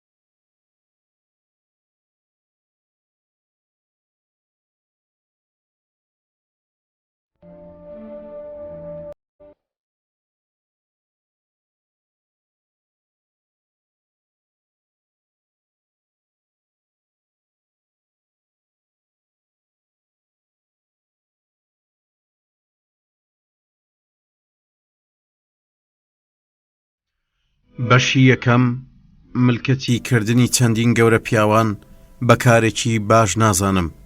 لێگەڕێ با تەنیا سەروەرێکمان هەبێ، بهێڵە تەنیا یەک کەس پاشایەتی بکات. هۆمەر ئەم دێرانە لە بەرامبەر خەڵکدا لە زمانی ئۆلیسەوە بەیان دەکات. ئەگەر ئەو تەنیا ڕستەی یەکەمی بەسەر زماندا هاتبە، گوتەیەکی پەسەندی گوتبوو. بە پێی لۆژیک دەبوو ئاماژە بەوە بکا کە حکوومەتی فرەگەورە لەو ڕۆوە بە چاوێکی نزم تەماشای دەکرێت کە هەر مرۆڤێک تەنیا بەوەی نازناوی گەورەی دەستکەوێ گەندەڵ دەبێ و لە ڕێگای ئەقڵ لا دەدات. بەڵام لە جیاتی ئەوە هۆمەر قسەیەکی ناماقولی خستۆتە سەر زمانی پاڵەوانەکەی، بهێڵە تەنیا یەک گەورەمان هەبێ، بهێڵە تەنیا یەک کەس پاشایەتی بکە. ناتوانین ڕەخنە لە ئۆلیس بگرین، چونکە لەو هەلو مەرجەدا ئەو ناچار بووە ئەم گوتانە بڵێ تاکو ڕێ بگرێ لەو گریمانەی بەرپابوونی شۆڕش لە ناو سوپاییەکاندا و بە بڕوای من ئەو لێرەدا حەقیقەتی کردوتە قوربانی بەرژەوەندی. بە هەر حاڵ گوێڕایەڵیکردن لە فەرمانی یەک گەورە جۆرێکە لە بەدبەختی، چونکە چاوەڕوانیکردنی میهرەبانی لێی چاوەڕوانیەکی بێهودەیە. لەبەر ئەوەی ئەو بە پێی پێویستی دەسەڵاتەکەی هەر کات حەز بکە بێبەزەیی دەبێ. هەر بەم جۆرەش هەبوونی فرە گەورە چەندین جار بەدبەختانەترە. هەڵبەتە مەبەستم ئەوە نییە سەبارەت بەم مەسەلە شوێن تێڕامان و جێی ناکۆچیە، واتە پەسەندکردنی جۆرەکانی دیکەی حکوومەت لە جیاتی پاشایەتی قسە و باسێک بکەم. لەگەڵ هەموو ئەمەشدا بەر لەوەی دوودڵبین لە ئاست پێگەی پاشایەتی لە ناو میلەت و ئیتنۆسەکاندا، حەز دەکەم بزانم ئایا پاشایەتیش دەچێتە ڕێزی ئەو دەستەی حکوومەتەکانەوە یان نەخێر. چونکە زۆر ئەستەمە بتوانین باوەڕ بکەین لەسەر زەمینێکدا کە هەموو شتێکی پەیوەستە بە تاکە کەسێکەوە نیشانەیەک لە خۆشگوزەرانی و بەختیاری گشتی بدۆزرێتەوە. هەڵبەت قسەکردن لەم بارەیەوە دەرفەتێکی دیکەی دەوێت، چونکە بێگومان دەمانخاتە سەر چەندین جۆری قسەکردنی سیاسی. وەلێ لەم باسە کوردەدا تەنیا دەمەوێت بزانم ئەوە چۆنە کە ئاپۆڕەیەک لە مرۆڤەکان، گوندەکان، شارەکان و میلەتەکان هەندێک کات لە ژێرباری دەسەڵاتی زۆردارێک ئەشکەنجە دەچێژن کە هیچ دەسەڵاتێکی نییە جگە لەو دەسەڵاتەی کە خودی خەڵک پێیان بەخشیوە. زۆردارێک کە دەتوانێت تەنیا تا ئەو سنوورە ئازاریان بدا کە توانای بەرگەگرتنیان هەیە، ستەمکارێک کە بەهۆی هەدادانی خەڵک و بێمەیلی ئەوان لە ئاست بەرەنگاربوونەوەدا ئەگەری ئەوەی بۆ دەڕەخسێ هەر ئازارێکیان پێ بگەێنێ و هەر ستەمێکی پێی خۆشە لەسەریان بەڕەوا بزانێ. بەڕاستی دۆخێکی سەرسوڕهێنەرە. لەگەڵ ئەوەشدا بینینی 1 ملیۆن مرۆڤ لە بەدبەختی و بێچارەییدا هێندە ئاساییە کە لە جیاتی ئەوەی سەرسوڕهێنەر بێت زێتر جێگای داخە. هەزاران مرۆڤ کە لەژێر کۆت و بەندی یەک کەسدا دەژین و سەرقاڵی بەردەوامیدان و گەشەدانن بەم دۆخە و وا دەردەکەوێت کە خۆشحاڵ بن بەناو و پێگەی ئەم تاکە کەسە.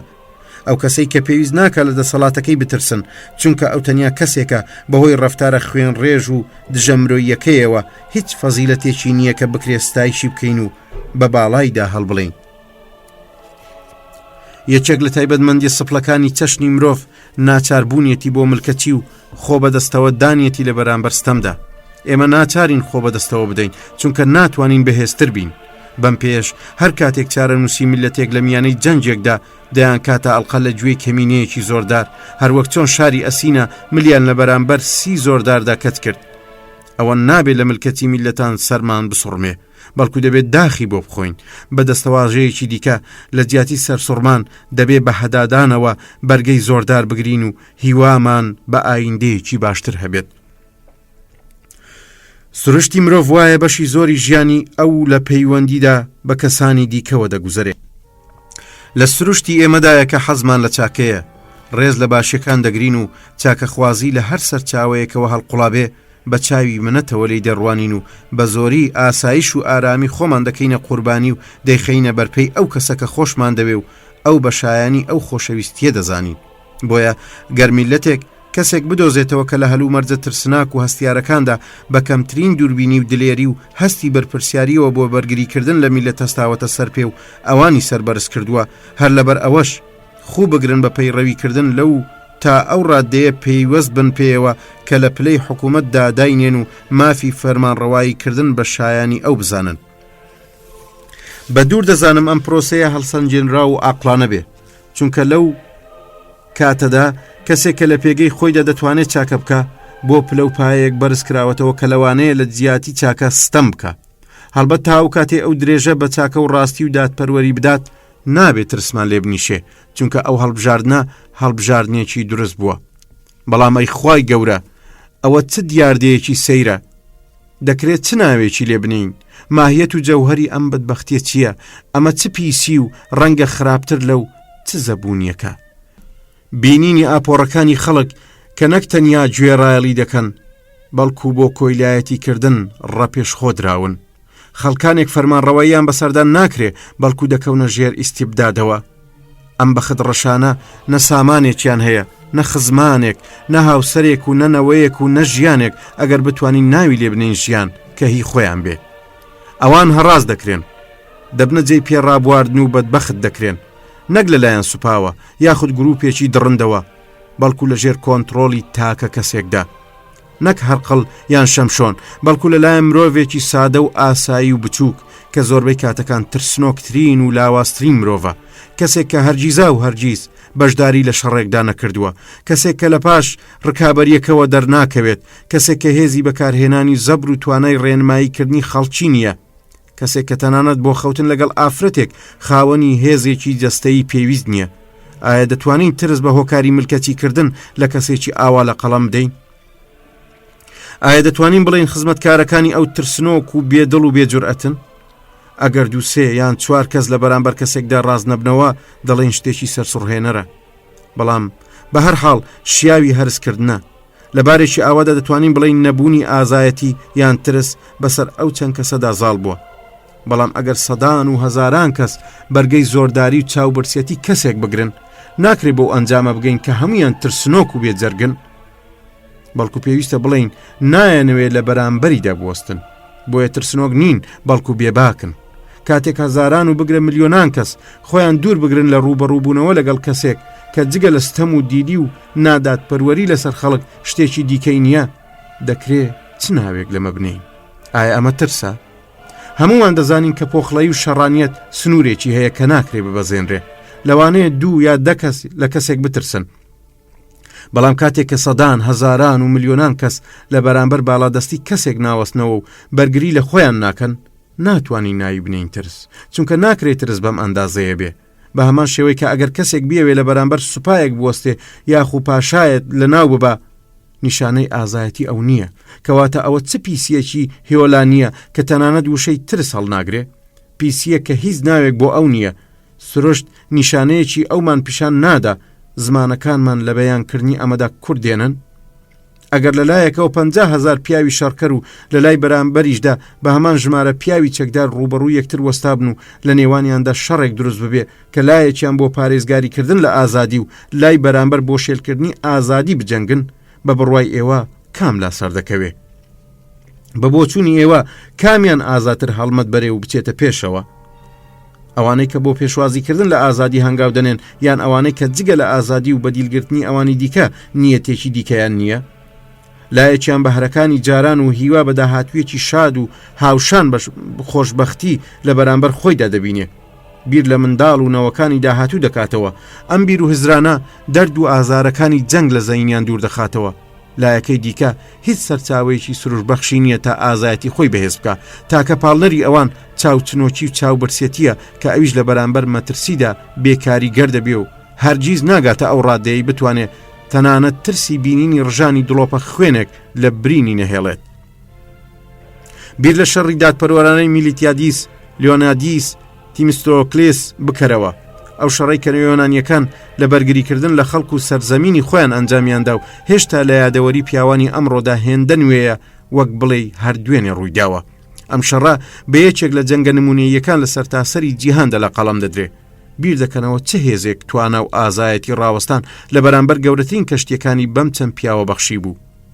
لە جەنگێکدا کە تەنانەت دەریاکان گڕیان گرت، ئازایەتی شەڕکردن لەگەڵ سوپایە کە سەدان جار هێندەی سەربازە یۆنانیەکان بوو. ئایا جگەلەوەی کە ئەم شەڕە نەشەڕی یۆنانیەکان لەگەڵ ئێرانیەکان، بەڵکو سەرکەوتنی ئازادی بوو بەسەر دیلی و زاڵبوونی ئازادی بوو بەسەر باڵادەستی و چاوبرسێتی و چاوچنۆچیدا؟ ڕاوەی ئەو پاڵەوانێتیانەی کە ئازادی لە دڵی ئازادی خوازان دەدەوروژێنێ سەرسۆڕهێنەرە، بەڵام چ کەسێک هەواڵی ئەم شەڕانەی هەموو ڕۆژێک لە نێوان خەڵکی هەندێک لە وڵاتان ڕوودەدەن باوەڕ دەکات؟ بەڕاستی چێ باوەڕ دەکات کەسێک بتوانێت فەرمانڕەوایی بەسەر سەدان هەزار کەسدا بکە و ئەوان لە ئازادی بێبەش بکە؟ چێ لە ئێمە تا لە نزیکەوە شایەدی ئەو ڕاستیە نەبین باوەڕی پێ دەکەین؟ ئەگەر ئەم ڕووداوە لەسەر زەمینە دوورە دەستەکان ڕووبدا و بۆ ئێوەی بجێڕنەوە، ئەوە چییە بە ئەفسانە و چیرۆکی نەزانێ؟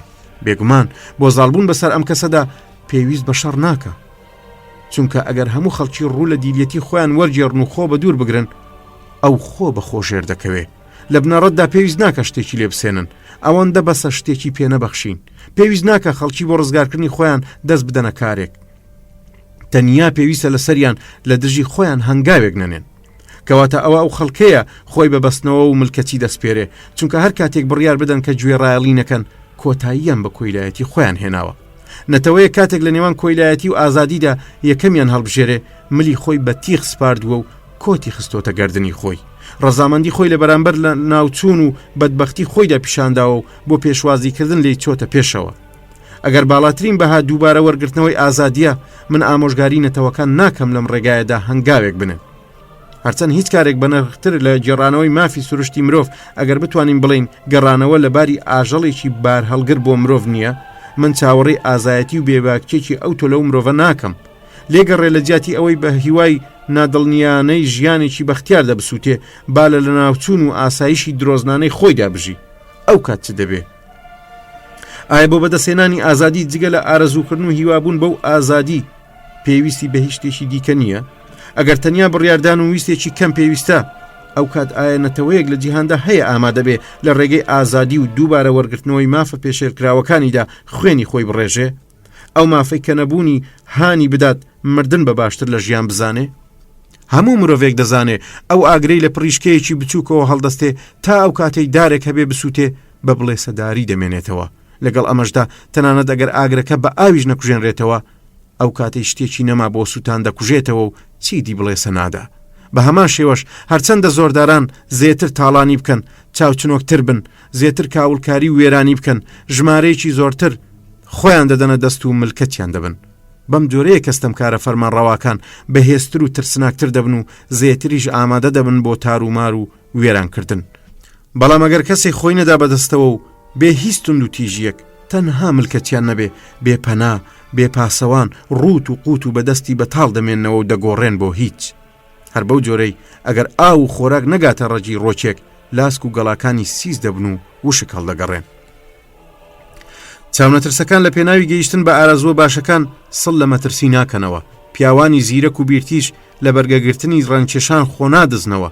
ئەوە تەنیا ترسنۆک و دەبەنگەکانن، نەتوانایان هەیە بەرگەی سەختیەکان بگرن و نەدەشتوانن لە پێناو بەرگریکردن لە مافی خۆیان هەستنە سەر پێ.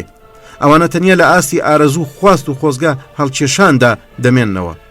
هەرچەندەش ئەم ئارەزووە بە بەردەوامی لە جەوهەری ئەوان داماوەتەوە و لێ بوێری درکاندن یاخود خەباتکردنیان لە پێناویدا نییە. ئەم ئارەزووە هەم لە دڵی ئاقلەکان و هەم لە دڵی نەزاناندا، هەم لە هزری پیاوانی بەجەرگ و هەم لە زەینی کەسانی ترسنۆکدا شەپۆڵ دەدا. ئەو ئارەزووی کە ئەگەر بێتە دی هەردوو گروپەکە دەگەیەنێ بەو پەڕی دڵخۆشی. بەڵام وا دەردەکەوێت لێرەدا هۆکارێک و نە. من نازانم ئەوە چۆنە کە سروشت مەیلی سووتێنەری ئازادی ئەم بەهرەی قوڵەی لە دڵی مرۆڤەکاندا جێ نەکردوتەوە. بەهرەیە کە کاتێ لە دەست دەردەچێ زۆردارەکان دێنە مەیدانەوە و ئەو ڕێژێژ لە بەهرە کە دەمێنێتەوە لەبەر لاوازبوونی بەهۆی کۆیلایەتیەوە بێکاریگەر دەبێ. ئازادی تەنیا بەختەوەریەکە کە مرۆڤەکان لەسەری سوور نین، چونکە ئەگەر لەسەری سوور بوونایە بە دڵنیاییەوە بەدەستیان دەهێنا و دەیان پاراست. وەک دەردەکەوێ ئەوان ئەم ئیمتیازە بێنمونەییان لەبەر ئەوە نەویستووە، چونکە زۆر ئاسان بەدەستدێ. ئەی هەژارەکان، بەخت ڕەشەکان، ئەی ئەو کەسانەی لە نەزانیدا ژیان دەبەنە سەر، ئەی ئەو نەتەوانەی خۆتان هۆکاری بەدبەختین و چاوتان لە مافەکانتان پۆشیوە. ئێوە بە دیار چاوی خۆتانەوە خۆتان لە باشترین و زۆرترین پشتی سامانی خۆتان بێبەش دەکەن. مەزراکانتان تاڵان دەکرێن، سامانەکانتان دەدزرێ، میراتی بنەماڵەیتان لە ناو دەچێ. بەو جۆرە دەژین کە ناتوانن بانگەشەی خاوەنداریەتی هیچ شتێک بکەن. وا دێنە پێشچاو بەوەی کە ئێوە دارایی و خێزان و ژیانتان بە قەرز وەرگرتووە و ڕەزامەند و خۆشبەختن. ئەم گەندەڵی، بەدبەختی، وێرانی و لە ناوچوونە نەک لە دوژمنێکی بێگانەوە، بەڵکو لە دوژمنێکەوە بە ئێوە دەگا کە خۆتان دەسەڵاتتان پێبەخشیوە. ئەو دوژمنەی کە لە پێناویدا دەستنە جەنگ و دەکوژرێن و لەبەر خاتری شانازی و سەربڵندی ئەو لە گیانی خۆتان دەبورن. ئەو کەسەی کە فەرمان بەسەر ئێوەدا دەردەکا تەنیا دوو چاو، دوو دەست و جەستەیەکی هەیە نەک زێتر. تەنانەت ئەو هیچ شتێکی زێتری نییە لەوەی کە خراپترین مرۆیەکانی نیشتەجێی ناو شار و وڵاتەکانتان هەیەە. لە ڕاستیدا هیچ شتێکی نییە جگەلەوەی ئێوە پێتان بەخشیوە تا لە ناوتان ببا. ئەگەر ئێوە چاوی پێ نەبەخشن، ئەو هەموو چاوەی لەکوێ بوو تا ئێوە بخاتە ژێر چاودێریەوە. ئەگەر خۆتان دەست و بازووی نەدەنێ، ئەو هەموو بازوەی لەکوێ بوو تا ئێوەی پێسەرکوت بکە. ئەگەر خۆتان پێ نەبەخشن، چۆن و بەکان پێیانەی لە توانایدایە شارەکانتان پێماڵ بکە. ئەگەر خودی ئێوە دەسەڵاتی نەدەنێ، ئەو چۆن دەتوانێت فەرمانتان بەسەردا دەرکا. ئەگەر هاوکاری نەکەن، چۆن دەوێرێ بەگشتاندا بچێتەوە. ئەگەر ئێوە هەل بۆ دز نەڕەخسێنن، چۆن دەتوانێت تاڵانتان کە. ئەگەر دەستان لەگەڵ دەستی بۆ کوژدان نەبێ، چۆن دەتوانێت بتان کوژێ. ئێوە دەچێن و ئەو دەیماشێتەوە. ئێوە ئامراز و کەرستەی ماڵەکانی خۆتان بە زەحمەت پەیدا دەکەن و ئەو بە تاراز دەیان بە.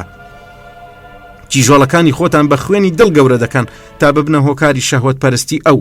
کوڕەکانتان لە پێناوی ئەودا دەنێرنە جەنگ و دایانکەنە خزمەتکاری ئەو. جەستەی خۆتان دەخەنە بەردەستی تا کارکوشتەی کات و ئەنجامی سوودی کارەکەی ئێوەش لە عیش و نۆش و هەوەسبازیدا بەکاربێنێ. وزەی خۆتان دەکەنە ئاو تاکو ئەو بەهێستر و بەهێستر بێ و لە ژێر دەسەڵاتی خۆیدا لە پەل و پۆتان خا. ئێوە دەتوانن خۆتان لەم خۆ بە کەمزانی و پیسیە ڕزگار بکەن. خۆ بە کەمزانیەک تەنانەت سوار پێیەکانیش بەرگەی ناگرن. ئەمەش بێ ئەوەی کە هیچ هەنگاوێک هەڵبێنن، تەنیا ئەوەندە بەسە خواستی ئازادیتان هەبێ، خواستی ئازادیتان هەبێ. هەر کات بڕیار بدەن کە جیدی کۆی لە نەبن، یەکسەر ئازاد دەبن. ناڵێم بە زۆری باز و زۆردار بڕوخێنن، بەڵکو دەڵێم تەنیا بەسە کە کۆتایی بە پشتیوانی لێکردنی بێنن. ئەو کاتە دەبینن چۆن چۆنی کۆڵەکەکەی ئەم پەیکەرە مەزنە دەلەرزێ و سەراوژێر دەبێت.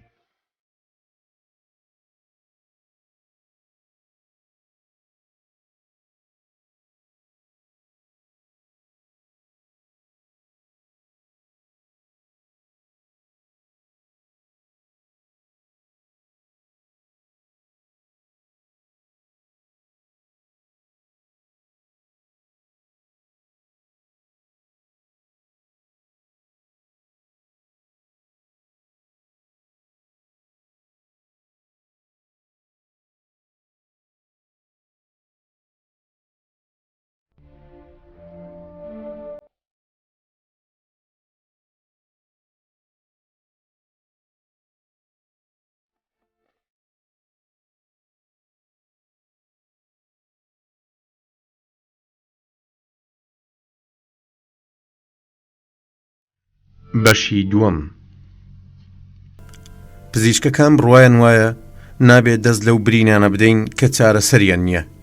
بێدوودڵی ئەم ئاگادارکردنەوەیان ڕاستە، بەڵام ڕەنگە نابەجێ بێ ئەگەر ئامۆژگاری نەتەوەیەک بکەم کە هەستیاری خۆی سەبارەت بە دەرد و نەخۆشیە کوشندەکەی لە دەستدا بێت.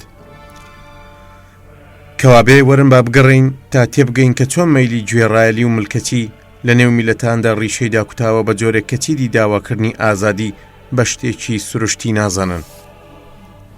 هەموو پشتگیری لەوە دەکەن کە مرۆڤ بەپێی سروشت و خوی خۆی لە سەرەتاوە گوێڕایەڵی دایک و باوکە. اینجا هێواشێواش لە پاش گەشەی عەقلی و پێگەیشتنی هزری چیدی نابێتە ملکەت و بەندەی هیچ کەسێک. سەبارەت بەوەی کە ملکەتی بۆ دایک و باوک شتێکی خۆڕسکە و لە ڕەمەکەکانماندا بوونی هەیە گومانێک نییە و هەموو ئەوەمان قبوڵە کە پەیڕەوی لە نمونەیەک دەکەین. بەڵام ئەوەی کە ئایا هەر لە سەرەتای لەدایک بوونەوە ئێمە خاوەنی عەقلین، پرسیارێکە زانا و فەیلسوفانی قوتابخانە جۆربەجۆرەکان لەبارەیەوە زۆر تێڕامان و گفتوگۆیان کردووە. وا هەز ناکەم هەڵام کردبێ ئەگەر بڵێم لە جەوهەری مرۆڤدا توێیەک هەیە لە عەقڵ کە زگماچیە و ئەگەر بە دروستی پەروەردە بکرێ بەردەگرێ و بە پێچەوانەشەوە ئەگەر نەتوانێت لە بەرامبەر ڕەزیلەت و پیسیەکاندا بەرگری بکە، بەدیهیتر نییە کە سروشت ئەو خزمەتکارەی یەزدان و ئەم فەرمان ڕەوایە بەسەر مرۆڤەوە هەمومانی لە خاچێک دروست کردووە تاکو بە چاوی دۆستی و برایەتی و هاوکاریەوە بڕوانینە یەکتر. ئەگەر سروشت توانای جەستەیی یان ڕۆحی زێتری بە هەندێکمان بەخشیوە بە مەبەستی دروستکردنی جەنگ و ناکۆچی نەبووە. سروشت دەسەڵات و هۆشێکی زیاتری نەداوەتە کەسانێکی بەهێز و زیرەک تا بەهۆیانەوە وەکو دڕندەکان پەلاماری لاوازەکان بدەن و ستەمیان بەسەردا بسەپێنن. ئەگەر سروشت بە هەندێک زێتر و بە ژمارەیەکی تر کەمتری پێبەخشیوی ویستوێتی هەلێک بۆ سەرهەڵدانی ئەڤینی برایانە بڕەخسێنێ تاکو ئەوانەی کە بەتوانان یارمەتی ئەوانە بدەن کە پێویستیان بە دەستگیرۆییە. کەواتە لەبەرەوەی سروشت هەموو جیهانی کردوتە شوێنی نیشتەجێبوون و حەوانەوەی ئێمە، ئەوە هەمومانی لە ماڵێکدا نیشتەجێ کردووە. ئێمەیشی بە جۆرێ خۆڵقاندووە تا کاتێک تەماشای یەکتر دەکەین نمونەی هاوبەشی خودی مرۆیمان لە سیمای یەکدیدا بناسینەوە. چونکە مەزنترین بەهرە واتە توانای ئاخافتنی بە هەمومان بەخشیوە تا لەگەڵ یەکدا پەیوەندیەکی برایانە چێبکەین و بە گۆڕینەوەی بیرروڕا پەیوەندیەکانمان پتەوکەین و خواستە هاوبەشەکانمان بێنینە زمان. هەروە هەر لەبەر ئەوەی لە هەموو نیشانەکانی سروشتدا جیلوەیەکی گشتی لە سروشتی مرۆڤ خەمڕێراوە و ئامانج لەو خوڵقاندنەی لەو نیشانانەدا پەرج کردوتەوە. ئەوە بە دڵنیاییەوە پێویستە بڵین ئێمەی مرۆڤ بە سروشت ئازادین، چونکە هەمومان ڕێبوارانی کاروانێکین. بۆیە نابێ لە زەینی هیچ کەسێکدا کەمترین دوودڵی لەو بارەیەوە هەبێ کە گوایە سروشت هەندێکمانی لە سەرەتاوە بە کۆی لە خوڵقاندووە، چونکە ئەو گشت مرۆڤەکانی بە یەکسانی دروست کردوون. کەواتە قسەکردن سەبارەت بەوەی ئایا ئازادی بنەمایەکی سروشتیان بەدی هاتووە قسەکردنێکی بێهودەیە، چونکە ناتوانرێ هیچ مرۆڤێک بکرێتە دیل و کۆیلە مەگەر لە ڕێی گۆمڕاکردن و هەڵخەڵەتاندنەوە بێت. لە دنیایەکدا کە سروشت بەسەریەوە فەرمان ڕەوایە واتە دنیایەکی پابند بە عەقڵ، ناکرێت تێیدا هیچ جۆرە دژایەتێک کە نیشانەی نادات پەروەری بێت بدۆزرێتەوە. لەبەرەوەی ئازادی بەشێکە لە سروشتی مرۆیی. ئێمە نەکەرتەنیا خاوەنی ئەو ئازادیین، بەڵکو دەشمانەوێ بیپارێزین.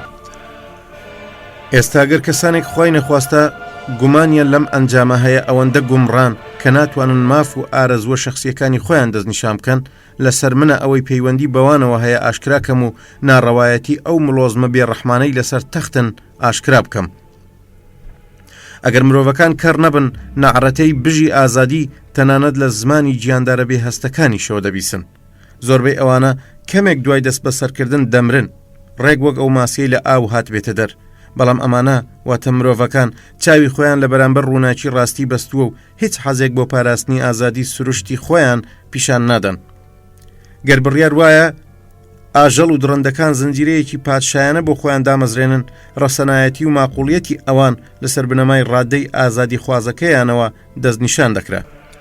هەموو ئاژەڵەکان لە بەهێزترینیان و گەورەترینیانەوە بگرە تا لاوازترین و بچووکترینیان کاتێک بەداوەوە دەبن بە جۆرێک بەهۆی چنگوڕ و ددان و دندوک و سم و شاخ و هەتا دوایی بەرەنگاری داوەکە دەبنەوە کە هەر بینەرێ بە ئاسانی تێدەگا ئەوان لە پێناوی بەدەستهێنانەوەی ئازادیەکانیاندا ئاوا دەکەن.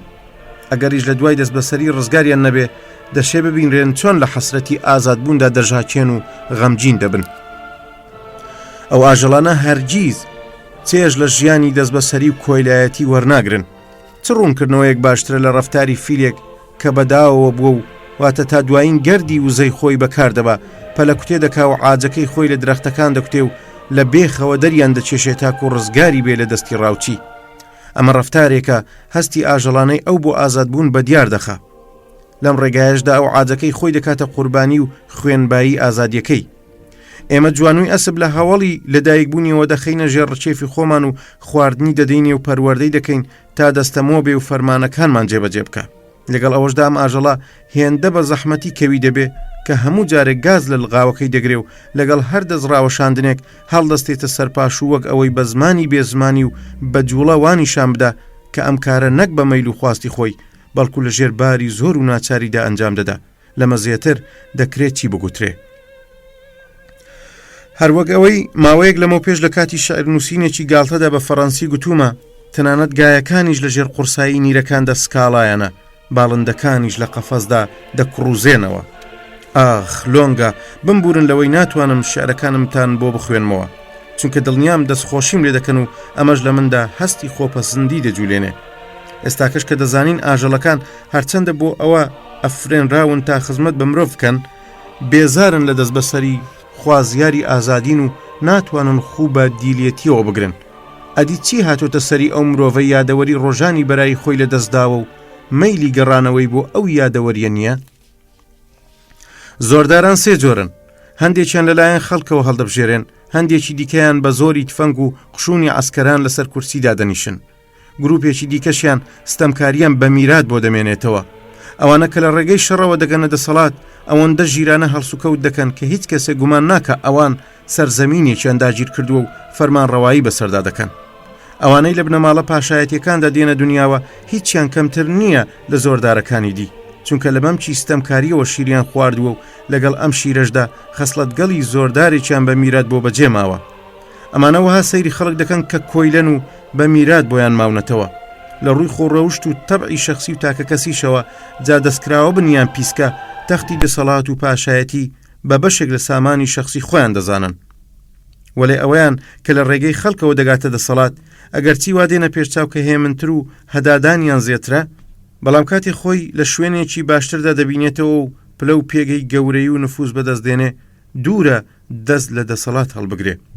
فەرمانڕەوایەکی لەم جۆرە بە زۆری بڕیار دەدا ئەو حکوومەتەی لەلایەن خەڵکەوە پێی سپێردراوە بکاتە میراتی خۆی و کاتێکیش میراتگرەکانی ئەم هزرایان لاپەسند بێ بە جۆرێ ڕوودەکەنە تونند و تیژی و ستەم و بێڕەحمی کە پێش زۆردارەکانی دیکە دەکەون، چونکە ئەوان بۆ جلەوکردنی خەڵک و سەپاندنی ستەمکاری ناچارن پەنابەرنەبەر زۆر و زوڵم و تۆقاندن. یادەوەری ئازادی لە زەینی خەڵکدا بسڕنەوە و بە زۆریش لەم کارەدا سەرکەوتوو دەبن. قبولمە لە نێوان ئەم سێ جۆر ستەمکاریەدا جیاوازی هەیە و لە پێویستە بڵێم هیچ کامیان لەوی دیکە باشتر نین، چونکە هەرچەندە شێوەی دەسەڵات گرتنە دەست لە هەر سێبارەکەدا جیاوازە، ڕێگای حکوومەتکردن بەکردەوە لە هەر سێکیاندا یەکە. ئەوانەیان کە هەڵدەبژێردرێن بە جۆرێک لەگەڵ خەڵک دەجوولێنەوە وەک بڵێ خەریکی دەستەمۆکردنی گاچێویەکانن. ئەوانەیان کە بە زەبری شەڕەنێزە و چەک دەگەنە دەسەڵات خەڵکی وەک دیلەکانی شەڕ گریمانە دەکەن. ئەوانەشیان کە میراتگرانی ستەمکارین ئاپۆڕەی خەڵک بەو کۆیلانە لە قەڵەم دەدەن کە لەگەڵ سامانەکانی دیکەدا بە میرات بۆیان ماونەتەوە. وەرن لەم بارەیەوە ئەو منداڵە تازە لەدایک بووانە بهێنینە پێش چاومان کە نەبە کۆیلەتی ئاشنان و نەبانجی یۆتۆبیای ئازادیان بەرگوێ کەوتووە، بە تەواویش بەم جۆرە وشانە نامۆن. ئەگەر داوا لەمانە بکرێت لە نێوان ئەم دوانەدا واتە ئازادی و کۆیلەتی یەکێکیان هەڵبژێرن کامیان هەڵدەبژات. گومانم نییە ئەوان فەزلی ئازاد بوون و عەقڵی خۆیان دەدا بەسەر ملکەتی و جێبەجێکردنی ئەو فەرمانانەی لە ئارەزووی تاکە کەسێکەوە سەرچاوە دەگرن. تاکە ڕێزپەڕێک لەم بارەوە میلەتی بەنی ئیسرائیلە کە بەبێ هیچ جۆرە ناچارکردنێکیان پێویستیەک بۆ خۆیان ستەمکارێکیان هەڵبژارد. هەر کاتێک مێژووی ئەم میلەتە دەخوێنمەوە ناتوانم جڵەوی تووڕێی و هەڵچوونی خۆم بگرم. لەبەر ئەو ڕزامەندی و خۆشحاڵی ئەوان سەبارەت بەو هەموو خوێن ڕێژی و دڕندایەتی لە نێوانیاندا ڕیشەی داکوتاب و شێت دەبم. بەڵام دڵنیام گشت مرۆڤەکان تا ئەو کاتەی بە مرۆڤی دەمێننەوە واتە تا پێشەوەی خۆیان بەدەست کۆت و بەندەوە دەدەن ئەگەری ئەوە هەیە یان بە زۆر یان بە فێڵ و تەڵەکەبازی بە کۆت و داوی دەست بەسەریەوە دەبن یاخود دەکەونە ژێر کۆنتڕۆڵ و داگیرکاری بێگانەوە هەروەک چۆن سپارتا و ئەسینا خۆیاندایە دەست هێزەکانی ئەسکەندەری مەکدۆنی یاخود لە ڕێگەی گروپ و دەستە سیاسیەکانەوە هەر بەو شێوەیە کە بە ڕێوبەرایەتی شاری ئەسینا پێش ئەو ماوەیە لە ژێرچنجی پیستریاتۆس دابوو. کاتێک خەڵک بە فێڵ و تەڵەکەبازی ئازادی لە دەست دەدەن ئەوەندەی لە نەزانی خۆیان زیانیان پێدەکەوێ ئەوەندە لە کردەی کاسەلێسیان زیانیان پێناگە. هاوشێوەی ئەم بارودۆخە بەسەر خەڵکی شاری سیراکۆس یەکێک لە شارە گرنگیەکانی سیسیلیا هات. ئەوان کە سەرقاڵ بوون بە جەنگ و ئەو مەترسیانەی لە هەر لاوە هەڕەشەی لێ دەکردن ئاگایان لەوە نەبوو کە بەهۆی متمانە بەخشین بە دەنیس هەڵبژاردننی بۆ فەرماندەی سوپا دەسەڵات دەبەخشنە یەکەمین دیکتاتۆر کە بەهۆی ئەو دەسەڵاتەوە دوای تێکشکاندنی دوژمن و گەڕانەوەی سەربەرزانەی لە ڕێگای گۆڕینی خۆی لە فەرماندەی سوپاوە بۆ پاشا پاشان لە پاشاوە بۆ زۆردار لە بنەڕەتدا دەکەوێتە سەرکوتکردنی هاوسەنگەرەکانی خۆی. باوەڕ ناکرێت کاتێک یەک میلەت دەبێتە فەرمانبەر چەندە زوو ئازادی خۆی بیردەچێتەوە بە جۆرێک لە یادی دەچێتەوە کە ئیدی هەرگیز ڕێگا بە خۆی نادا جارێکی دی بیری لێ بکاتەوە. ئەوەندەش ئاسان و سادە بە کەماڵی مەیلەوە ملکەس دەبێت کە هەر چاودێرێک وای هەز دەکا ئەمانە زێتر لەوەی شتێکیان بەناوی ئازادیەوە لەدەستدابێ شتێکی دیکەیان بەناوی کۆیلێتیەوە بەدەست هێناوە. ڕاستە بەستنەوەی خەڵک لە سەرەتادا کارێکی قورس و سنووردارە بە جۆرێک کە پێویست دەکا زەبر و زۆری تێدا پیادە بکرێ وەلێنەوەی دواتر بە ئاسانی ملکەس دەبێ. ئەم ملکەتیە لەسەر شێوەی باو باپیرانی خۆی وەک شتێکی سروشتی و گومان لێ نەکرا و تێی دەڕوانێ. هەر لەبەرەم هۆیشە زۆرینەی ئەو مرۆڤانەی لە سایه کۆتوبەندا لە دایک دەبن و لە سایه هەمان کۆتوبەندا پەروەردە و گەورە دەبن و خوو بە کۆیلەتیەوە دەگرن. ئەو بارەیان بە تەواوی لەلا ئاسایی و بێکەم و کوڕی دێتە بەرچاو. ئەم خەڵکانە لە مافی خۆیان ئاگادارنین و شێوازێکی دیکەی حکوومەتکردن ناناسن و ئەو هەلوو مەرجانەی کە تیان داهاتونەتە دنیاوە بە تەواوی بە سروشتی دەزانن. هەڵبەتنەوەی داهاتوو بەردەوام خاڵە لاواز و گۆشە تاریکەکانی ژیان و پەیوەندیەکانی باب و باپیرانیان مشتوماڵ دەکەن و لە نێو کتێب و بەرهەمەکانیاندا دەکەونە لێکۆڵینەوە. لەگەڵ هەموو ئەمەشدا نفوزی بەهێزی نەریت و خوپێوەگرتن بە تایبەتی خوگرتن بە گوێڕایەلیەوە هیچ کامێکیان دڵنیاکەر و پاساو دەرنین. گوتویانە کە میهرداد میتریادیتۆس خۆی بە خواردنەوەی ژەهر ڕاهێنا بوو تاکو لە بەرامبەریدا بەرگری دروست بکە. ئێمەش وەکو ئەو فێر بووین ژەهری کۆیلەتی بنۆشین و خوو بە تاڵیەکەیەوە بگرین. ناتوانین نکۆڵی لەوە بکەین کە سروشت ئێمە بەپێی خواست و ویستی خۆی پەروەردە دەکا و ناچارمان دەکات کە هێز و لاوازیەکانی خۆمان بەدیار خەین. لەگەڵ ئەمەشدا پێویستە دان بەوەدا بهێنین کە دەسەڵاتی نەریت و خوو پێوەگرتن زۆر زێترە لە دەسەڵاتی سروشت، چونکە خەسڵەتە خۆڕسکەکانی مرۆڤ خەسڵەتە باشەکانی یان بەد و ناشیرنەکانی ئەگەر پەروەردە نەکرێن لە ناو دەچن. لە کاتێکدا کە ژینگەی دەوروبەر لەسەر شێوەی تایبەتی خۆی شێوەمان پێدەدا تەنانەت ئەگەر ئەمە پێچەوانەی خوی سروشتی و زگماچیانەی خۆشمان بێ. ئەو تۆی چاچیانەی کە سروش خستونێتە نێو خۆڕسکی ئێمەوە هێندە لاواز و بێمایەن کاگەر بە دروستی خزمەت نەکرێن بەرگەی کەمترین زیانیش ناگرن. ئەم تۆوانە بە زەحمەت دێنەبەر بە ئاسانی دەڕزن و دوجاریش لە ناو دەچن.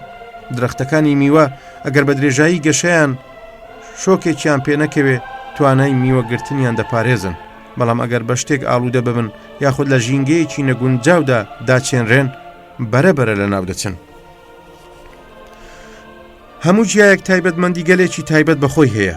بەم پێیە سەرما، ئاو و هەوا، خاک یاخود تەنانەت دەستەکانی باغەوانیش دەشێت لە توانایی ئەو جیایە و گەورەی و کەمی وە نشونماکردنی کەم و زێدەکردندا کاریگەری هەبێ. ڕۆکەکان هەرێکێکیان خەسڵەتگەلێکی تایبەت بەخۆی هەیە و ئەو تایبەتمەندیانەی لە ڕۆچێکدا دەبینن لە یەکێکی دیکەدا نابینرێ. چ کەسێک یەکەمین دانیشتوانی ڤینیزیای لەبیرە یاخود ئەوانی لە نزیکەوە بینیون. ئەو پیاوە ئازادانەی کە شەڕانی ترینیان بە بەراورد لەگەڵ زۆردارێکی ئەمڕۆدا فریشتە بوو. ئەو مرۆڤانەی ئەگەر دەکەوتنە ڕکابەری لەگەڵ یەکتر تەنها لەسەر باشترکردنی ئاستی ژیان و دەوڵەمەندکردنی ئازادی بوو. ئەو میلەتەی ئامادە نەبوو هێندەی سەرە دەرزیەک ئازادیەکەی بە هەموو چێژ و خۆشیەکانی جیهان بگۆڕێتەوە. من ئەمڕۆ دەپرسم چێە ئاگاداری ڕابردووی ئەم میلەتە بێت و بتوانێت ڤینیسیای ئەمڕۆ کە لە ژێر کۆت و بەندی دۆجی گەورە دەناڵێنێ ببینێ و سەرسام نەبێ ببینینی میلەتێک کە ئامادە نیە هێندەی سەرە دەرزیەک دیلێتی و بەندایەتی گیانی خۆی بە ئازادی بگۆڕێتەوە. چ کەسێک باوەڕ دەکات کە ئەم میلەتە درێژە پێدراوی هەمان میلەتە؟ ئایا مرۆڤ دوای جێهێشتنی ئەم شارە مەبەست شاری ڤینیسیایە بەو ئەنجامە ناگە کە چووتە ناو باخچەی ئاژەڵانەوە؟ لە مێژوودا هاتووە لیکۆرگۆس یاسادانەری سپارتا دوو تو لە سەگ کە هەردووچیان لە دایکێک کەوتبوونەوە یەکێکیانی لە ناندێندا بەدەنجی شەیپور و ئەویتریانی لە چێلگەدا بەدەنجی کەڕەنا ڕاهێنا بوو گەورە کرد و خۆراکی دەدایە تاکو و پیشانی خەڵکی لازدیمۆنی بدا کە مرۆڤەکانیش بەو جۆرەی ڕادەهێنرێن پەروەردە دەبن. ناوبراو هەردوو سەگەکەی هێنایە بازاڕ و لە بەردەمیاندا لە گەنێک سوپ و کەروێشکێکی کێوی دانا.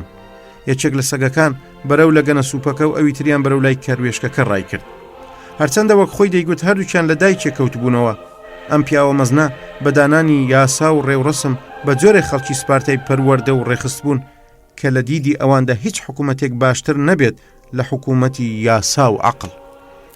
خراپ نییە یەکێک لەو توێژە سەرنجڕاکێشەکان لە نێوان نێراوێکی خەشایارشا پاشای مەزنی ئێران و دوو کەس لە خەڵکی شاری لازدیمۆنی سپارتا بەیاد بهێنینەوە. کاتێک خەشاریارشا سەربازەکانی خۆی بۆ داگیرکردنی یۆنان ئامادە دەکرد چەند نێراوێکی ناردە شارەکانی یۆنان تا داوای ئاو و عەردیان لێ بکەن. ئەمە ڕوولێنانی ئێرانیەکان بوو تا داوا لە شارەکان بکەن خۆ بەدەستەوە بدەن. وەلێ ئەو هیچ پەیکێکی بۆ دوو شاری ئەسینە و سپارتە نەنارد، چونکە هەندێک لەو نێردراوانەی پێشتر داریوشی باوکی بۆ ئەو دوو شارەی ناردبوون کوڕانی شار فڕیان دابوونە کەندڕ و جۆگەکانەوە. ئەمەش بەو مانایی تا تێیان بگەن خۆتان ئەگەر توانیتان ئازادانە ئاو و خاک ببەن و بگەڕێنەوە لای پاشای خۆتان. پیاوانی یۆنانی ڕێگایان نەدا بچووکترین دەست درێژی و پێشێلکاری بکرێتە سەر ئازادیەکان. وێڕای ئەوەش خەڵکی سپارتا وایان هەز دەکرد ئەم کارە ڕقی خواوەندەکانی بەتایبەتیش تاڵتیبیۆس خواوەندی نێردراوەکانی هەستاندووە. ئەوان لە پێناوی کەپکردنەوەی ڕقی خواوەندەکان و قەرەبووکردنەوەی کارەکەیان دوو هاوڵاتی خۆیان ناردە لای خەشایارشا. ئەم دوو کەسە سپێرتا و بۆلیس بوون، لە سەرویستی خۆیان ئامادەییان دەربڕی بوو لە بەرامبەر ئەو دوو نێردراوەدا سەر ببڕدرێن. کەوتنە ڕێو لەسەر ڕێگا گەیشتنە کۆشکی ئێرانیەک بە ناوی ڤەیدەرنا. ناوبراو جێگری پاشا بوو لە شارە کەناریەکانی ئاسیا. ئەم پیاوە بە گەرمی پێشوازی لێکردن و بە خێری هێنان. پاشان لە میانەی وتوێژدا پرسی کە بۆچی نایەنەوێ بەخشندەیی و دۆستایەتی پاشای ئێران بەدەست بێنن. ڤیدەرنا پێی گوتن ئەی سپارتەییەکان، بزانن کە پاشا ڕێزی پیاوە مەزنەکان دەگرێ و بڕواتان بێ ئەگەر ئێوەش لە ڕێزی پیاوەکانی ئەو دەبوون ڕێزی لە ئێوەش دەنا. ئەگەر ئێوە ئەندامی سوپاکەی دەبوون و ئەو دەیناسین پێی دەگوتن کە شایانی ئەوەن ببنە فەرمانڕەوای هەندێک لە شارەکانی یۆنان. پیاوە سپارتەییەکان لە وەڵامدا گوتیان ڤەیدەرنا، قسەکانی تۆ سەبارەت بە بارودۆخی ئێمە ئامۆژگاریەکی گونجاو نین، لەبەرەوەی باز لەو ئیمتیازە دەکەی کە ئەزمونت کردووە. ئاگاداری ئەو بەهرەیە نیت کە ئێمە هەمانە. تۆ فەخری لوتفی پاشات پێبڕاوە، بەڵام سەبارەت بە ئازادی هیچ نازانی و ناشزانی کە ئازادی چەندە پڕشەوق و شیرینە. چونکە ئەگەر ئازادی ناسیبە بۆ خۆتان داواتان لە ئێمە دەکرد کە بەرگری لێ بکەین، ئەویش نەک بە قەلغان و نێزەی دووسەر بەڵکو بە چنگ و ددان. تەنێ سپارتیەکان نەیانتوانی بەو جۆرە وەڵامدنەوە و بێد و دڵی هەردووچیان بەو جۆرەی کە پەروەردەکرابوون قسەیان کرد. شتێکی ناممکین بوو ئێرانیەکان لە حەسرەتی ئازادی دابن، چونکە نەیان دەناسی. مەحاڵ بوو سپارتەیەکانیش لە دوای چەشتنی تامی ئازادی بەندایەتی و کۆت و پەیوەند قبول بکەن. کاتۆی قەرتازنی ئەو دەمەی لە منداڵێک زێتر نەبوو، مۆڵەتی ئەوەی پێدرا بوو هاتوچۆی ماڵی سیلای ستەمکار بکە. لەبەر ئەوەی ئەو ئەرستۆکرات بوو هەروەک بە یەکێک لە خزمە نزیکەکانی سیلا حساب دەکراو. دەرگای ماڵی سیلا هەردەم بەڕوویدا کراوە بوو. ئەو بەردەوام مامۆستای ماڵەوەشی لەگەڵ خۆیدا دەبرد. ئەو لەو ماڵەدا چەندین جاربینی بووی فەرمانی دیکتاتۆر زۆر بەهێزە. بە فەرمانی ئەو دیکتاتۆرە کەسانێک دەخرێنە زیندانەوە یان حکمی مەرجیان بەسەردا دەدرێت. یەکێک دوور دەخرێتەوە و یەکێکی دی بێدەنگ دەکرێت. کەسانێکی دەدی ماڵ و سامانی خەڵکیان دەدزی و کەسانێکی دیکەش قەسدی سەری خەڵکیان دەکرد. بە کورتی هەر کەسێک دەهاتە ئەو ماڵەوە نەک وەک ئەوەی هات بێتە ماڵی قازی شارەوە، بەڵکو وەک یەکێک لە ژێردەستەکانی زۆردار داهاتە خزمەتی. ئەمە دادگایەک نەبوو لە پێناو پاراستنی دادپەروەری، بەڵکو بنکەیەکی ستەمکاری بوو. کوڕیشگەی لاو بە دیتنی ئەم دیمەنانە لە مامۆستاکەی پرسی: بۆچی خەنجەرێکم نادەیتێ؟ لەژێر عەباکەمی دەشارمەوە. زۆربەی ئەو کاتانەی سیلا خەوی لێکەوتووە من دەچمە ژوورەکەی و دەستەکانی شم هێندە بەهێزن کە بتوانم شارێک لە شەڕانیەتی ئەو ڕزگار بکەم. لە ڕاستیدا ئەم گوتانە لە پیاوێکی وەکو کاتۆ دەوەشێن. لە ڕاستیشدا ئەمە خاڵی سەرەتای دروستبوونی پاڵەوانێکە کە بە قەدەرێکی ستایشەکرا و کۆتایی هات. هەموو کەسێک دەتوانێت زەن بکە ئەم پیاوە کوڕی ئەو ڕۆمیەیە کە بە ئازادی دەژیا. باشە، من بۆ ئەو قسانم پێگوتن.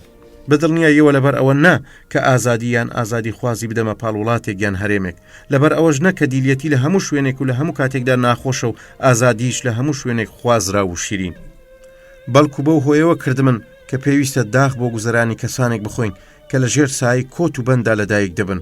ئەوان گوناهێکیان نییە، چونکە تەنانەت سێبەرێکی ئازادیشیان نەدیوە و لەبەرەوەی هیچ نایناسن ناتوانن دزێوی کۆیلەیەتیش دەستنیشان بکەن.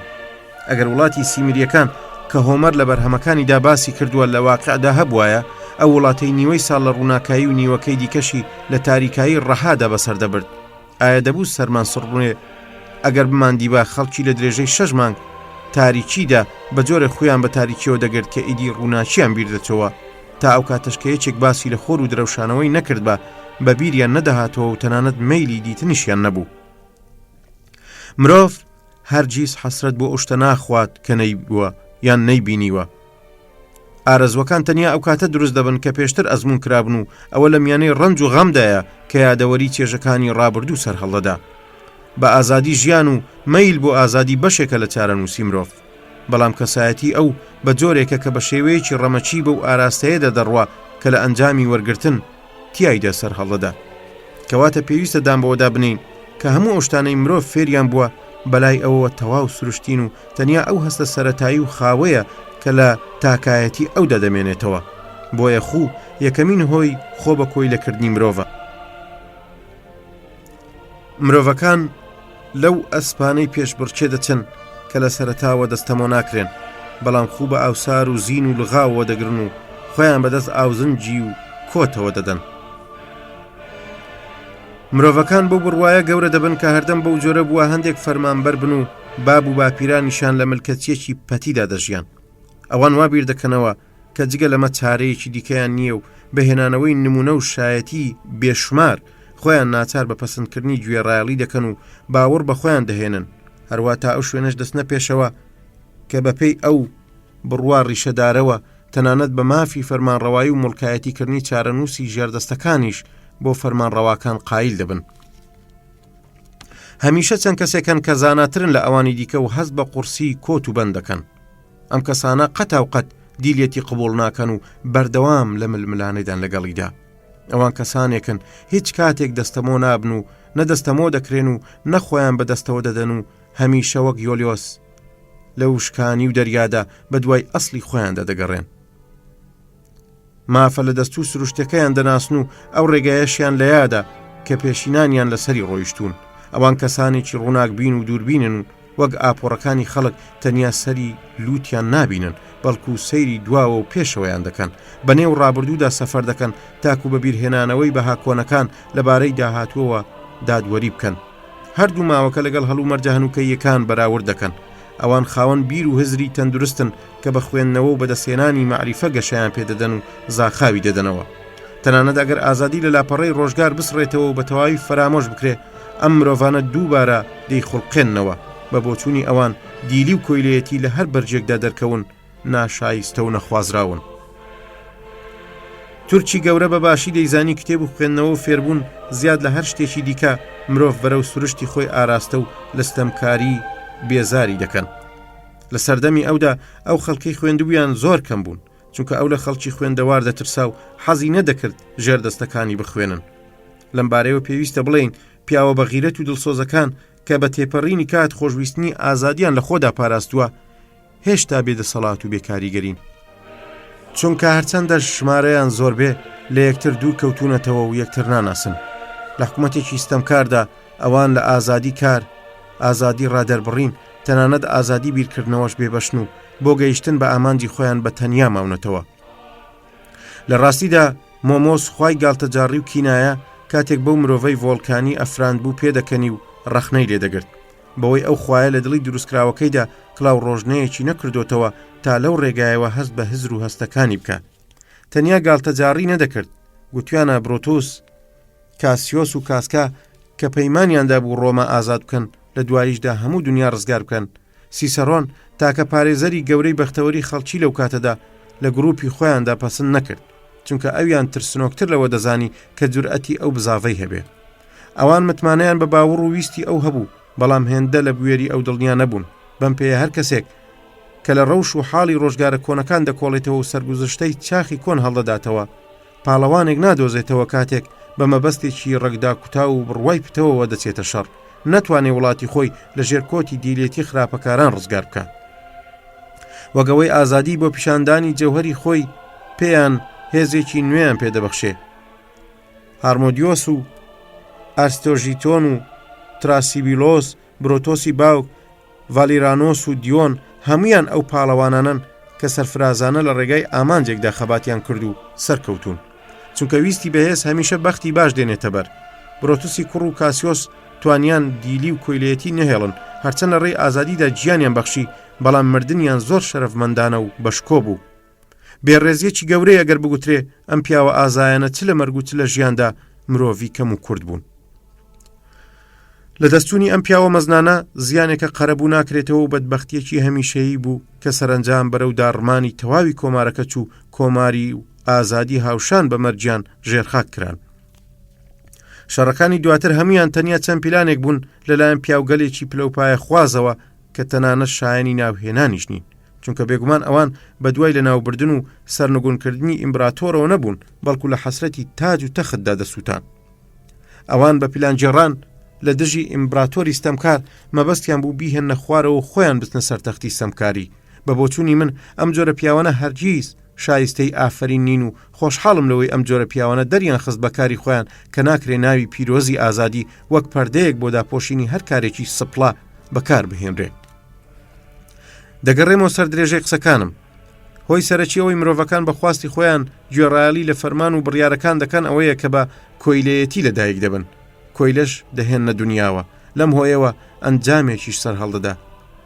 خەڵکی لەژێر کۆنتڕۆلی ستەمکاران بە سادەیی دەبنە کەسی ترسنۆک و باڵادەستی قبول دەکەن. بۆ ئەم بەڵگە هێنانەوەیە قەرزاری بۆقرات حەکیمی گەورەی یۆنانین کە لە گوتارێکدا لەبارەی نەخۆشیەکان سەرنجی دایە ئەم خاڵە. بۆقرات داوەتی پاشای گەورە ئەردەشێر هەخامەنشی بۆ چوون بۆ دەربارەکەی ڕەت کردەوە، چونکە تێگەیشت پاشای ئێران هەوڵ دەدا بە چاوبرسیکردن و بەخشینی ئیمتیازی تایبەتی بیکڕێ. بۆقرات تەواو ڕاشکاوانە وەڵامی دایەوە کە ئەگەر زانستی خۆی لە ڕێگای چارەسەرکردنی ئەو دڕندانەی مەبەستیانە هاونیشتیمانیەکانی لە ناوبەرن، یاخود هەر کەسێکی دیکە کە دەیەوێت یۆنان بۆ ناو دیلەتی و کۆیلایەتیشی زیاتر پەلکێش بکە بخاتە کار، ویژدانی خۆی دووچاری ئازارێکی قوڕس دەکا. ئەو نامەیە ئەو لە وڵامدا بۆ پاشای ئێران نووسیوێتی هێشتا لە نێو بەرهەمەکانی ئەودا تۆمار کراوە و بەڵگەیەکە لەسەر گەورەی دڵەکەی و کەسایەتی بەرزی بۆقرات. کەواتە تێدەگەین کاتێک ئازادی نامێنێ ئازایەتی و بوێریش لە ناو دەچن. نەتەوەیەکی فەرمانبەر لە جەنگدا هیچ ئارەزوو یان پەرۆشی و شەوقێک لە خۆی پیشان نادا. لە کاتی ڕوبەڕووبوونەوە لەگەڵ مەترسیدا پاشەکشێ دەکا و هەڵدێ و خۆشەویستی ئازادی لە دڵی ئەوەندا هیچ پریشکێ داناگیرسێنێ تاکو بەرەو پێش بچن و بە مەرگێکی دلێرانە و شانازی ئامێزەوە خۆیان بۆ ڕزگاریکردنی هاو کاروانەکانیان بکەنە قوربانی. بەڵام پیاوانی ئازاد بۆ بەختەوەری هاوچەشنەکانیان ململانەی دەکەن و هەر یەکەیان پێش ئەوی دیکە دەکەوێ و ئەگەر تێک بشێن هەمویان خۆیان بە بەشدار دەزانن. بە هەمان شێوەی لە کاتی سەرکەوتندا هەمویان شەریکن، بەڵام ئەو کەسانەی خۆیان بەدەست ملکەچی و کۆیلایەتیەوە داوە جگە لە نەبوونی بوێری و ڕوحیەتی خەبات هیچ نیشانەیەکی هێز و حەزی شۆڕژێڕیان تێدا نییە، چونکە دڵی ئەوان ڕاپێچ کراوەتە ناو زەلیلی و چەپەڵیەوە، دەسەڵات بەسەریاندا زاڵ بووە و توانای ئەنجامدانی کاری گەورەیان نییە. زۆرداران زۆر باش ئاگادارن لەو خاڵە و بۆ ئەوەی ژێردەستەکانیان هەرچەند زێتر ناچاری چەوتی و زەلیلی و خۆ بەدەستەوەدان بکەن، ئەم ڕوحیەتەیان تێدا بەهێز دەکەن و هەوڵ دەدەن بیکەنە شتێکی ڕەمەچی. گەزنەفۆن مێژونووسی گەورەی یۆنانی لە یەکێک لە کتێبەکانیدا لە وتوێژێکدا لە نێوان هیرۆن زۆرداری سیراکۆس و سیمۆندیس باسی لە هەڵچوون و نیگەرانیەکانی ئەم زۆردارە کردووە. ئەم کتێبە پڕە لەو ڕەخنانەی کە لە چوارچێوەی گوتە و پەیڤەکانی ئەو زۆردارەدا بەیان کراون. بریا هەموو زۆردارانی سەرڕووی زەوی ئەم کتێبەیان وەک ئاوێنەیەک لە بەرامبەر چاویاندا دەنا. پێم وایە ئەوان بتوانن خۆیان ببینن و لەلەکەی نەنجی خۆیان هەستی شەرم دایانگرێ. لەم نامەیەدا ئەو ڕەنج و ئەشکەنجەیی یەخەی زۆرداران دەگوشێ بە باشی ڕاوەکراوە، چونکە ئەوان ستەمیان لە هەمووان دەکرد و لە سێبەری خۆشیان دەترسان. لە خاڵە سەرنجڕاکێشەکانی ئەم کتێبە ئەوەیە کە دەنووسێ پاشاکان لە کاتی لەشکرکێشی یاخود شەڕ و هێرشکردنە سەر دوژمن چەکەکان بە سوپایەک لە کرێگرتەی دەرەچی دەدەن، چونکە دەترسن چەک بە پیاوەکانیان ببەخشن. هەندێک لە پاشاکان تەنانەت پاشاکانی فەڕەنسای کۆن کرێگرتە دەرەچیەکانیان بۆ جەنگ دەناردن تاکو گیانی خەڵکی وڵاتەکەی خۆیان نەکەوێتە مەترسیەوە و لە ڕاستیدا لە دەستچوونی پارەیان بە باشتر دەزانی لە دەستچوونی پیاوەکانیان. هەروە سیپیۆن بە هەمان مەبەست دەیگوت ئەگەر گیانی هاوڵاتیەکی خۆم ڕزگار بکەم باشترە لەوەی گیانی 100 کەس لە دوژمنەکانم لەناو بم، چونکە بەڕوونی دیارە دیکتاتۆرێک تا ئەو کاتەی لە بێتوانایی و بێجەربەزەی ژێردەستەکانی دڵنیا نەبێ پایەی دەسەڵاتەکەی پتە و جێگیر نابینێ. بەم پێش لەوانەیە ئەو سەرزەنشتەی تەرەزان لە گەورەی فیلەکان کردی و تێرنس دەیگێڕێتەوە لەبارەی ئەم دیکتاتۆرەوە بە تەواوی ڕاست بێ. ئایا تۆ لەو ڕۆوە بە خۆت دەنازی کە فەرمانڕەوای چوارپێیەکانی؟ دیارترین نمونەی سیاسەتی بەتاڵکردنەوە و بێکاریگەرکردنی خەڵکی ژێردەستە دەتوانین لە ڕووداوێکی مێژووی وڵاتی لێدیدا تێبینی بکەین. کۆڕۆژ لە دوای ئەوەی کە شاری سەرەکی لێدێ ساردیسی ئازاد کرد، کرۆزۆسی پاشای دەوڵەمەند و ئەفسانەیی ئەو وڵاتەی بەخشی و نەیکوشت، بەڵام هەواڵیان بۆ هێنا کە خەڵکی ساردیس دەستیان بە شۆڕش کردووە. کۆڕۆژ لە توانایدا بوو بە ئاسانی هەموو شار سەرکوت بکە، بەڵام نەیدەویست جەنگ و خوێن ڕێژی و تاڵان بخاتە گەڕ. پاشان پەنای بردەبەر فێڵێکی نائاسایی بۆ دامرکاندنەوەی شۆڕش. فەرمانی دەرکرد لە شاردا چەندین سۆزانی خانە، مەیخانە، جێگای ڕابواردنی گشتی و شوێنەکانی یاری دروست بکەن و خەڵکیان ئاگادار کردەوە کە هەموو خەڵکی ئەوێ دەتوانن بە بەلاش سوود لەو ناوەندانە وەرگرن و خۆیان سەرگەرم بکەن. ئەم فێڵەی هێندە بە کاریگەربینی کە دوای ئەوە قەتا و قەت پێویستی بە بەکارهێنانی شمشێر و نێزە نەما. خەڵکی شار وەها بە ڕابوردنە درۆزنە سەرگەرمکارەکانەوە خەریک بوون کە لاتینیەکان لە ناوی ئەم وڵاتەوە لادیا وشەی لۆدیان بەمانەی ڕابواردن و یاری و کات بەسەربردن کە ئێمە لە زمانی ئینگلیزیدا پێی دەڵێن پاستایمس هێنایە ناو زمانی خۆیانەوە. هەڵبەت هەموو زۆرداران وا بە ئاشکرایی کار ناکەن. لە ڕاستیدا ئەوەی کۆڕۆژ بە شێوەیەکی ئاشکرا ئەنجامیدا و بە ئەنجامیش گەیشت ئەوانی دیکە لە پەناوە ئەنجامی دەدەن. خودی کۆمەڵ و خەڵکی ئەوان بە جۆرێکن کە گومان دەکەن لەو کەسانەی کە دڵسۆزی خەڵکردن و خوازیاری ڕزگارکردنیان و بە چاوی شکەوە لەیان دەڕوان و بە پێچەوانەشەوە سەبارەت بەو کەسەی فریویان دەدا خۆش باوەڕ و نەزانن. دڵنیا بە لەوەی هیچ پەڕەندە یاخود ماسیەک نادۆزیەوە زووتر و خێراتر لەم نەزانانە بەداوەوە ببن. ئەمانە بە ئاسانی و بە بچووکترین فێڵەوە بە پێی خۆیان بەرەو دا و هەنگاو دەنێن و بە شێوەیە کە باوەڕ ناکرێت خۆیان بە بەهای دەستگەیشتن بە ئامانج و داخوازیە هیچەکان بەدەستەوە دەدەن کە مرۆڤ لەسەر سوڕماندا پەنجەی خۆی دەگەزێ. یاریەکان، نمایشە سەرگەرمکارەکان، گاڵتە جاڕیەکان، گلادیاتۆرەکان، گیانەوەرە سەیر و سەمەرەکان، میدالیاکان، پەیکەرەکان، تریاکەکان و شتی لەم جۆرە داوێک بوون بۆ بەدیلگرتنی خەڵکی جیهانی کۆن بەکاردەهاتن و لە ڕاستیدا بەهای ئازادی ئەوان و ڕمێک بوو لە دەستەمکاریدا. دیکتاتۆرە کۆنەکان بە یارمەتی ئەم جۆرە کار و خافڵاندانە ژێردەستە و بەندەکانیان گوێڕایال و ئارام لە ژێر کۆت و بەندا دەهێشتەوە. ئاپۆڕەکانی خەڵکیش نقم بوو لە کات بەسەربردنە درۆین و ڕابواردنە پوچەکاندا لە تەواوی دەبەنجی و ساکاریدا فێر دەبوون فەرمانبەر و ملکەچ بن. هەڵبەت نەهێندا ئەبڕوومەندانە کە منداڵان بە تەماشاکردنیان بۆ وێنەی ناوکتێبە دەرسیەکانی فێری خوێندنەوە دەبن. زۆردارە ڕۆمیەکان شێوازی جوانتری دیکەشیان داهێنا بوو. ئەوان لە گۆشە و کەنارەکانی شاردا خوانی ناز و نیعمەتیان ڕادەخست و بۆ فریودان خەڵکی عەوام و دەستبڕیان تێردەکرد. ئەو گەڕۆکە موفلیسانەی هەمیشە لە برسێتیدا دەژیان و جگە لە خواردن بیریان لە هیچ شتێکی دیکە نەدەکردەوە، زیرەکترین و تێگەیشتوترینیان هەرگیز ئامادە نەبوو واز لە قاپی شۆرباکەی بهێنێ و بە دوای سەقامگیری و ئازادی موژدە پێدراو لە کۆماری ئەفلاتوندا بڕوە. زۆرداران بەخشش و شتگەلێکیشان بە خەڵکی دەدا، گەنم، شەراب، دراوی زی و ئەو کات هەمیان پێشەرمانە هاواریان دەکرد، هەر بژی پاشا. ئاپۆڕە نەزانەکان نەیان دەزانی ئەوەی وەک سەدەقە وەری دەگرن، لە ڕاستیدا بەشێکە لە داراییە تاڵانکراوەکانیان و تێنەدەگەیشتن کە ئەگەر پاشا ئەم داراییانەی لەوان نەدزی بە ئەوە لە کوێی دەهێنان تا لە نێوانیاندا بەشبەشی بکە. ئەو پیاوەی ئەمڕۆ دراوێکی زی وەردەگرێ و لەسەر یەکێک لەم سفرانە سچی پڕدەکا لە جیاتی ئەم ڕێزلێنانە ستایشی تیبریۆس و نیرۆنی دەکرد. دەبێت بەیانی دار و نەداری بخاتە قورجی ئەو چاوبرسیانە، منداڵەکانی بە هەوا و هەوەسی ئەو بسپێرێ، خوێنی خۆی لە ژێر پێی تونندوتیژی ئەم پاشە زۆردارەدا بڕێژێ و تەنانەت هێندەی بەردێکیان کۆڵکە دارێک کەمترین ویستیان بەرەنگار بوونەوە لە خۆی پیشان نادا. خەڵکی عامە هەردەم بەو جۆرە بوون، تەوق لە گەردن و تەماحکار.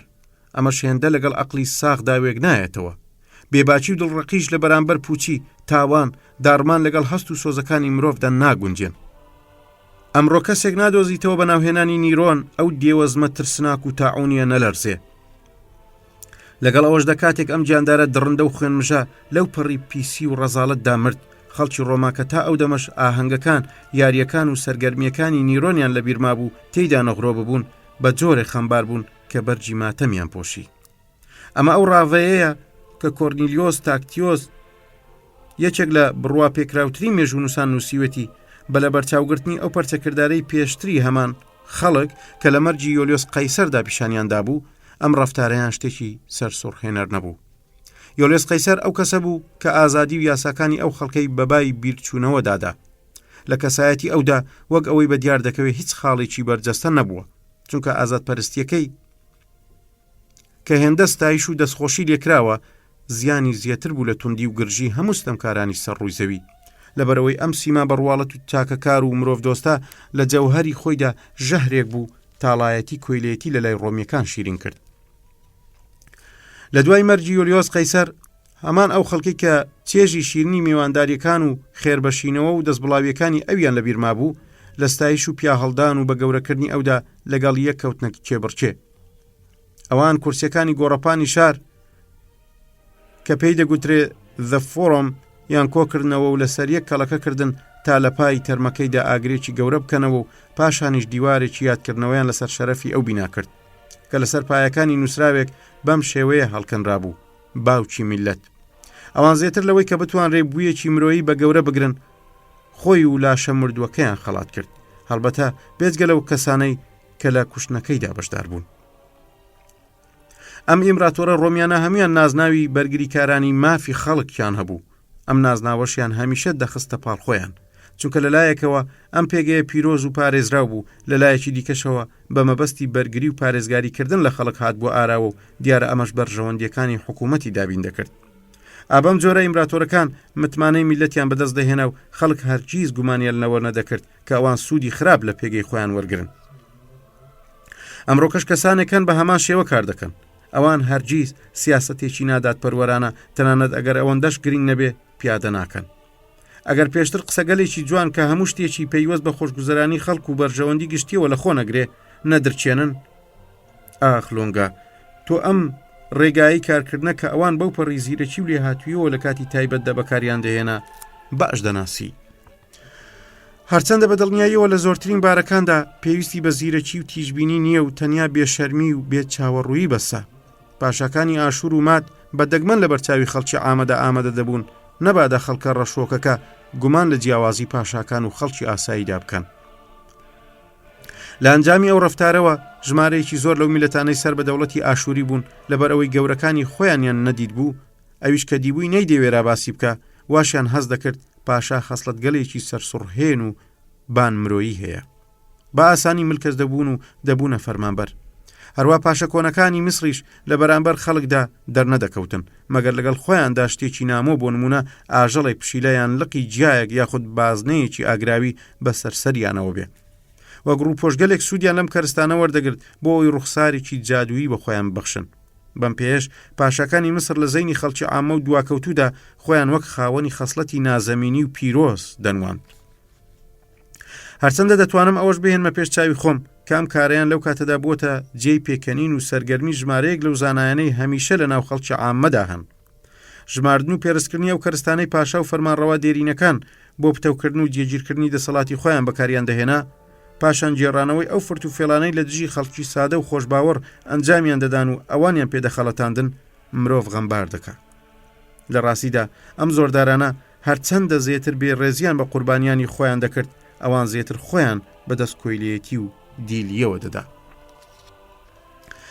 سەبارەت بە جۆرەکانی ئەو فرت و فێڵانەی لە سەردەمانی ڕابردوو بۆ خەڵەتاندنی خەڵکی عامە بەکارداهاتن لەمە زێتر دەتوانرێت چ بگوترێ یەکێک لەم حاڵەتانە پەیوەندی بە پیرهۆس پاشای ئیپریۆسەوە هەیە کە دەیانگوت قامک گەلێکی جادووی هەیە و بەم قامکانە دەتوانێت پەرجوو بکات و نەخۆشی تەبیعەت توندی و زوو ڕەنجان چارە بکات تەنانەت لە مەشیان تێپەڕاندووە ئەفسانەیەکی هەڵبەستووە گوایە لە دوای سووتاندنی لاشەکەی قامچی ئەویان ساغ و دەستلێنەدراو لە ناو خۆڵەمێشەکەدا دۆزیوەتەوە ئابەم جۆرەیە کە خەڵکانی نەزان درۆگەلێکدا دەهێن و هەر خۆیان بڕوای پێدەکەن زۆرن ئەوانەی ئەم ڕووداوانەیان جێڕاونەتەوە بەڵام بە جۆرێک کە بە ئاسانی دەتوانین تێبگەین لە مشتێک قسەڵۆک و درۆ و ڕێنەکە خەڵکی عامە دروستی کردوون و پێچی هێناون سەرچاویان گرتووە کاتێک ڤیزە پازیان لە وڵاتی ئاشور دەگەڕاوە لە ڕێگەیدا بۆ ڕۆم بۆ دەست بە سەرداگرتنی ئیمبراتۆریەت بە ئەسکەندەریەدا تێدەپەڕێ و چەند کارێکی نائاسایی ئەنجام دەدا کەماندامان چاک دەکاتەوە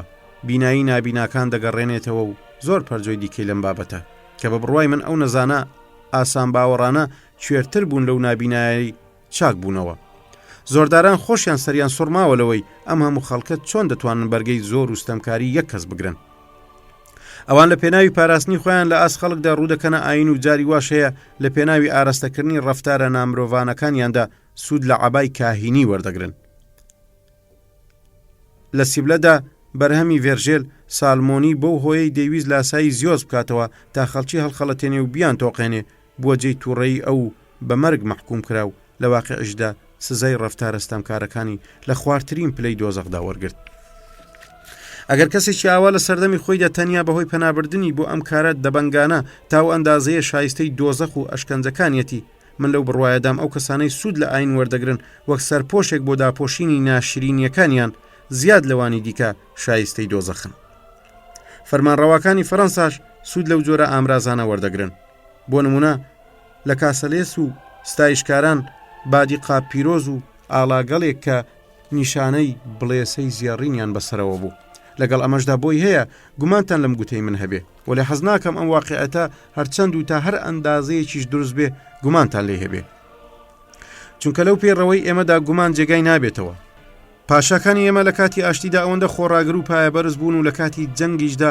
ئەوەندە چاونەترس و بێباک بوون کەوا دەردەکەوێت خوڵقەتی ئەوان جیاوازە لە هی کەسانی دیکە و یەزدانی تاک ئەمانەی تەنێ بۆ حکوومەت و پاراستنی پاشایەتی دروست کردووە تەنانەت ئەگەر ئاواژ نەبێ مەبەستم نییە ڕاستی و حەقانیەتی یاساکانی ڕابردووی وڵاتەکەمان بخەمە ژێر پرسیارەوە هەروەک چۆن نامەوێ هەموو ئەو ڕابردووە بە یەکجاری ڕەت بکەمەوە و لە خۆبایی بوون و شانازیە بە یادگارماوەکانی ئەو سەردەمانە لەبەرچاو نەگرم لە مێژووی ڕابردووی ئەم وڵاتەدا زەمینەیەکی هێندە گونجاو هەیە بۆ پشکوتنی شعری فەڕەنسی کە نەک هەرجێ شانازیە بەڵکو بەسەر هەڵدان و پەیدابوونی ڕۆسنار با ئێڤوبلی ئەم مێژووە دووبارە دەژێتەوە ئەم شاعیرانە ئەوەندە بەباشی بەرگریان لە زمانی ئێمە کردووە و دەکەن کە دەتوانم گوێرانە بڵێم بە زووی لەم بوارەشدا پێش یۆنانی و ڕۆمیەکان دەکەون و جگە لە دەست پێشخەری ئەوان شتێکی دیکەیان بۆ ناهێڵنەوە لەوانەیە لەبارەی نەزمی فەڕەنساوە بە هەڵەدا چووبم بەباشی دەزانم لە جیاتی شەعر وشەی نەزم بەکار ببەم هەرچەند زۆر کەس ئەمڕۆ بە شێوەیەکی میکانیکی و وشە چێژدارەکان مەوزوندا دەهێنن من کەسێک دەناسم لە توانایدایە شعر بە کەمال بگەێن و شکۆی ڕابردووی بۆ بگەڕێنەوە بەڵام بە هەمان شێوەی کە گوتم مەبەستم نییە ئەفسانە شیرینەکان بۆ نمونە لەبارەی شاکلۆڤیش بێنەرخ پیشان بدەم بەڵام پێم وایە هەر لە ئێستاوە بتوانین دەستنیشان بکەین کە هێزی خەیاڵی ڕۆسناری ئێمە لە بەرهەمەکەیدا فەرەنسەی دەبێت من ڕێزم بۆ بڵند فڕی و سروشتی دەوڵەمەندی ئەو هەیە، ئاشنان بە ڕوحە پڕجۆش و خرۆشەکەی، ئاگاداریشم لە سەرنج ڕاکێشیەکانی ئەو بە هەمان شێوەی کە ڕۆمیەکان بەپێی شعرەکانی ڤێرجیل ستایشی ئەو خەڵغانانە دەکات کە لە ئاسمانەوە دابەزیون، ستایشی پەرچەمی پیرۆزی فەڕەنسا لە شعرەکانیدا، ئەو بە هەمان شێوەی کە ئەسیناییەکان سەبەدەی ئەرکیتۆنیۆس دەیانپەرست شوشەی ڕۆنی پیرۆز و ڕوبەڕووی پەرستن دەکاتەوە. ئەو لە بەرخاتری دلێریەکانمان ستایش و دەستخۆشیمان لێ دەکات، بە هەمان شێوەی کە ئەسیناییەکان ڕێزیان لە تاجی گوڵی زەیتون دەناو بانگەشەی دەکەن کە ئەم شتە هێشتاش لە تاوەری مینەرڤا دەبینرێت. هەڵبەت پێویستە زۆر بێشەرم بم کە بمەوێت لە کەیەک لە پێشینە مێژوویەکانی وڵاتەکان بدەم و بەم هزرانەوە حرەمی شاعیرەکانمان ببەزێنم. دەگەڕێمەوە سەرگوتەکانم. زۆرداران هەمیشە بۆەوەی دەسەڵاتی خۆیان بەهێز بکەن دەستیان بۆ هەموو کارێک بردووە تاکو و نەک تەنیاوا لە خەڵکی بکەن خوو بە گوێ ڕایەڵی و کۆیلێتیەوە بگرن، بەڵکو ناچاریان بکەن ئافرین و ستایشیان بکەن. کەواتە هەموو ئەوەی تا ئێستا لەبارەی هۆکار و ئامرەزەکانی ملکەتیکردنی خۆبەخشانە و ڕەزامەندانە باسم کرد لە ڕەفتاری دیکتاتۆرەکان لەگەڵ ژێردەستەکان و چینەکانی خەڵکی عامەدا ڕاستە.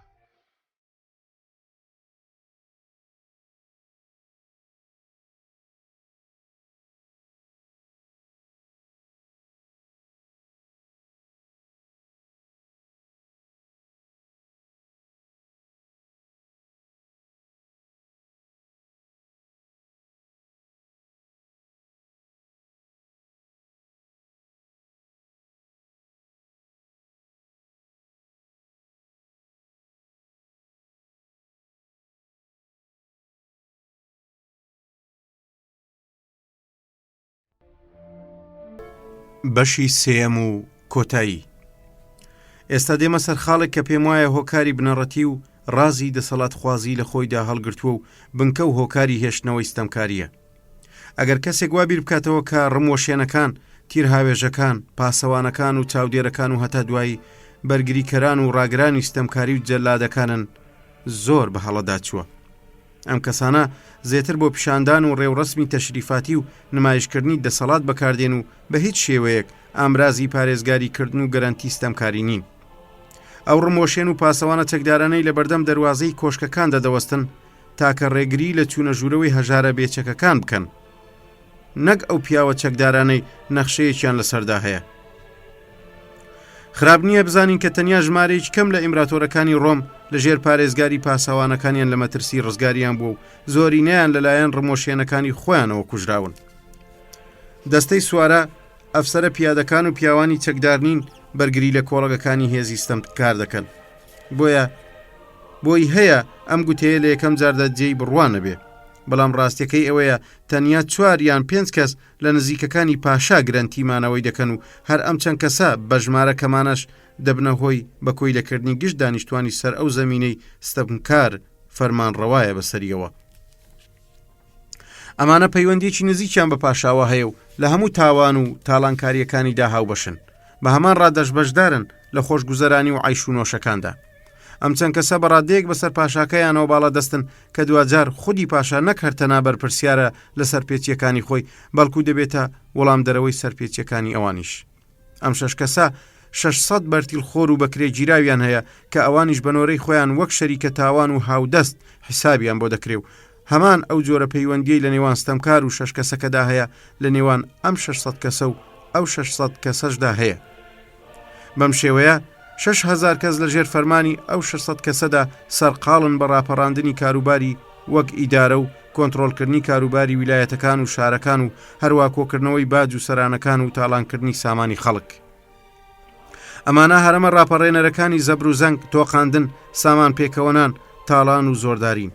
هێندەش نەفرەت لێکرا و یاساشچێنن کە لە ژێر سێبەری پارێزگاریکردنێکی نایاساییانە و دەسەڵاتی چینەکانی لەسەر و خۆیانەوە نەبێ ناتوانن خۆیان لە سزا و یاساکان دەرباز بکەن.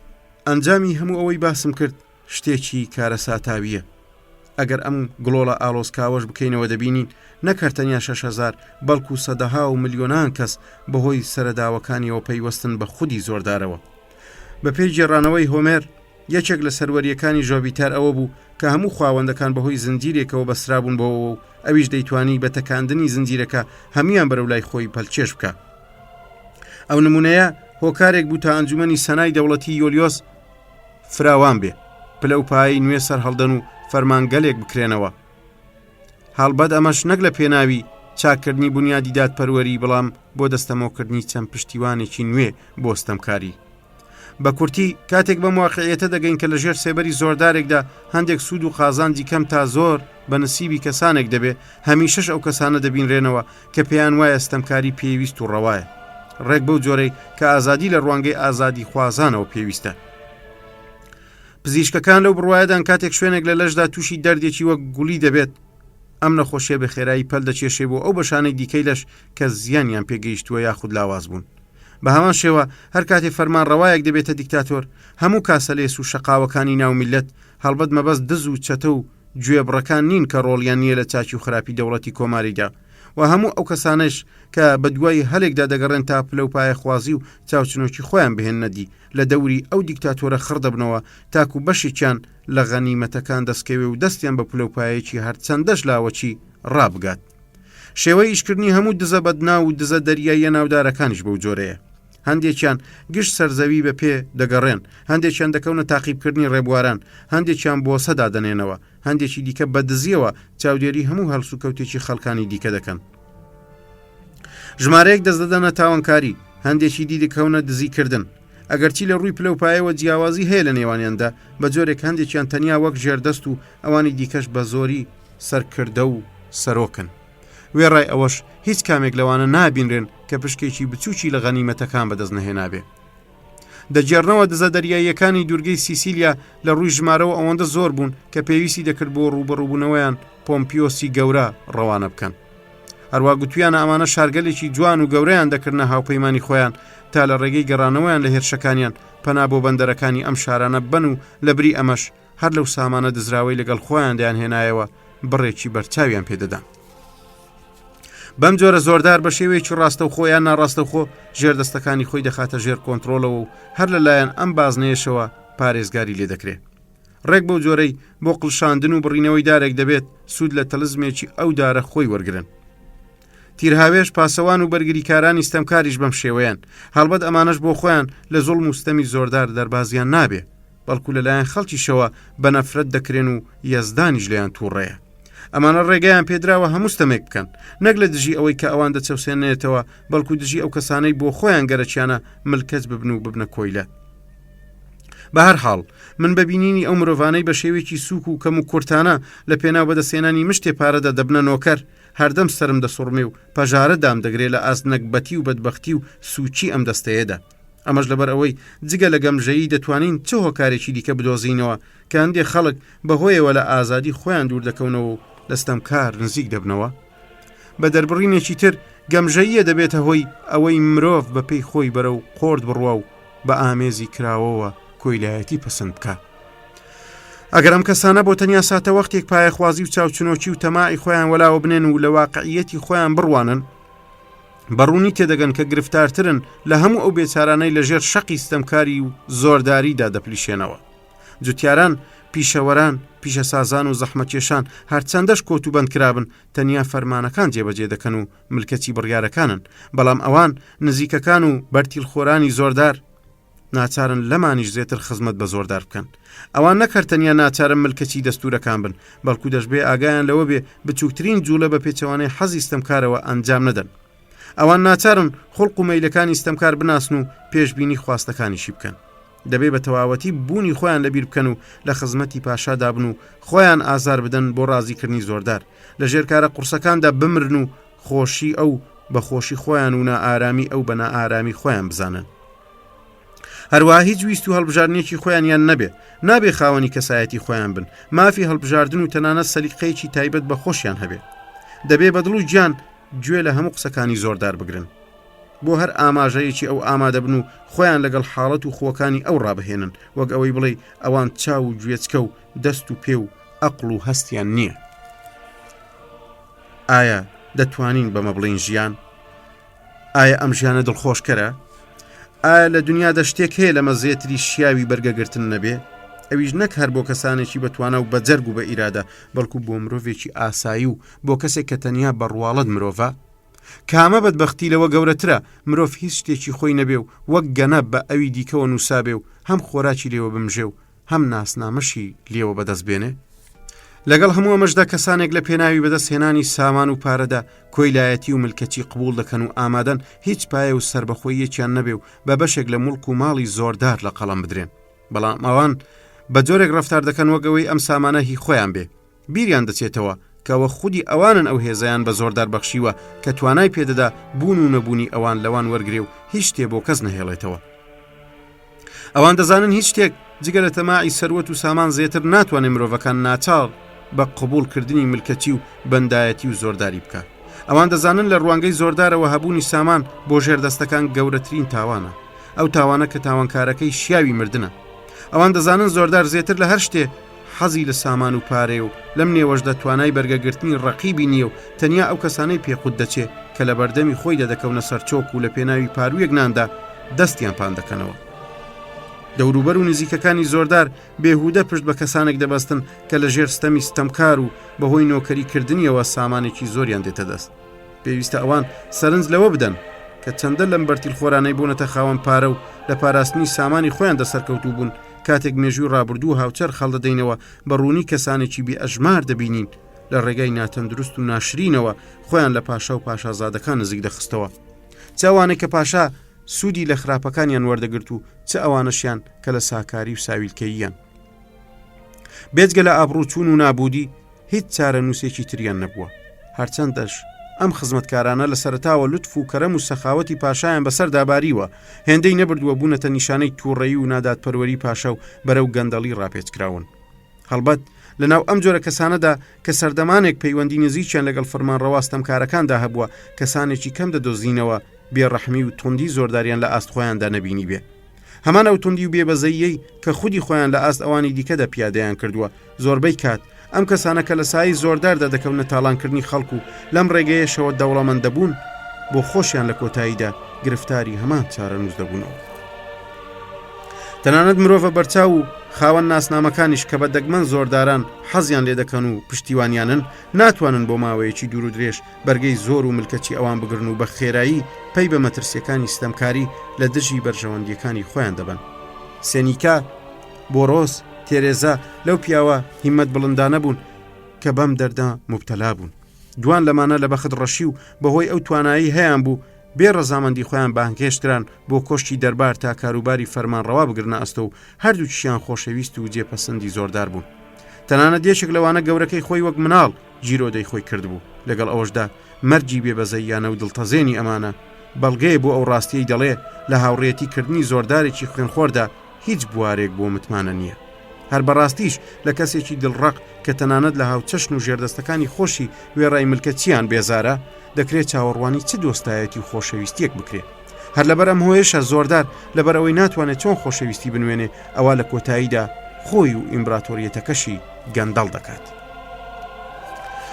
ئێستا لە وەڵامی کەسێکدا کە بانگەشە دەکات ئەوان بەهۆی ڕازگۆیی و کارجوانیەوە بەو چارەنووسە گەیشتون پێویستە بگوترێ کەمێکیش تەماشای ئەو کەسانە بکە کە نزیک بوون لە هەمان زۆردارەوە و بە چاوی خۆی ببینێ کە ڕیاکار و کاسەلێسەکانیش چارەنووسێکی باشتریان لە چارەنووسی ئەو سێ کەسە نەبووە. چ کەسێک دەناسیت کە هێندەی نیرۆن تامەزرۆ و گرێدرا و ئاشق و شەیدای ژنێک بوو بێ بەو ئەندازەی ئەو جیرۆدەی پۆپایادا ببوو.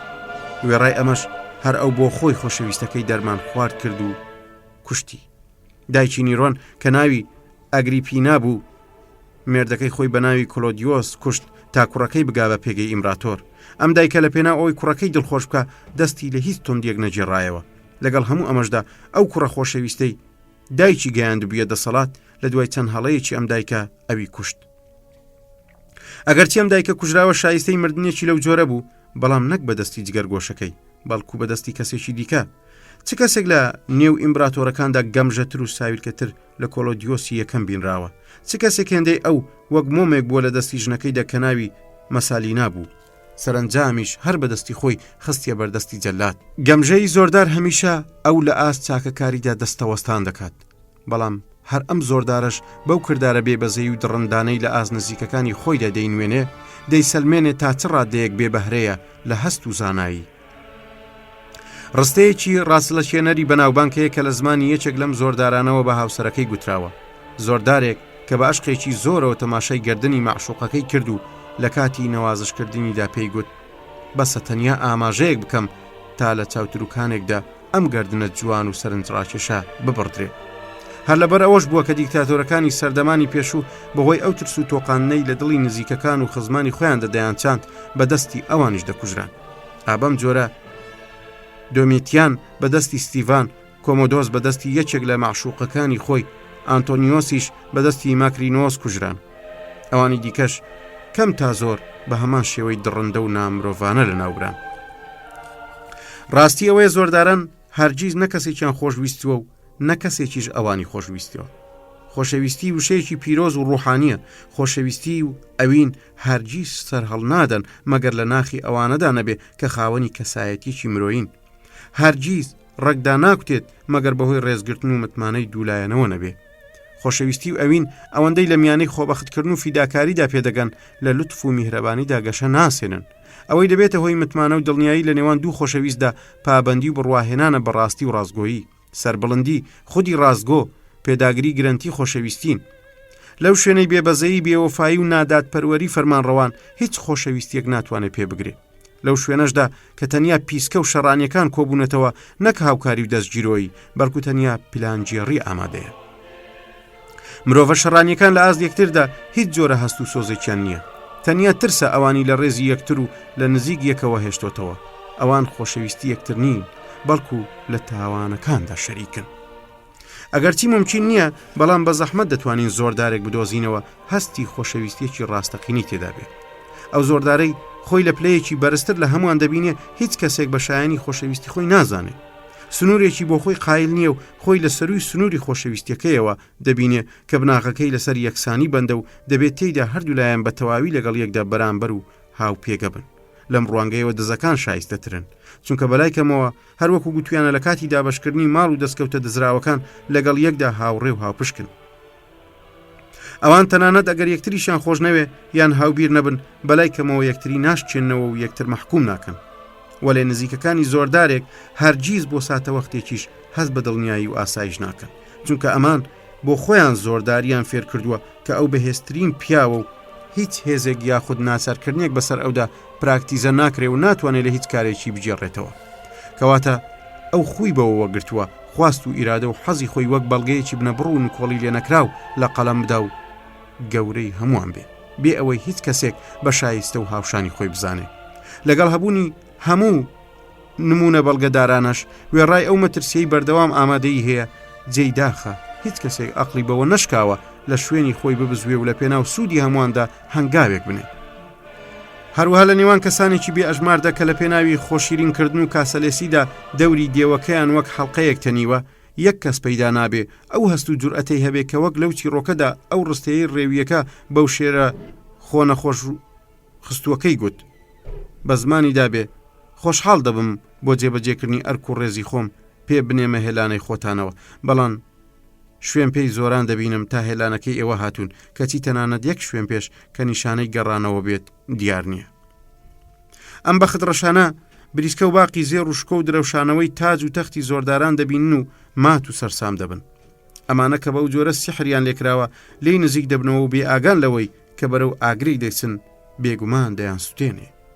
یەکێک لە ساتیرەکان کاتێک بڵێسەی و ئاگری بینی کە پرۆمتێ هێناویە سەرزەوی، ئەوەندە جیرۆدەی ئاگرەکە بوو لێی نزیک بۆەوە ماچی کرد و گڕی تێبەر بوو سووتە. بە هەمان شێوە هەروەک تووسکانی شاعر گوتوویەتی گوڵەستێرە بە دووی ئارەزوەکانیدا عەوداڵی بڵێسە دەبێ، چونکە بڵێسە دەدرەوشێتەوە و ڕووناکایی دەدا. گوڵەستێرەش جگە لە گەیشتن بە ئارەزوەکەی خەسڵەتەکانی دیکەی بڵێسەش ئەزمون دەکا کە سووتانە.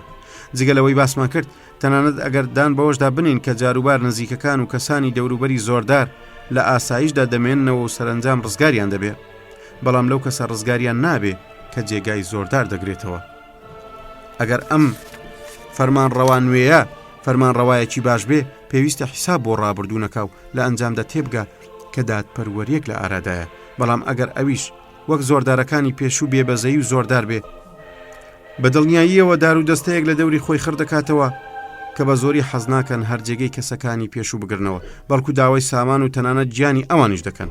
ئایا دەکرێت مرۆڤێک بدۆزینەوە لەو جۆرە هەلوو مەرجە ترسناک و ئاسایشەدا هێشتا کە شێندە چاوچنۆک و پایە خواز بێ کە ئامادە بێ وێڕای هەموو مەترسێکی دارایی و گیانی خزمەت بەو زۆردارە بکات؟